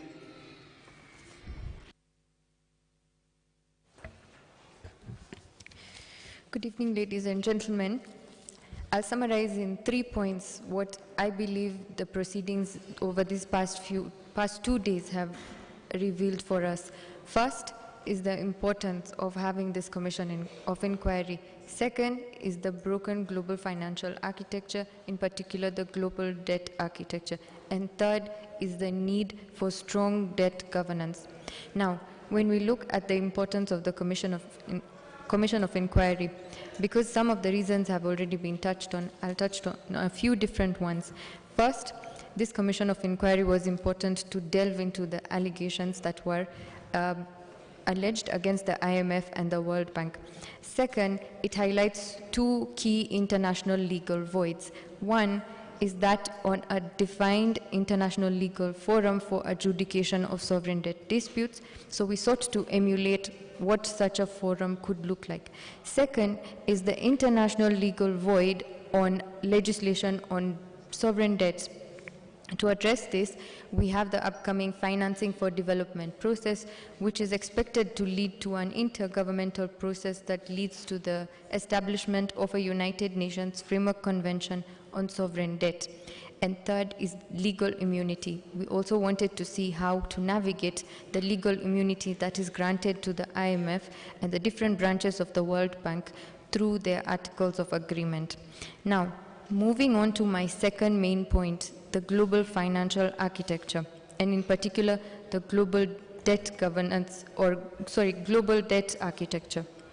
Now, at Aphrodite, we have the Harare Declaration, which points out that current debt relief and restructuring initiatives are not adequate. We've seen the heavily indebted poor countries initiative, we've seen the multilateral debt relief initiative, and more recently, the G20 common framework. Despite the existence of all of these initiatives, debt dependency and debt cycles still continue to persist. Why? It raises the question, it raises the point that there is a larger systemic issue to be addressed. So the IMF and the World Bank have been promoting fiscal consolidation and creditor-centric lending practices. So this is a new form of neocolonialism. Global decision-making is also unbalanced. For example, the voting power, if we look at the IMF's voting power, the whole continent holds less than 10% of the voting share. While you'll see one country, for example, developed country holding, for example, 16%. And this becomes a problem because it takes away from a democratic debt governance architecture.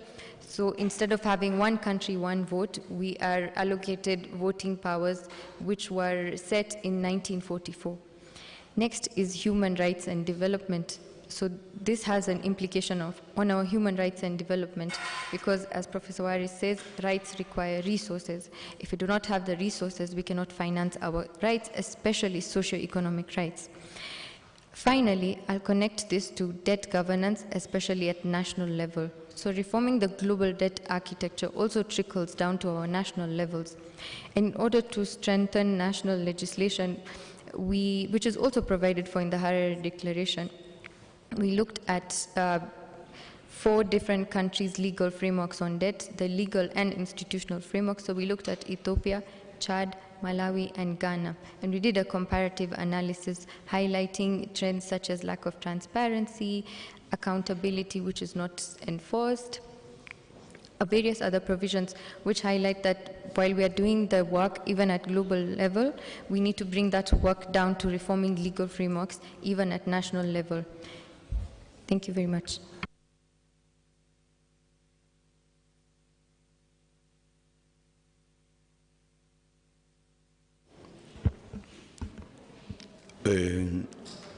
Muito obrigado e agradecer a todos que estão aqui presentes por essa oportunidade de mais partilharmos ponto de vista, conclusões e aquilo que sentimos ao longo desse espaço da Comissão Africana de Inquérito, que nós intitulamos Tribunal Internacional dos Povos de África. Angola, sendo um país com subsolo rico e solo rico em termos de minérios, entendemos que Angola, possuidor de cerca de 35 minérios mais importantes dos 45 do mercado mundial, mas o seu povo continua a viver por uma refeição de $1,50 por dia.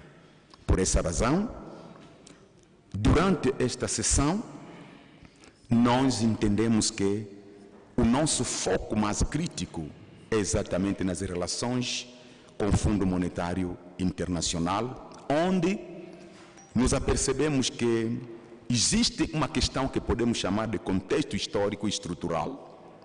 A herança dos modelos econômicos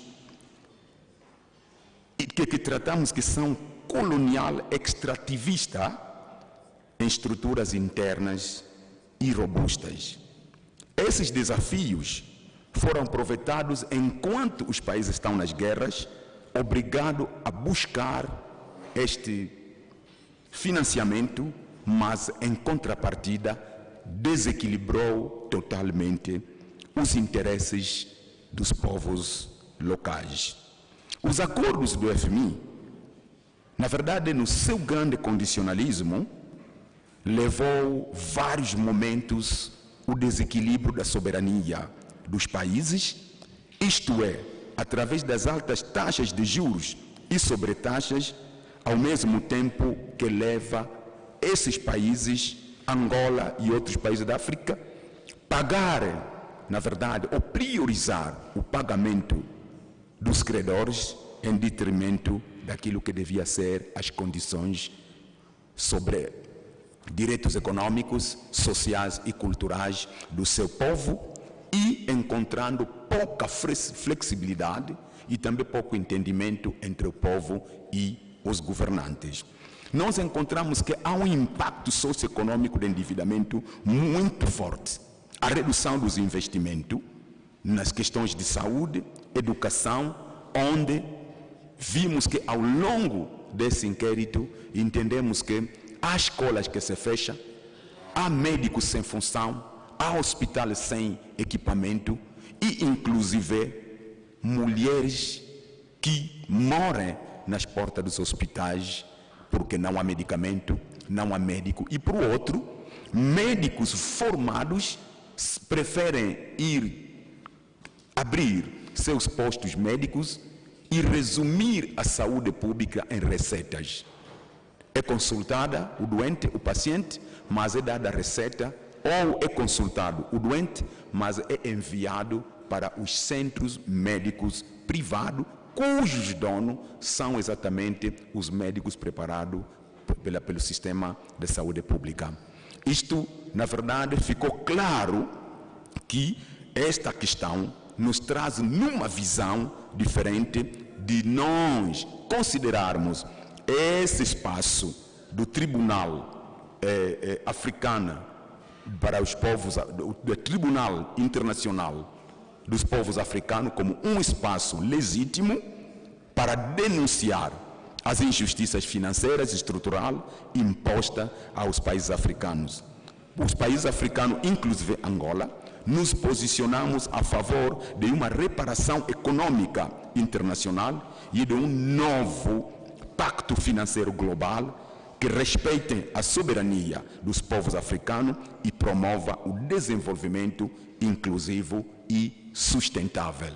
Para os próprios países, há necessidade de não recorrer apenas na questão de cancelamento de dívidas já obtidas, mas precisamos o cancelamento de leis que nos leva a se endividar para nós postarmos naquilo que são os nossos próprios recursos, formando o nosso povo, explorando os nossos recursos e deixarmos de vender os nossos recursos de maneira bruta. Temos que agregar valor nisso. Assim sendo, esse espaço é legítimo para nós fazermos elevar a nossa voz e sermos ouvidos e também sermos reposta a nossa dignidade. Obrigado.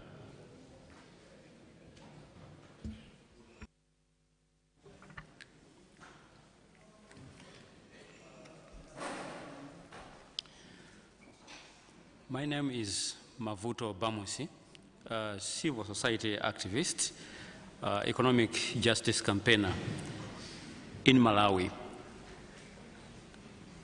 The hosts of this, I would say, a successful International African People's Tribunal.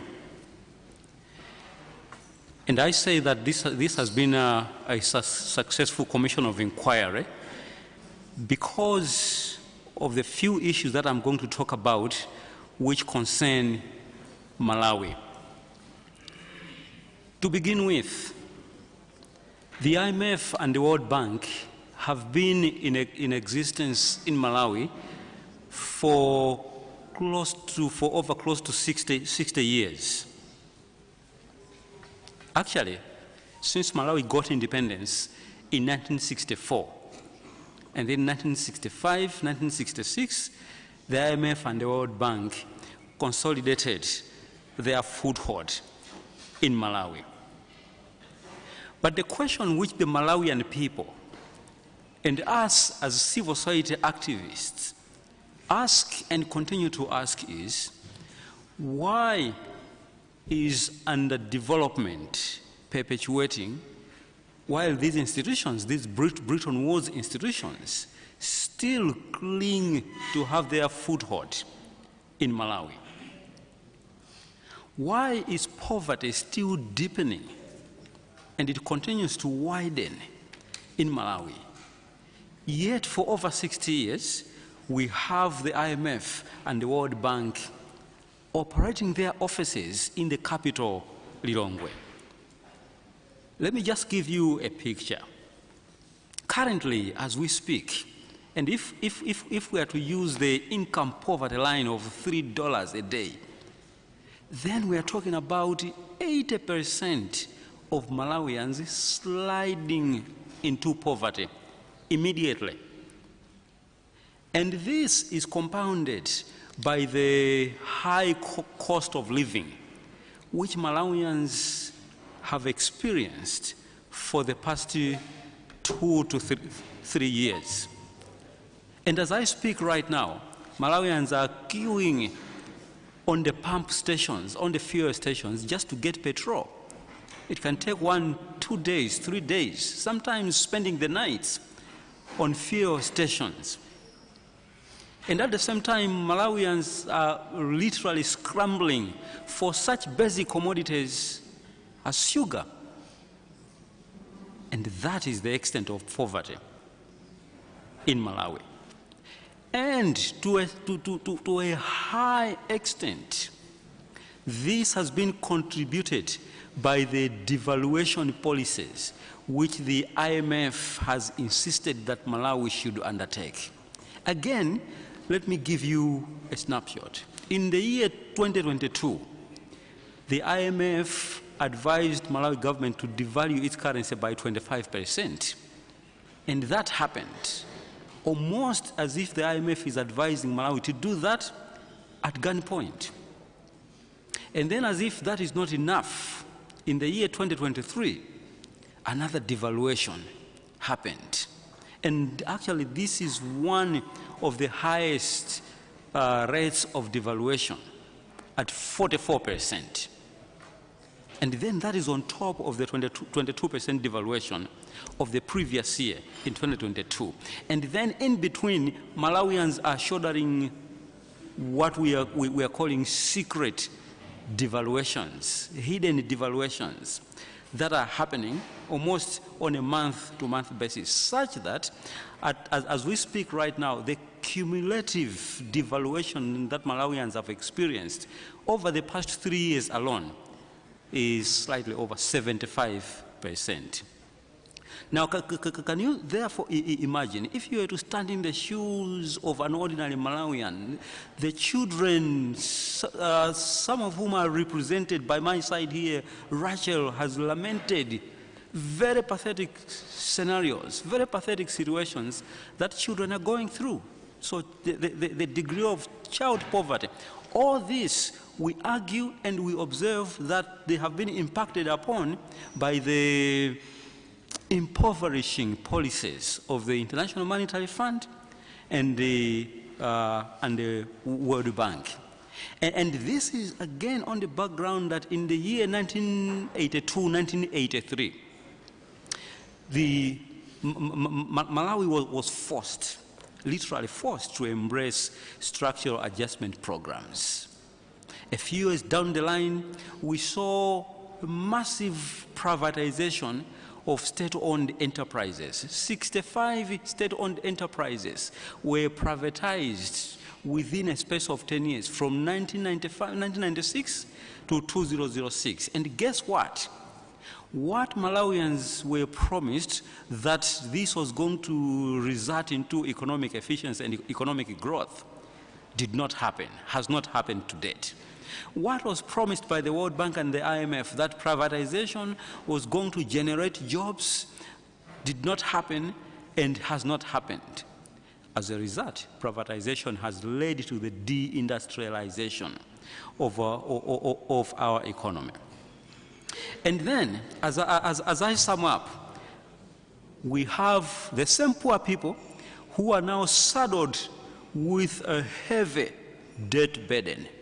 Malawi's debt now is over 80% of gross domestic product. And actually one would wonder and ask, how are people surviving?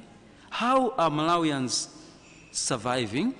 So the question of surviving, the question of survival does not even exist in a country like Malawi. So the youths, children, women, and literally all Malawians are being affected. Let me also give you another very sad statistic. Currently, in terms of hunger, and we say that Malawi is an agro-based economy, is an agricultural economy, yet this is a country that is begging for food year in, year out. Of the population of close to 20 million Malawians, as I speak, 6.8 Malawians are on the brink of starvation. And these are official figures, these are official statistics. The question again is, where is the IMF? Where is the World Bank? They are still peddling the same impoverishing, starving policies. And it is almost as if the World Bank and the IMF are subjecting Malawians to death by starvation through their bad policies. So therefore, through this tribunal, through this commission of inquiry, and thanks to our partners in the region, in Africa. We, the people of Malawi, demand accountability from the IMF and the World Bank. We demand immediate reforms in the IMF and the World Bank. We demand an end to implementation of the global financial system that is simply enriching the already rich and creating more poverty for the already poor, as well as inequality. Lastly, on 16 September this year, 2025, Malawians are going to the polls. And when that happens, our plea and demand as the people of Malawi, and I believe in solidarity with the people of Africa, is that the election in Malawi must be an issue-based election where political leaders must make campaign promises towards debt cancellation. We are expecting nothing short of that political leaders must make campaign promises towards reformation of the IMF and the World Bank. We, the people of Malawi, are thankful to the African civil society and the peoples of Africa for allowing us to host this tribunal, this very, very important commission of inquiry. And we hope and we look forward to the fruits of this particular commission of inquiry, which should be about generating development, generating jobs, lifting millions of Malawians and Africans out of poverty. But that is premised on the expectation that the IMF and the World Bank need to reform. If they cannot reform, they have their offices in Lilongwe, the capital of Malawi, we would ask them to pack up and go. Thank you very much.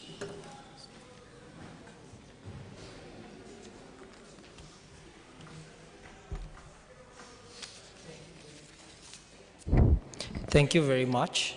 I want to open the floor for a few questions. Any question? I have one question online. Anyone in the room who wants? Yes, please, introduce yourself and then ask the question. And specify if there's someone who you would like to answer your question.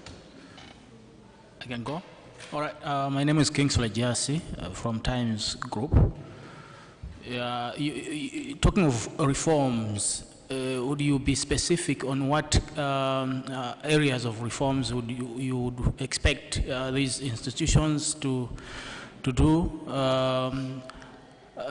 and to what level of impact to Malawi and Africa as a whole? What reform areas would you cite? And the second question is, how do you balance now in holding IMF and World Bank to account with local governance issues, economic management issues that we also see African countries suffering from? How do you balance that? While you are holding these institutions to account, what about the local authorities? What about leaders in Africa? How do you intend to balance up on those? Thank you. Diana, would you want to take that? Thank you very much for your question. I think that's also the same question that has been asked online. I want to make it very clear. I don't think IMF and World Bank are capable of reform. These are 1944 institutions established when majority of the continent was under colonial rule.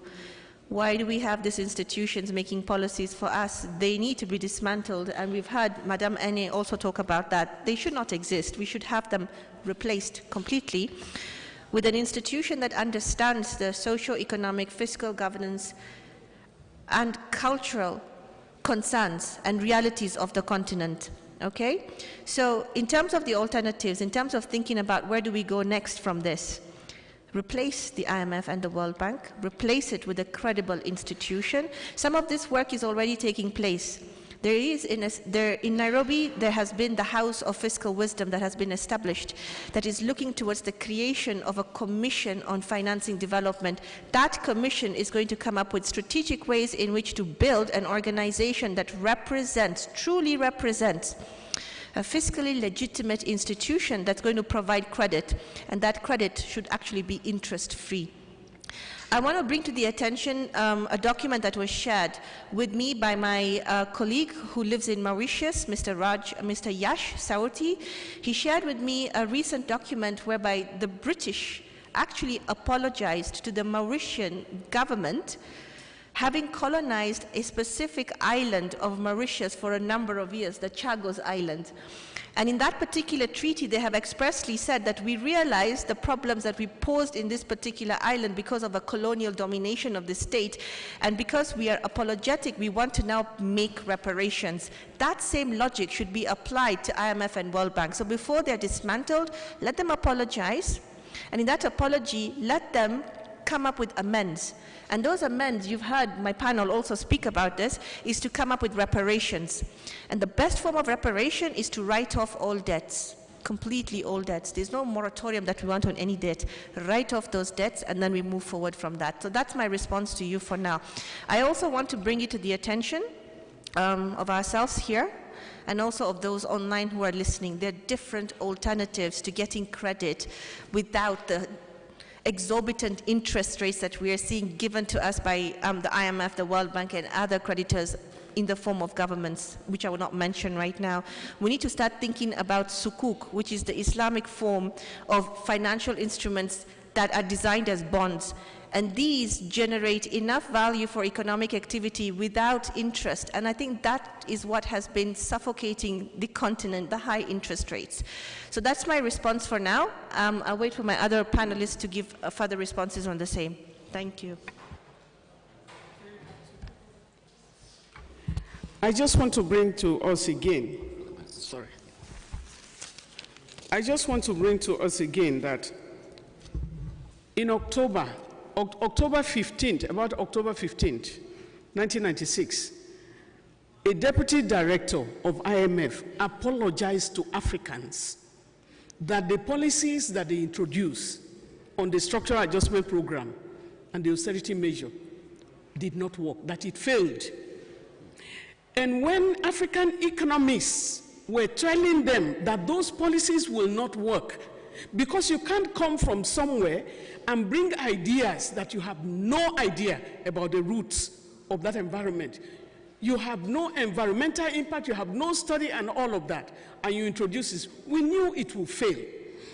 All of the industries that Nigeria, or is it Cameroon, is it Tanzania or Malawi had in the early 80s before the introduction of the structural adjustment program, almost all of the industries are closing down.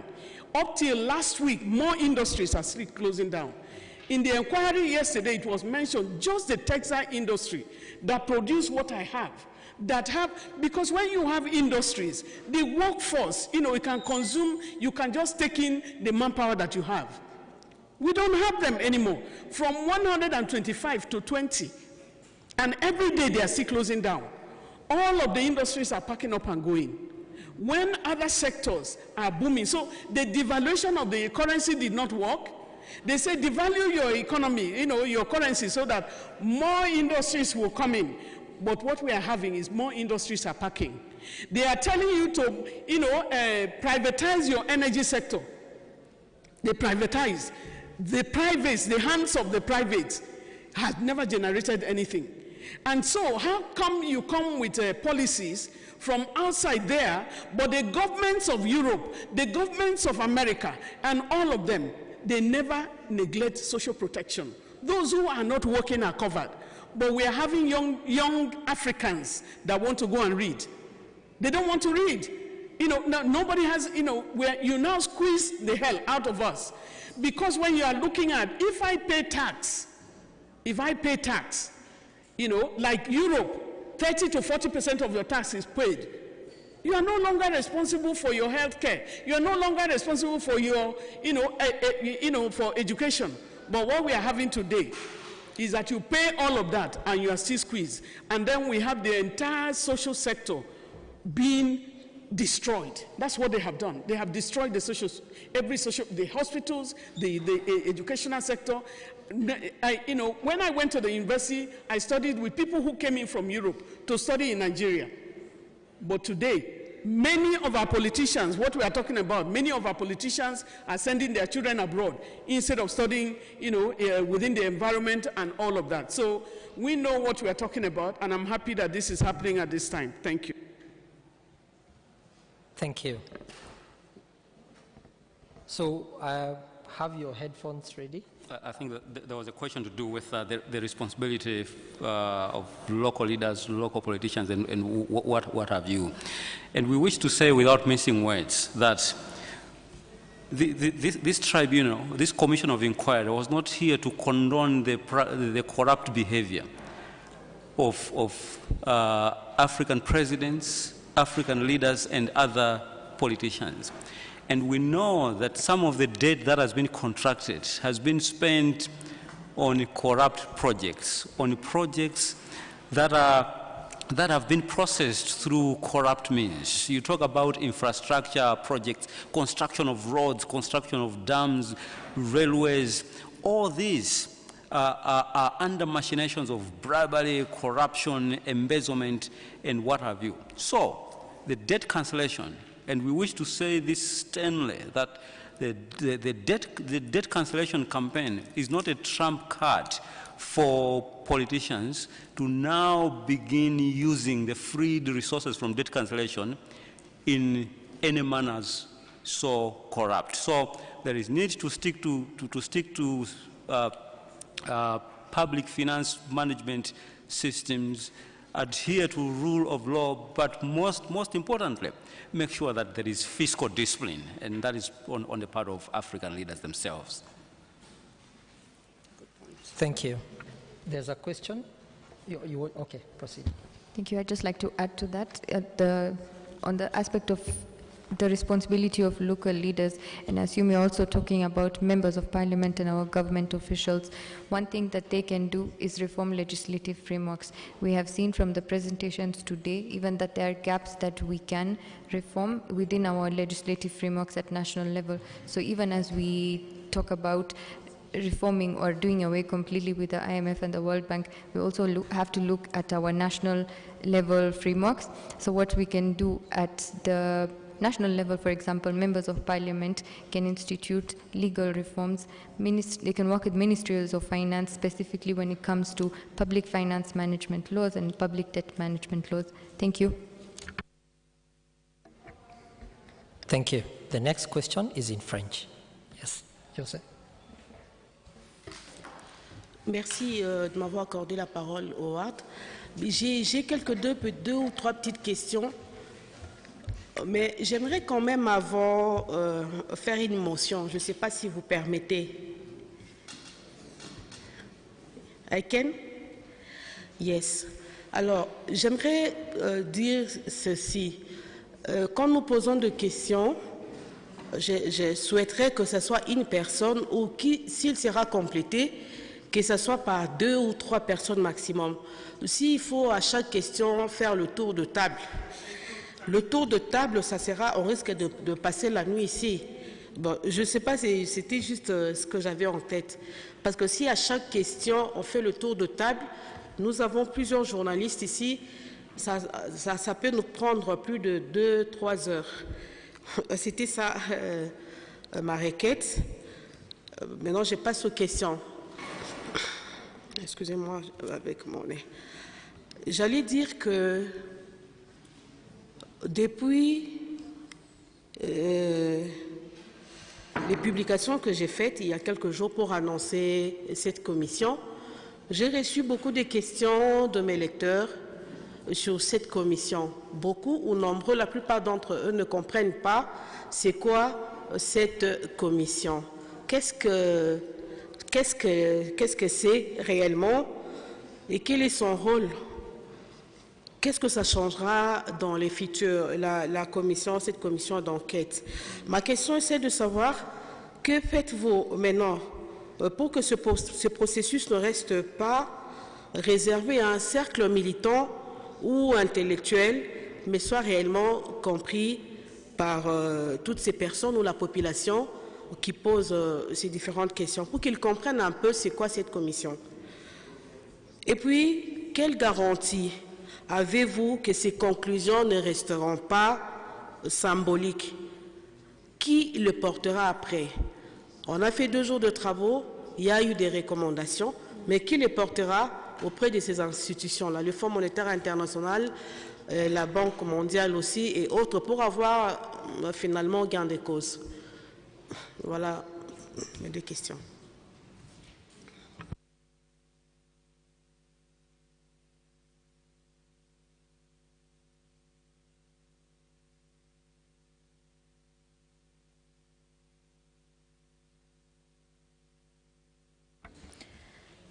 Thank you very much for that question. One, why we have this commission is to already simulate and illustrate to the people of Africa what is possible. Okay? Because unless we get to the point of imagining what economic liberation, economic freedom, true independence of African state would look like, we will never even start to take the steps that are required for that true liberation to take place. So first, this commission is to signal to the African Union, to the heads of state, to the IMF, to the World Bank, and to all those delegates who are going for the FFD conference, that the African people can see the injustice that has been going on since during the colonial period to date. And we've just started the journey of imagining what that future would be. Part of it would be, one, that the IMF and the World Bank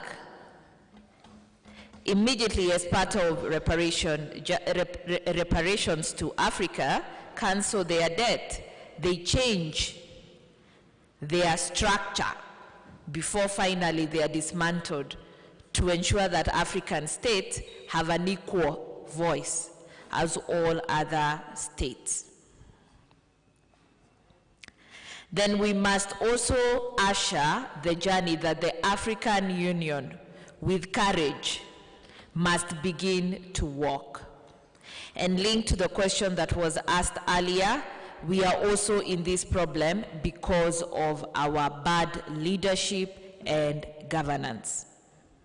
The few states that have managed to say no to SAPs, to austerity measures, and have been lucky not to be assassinated, have moved forward. Why are our leaders easily co-opted? It is because we have leaders who care about power and not the people of Africa. The change of our economic systems is very linked to change of our democratic systems. As long as we continue to vote for the richest people on African continent, they get into power to protect their individual wealth and not the sovereign wealth of the country.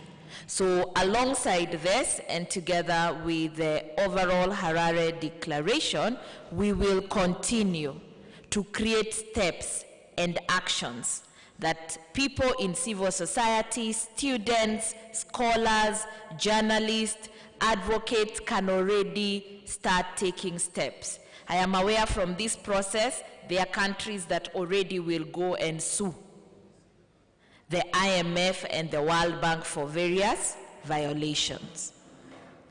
There are ongoing processes of, say, IMF and World Bank-led governance diagnostic performance review that are being contested by ordinary people. So it is a journey that we are starting to start creating what ought to be. That is how we got the constitutive charter of the African Union. It is surely how we can get our way forward when it comes to economic liberation in Africa.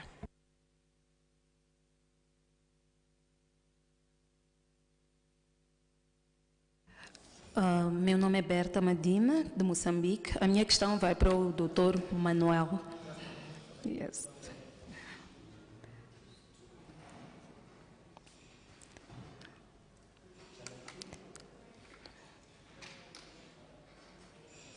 Dr. Manuel esteve aqui a falar da situação da dívida em Angola e aquelas que são as consequências para o país. Eu gostava de saber, primeiro, se desenha o mesmo cenário para todos os PALOP e, se sim, se há alguma política que foi aqui sugerida que pode ser diretamente implementada nos PALOP para o nosso benefício. Obrigada.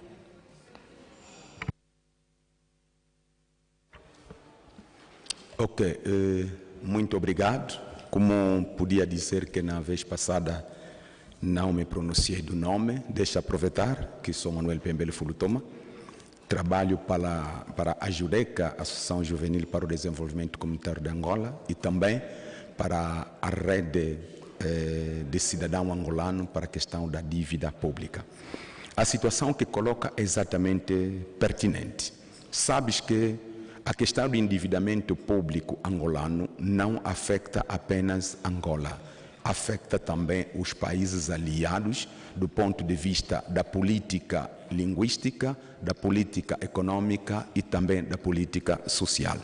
Ao longo deste tribunal, nós entendemos que, para além da política da FMI, que na verdade impõe, ou ao emprestar, ele impõe algumas regras estruturais e regras essas que acabam de inibir a implementação da soberania do país, levando os governos africanos a priorizar os credores do que os direitos econômicos e sociais, e assim que chegamos à conclusão de que, primeiro, a questão da reforma política do FMI é importante, porque se observar muito bem, desde 1944, a FMI, Banco Mundial, são instituições que surgiram na ordem da questão da Guerra Mundial. Mas será que desde aquela altura até aqui os efeitos da Guerra Mundial continuam a ter grandes percentagens ou não? Se não, é necessário encontrarmos essa formulação, porque eles, em vez de buscar a sustentabilidade econômica dos países do mundo, eles ali estão a desequilibrar praticamente esta sustentabilidade econômica. Por essa razão, precisamos de desenvolver, primeiramente, políticas de auditoria cidadã. O exemplo de Moçambique é um elemento fundamental que deve ir a todos os palopes, no sentido de fazer participar a população, e assim estaríamos também descobrir aqueles que são dívidas odiosas, que na verdade são dívidas que estão no parâmetro mais fora. A outra questão é a questão de, para além dos governos africanos pedirem a questão de cancelamento ou moratória nas suas dívidas, mas avançamos no cancelamento das políticas internas de endividamento, no sentido que os países africanos, cheios de minérios, optem praticamente nos seus recursos locais. Obrigado. Thank you. Thank you very much. And ladies and gentlemen, I think we can close at this point, and I'll give this chance to Lydie to close for us. Merci beaucoup de la parole qui m'est accordée encore ce soir. En tout cas, je suis très honorée. Mais qu'est-ce qu'il faut que je dise encore? Quand j'ai déjà suivi ce que les experts, les avocats ont évoqué ici, c'est presque le même problème. Pour les journalistes, moi c'est Lydie, je viens de la République démocratique du Congo. Par rapport aux politiques imposées par le FMI et la Banque mondiale, ce que je peux dire, je prends le contexte de mon pays, ce sont des politiques en tout cas qui ont plus tuer le secteur de la santé et de l'éducation. Je vais m'attarder sur le secteur de la santé. En République démocratique du Congo, les hôpitaux publics ressemblent à un mouroir aujourd'hui. Je l'ai évoqué hier, 80% des Congolais se soignent à leurs propres frais. Tout simplement parce que les hôpitaux ne bénéficient plus des financements publics. Lorsque vous vous retrouvez dans un hôpital public, vous ne comptez pas aux médicaments, les plateaux techniques vétustes. Même pour un simple examen, vous devez aller chercher dans du privé, imaginez-vous. Et je l'ai évoqué peut-être pour les journalistes, moi j'ai été victime, j'ai parlé de ça ici, en un mot. Moi j'ai perdu mon père dans un hôpital public, lui-même personnel d'une institution publique, qui a été hospitalisé, mais tellement que les médecins chaque trimestre sont en grève pour réclamer l'amélioration des salaires, l'amélioration des conditions de travail. On ne peut pas se retrouver dans des conditions où il n'y avait pas un médecin disponible. Hier, peut-être, je n'ai pas évoqué certains détails. Imaginez-vous, pour avoir quelques minutes, un médecin aux côtés de papa, il fallait donner de l'argent à ces médecins. Parce qu'il a dit, lui-même souffre, il n'est pas payé, pourtant il est fonctionnaire de l'État. Voyez-vous jusqu'où cette austérité tue en silence. Le secteur de l'éducation, n'en parlons pas. Je prends le secteur de l'enseignement supérieur. En 2022, il y a des rapports sur ça. 1,7% du budget a été accordé au secteur de l'enseignement supérieur. On s'attend à quoi dans l'avenir? Aujourd'hui, moi je pense que cette lutte ici avec la commission d'enquête doit être une occasion pour nous tous de saisir cette opportunité, de s'engager pour cette cause. Que ce soit également une responsabilité de vous, les journalistes, de nous, les journalistes, pour que la voix soit portée plus haut. Parce que c'est une lutte qui commence, mais qui ne doit pas s'arrêter ici.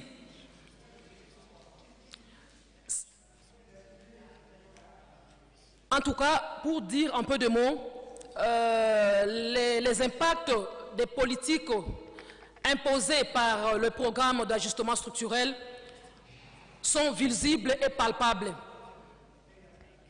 Alors il est temps qu'on s'unisse pour lutter contre ces fléaux qui est en train de tuer même l'avenir. Merci. Thank you. Thank you very much. Thank you all for being here, and Viva Africa.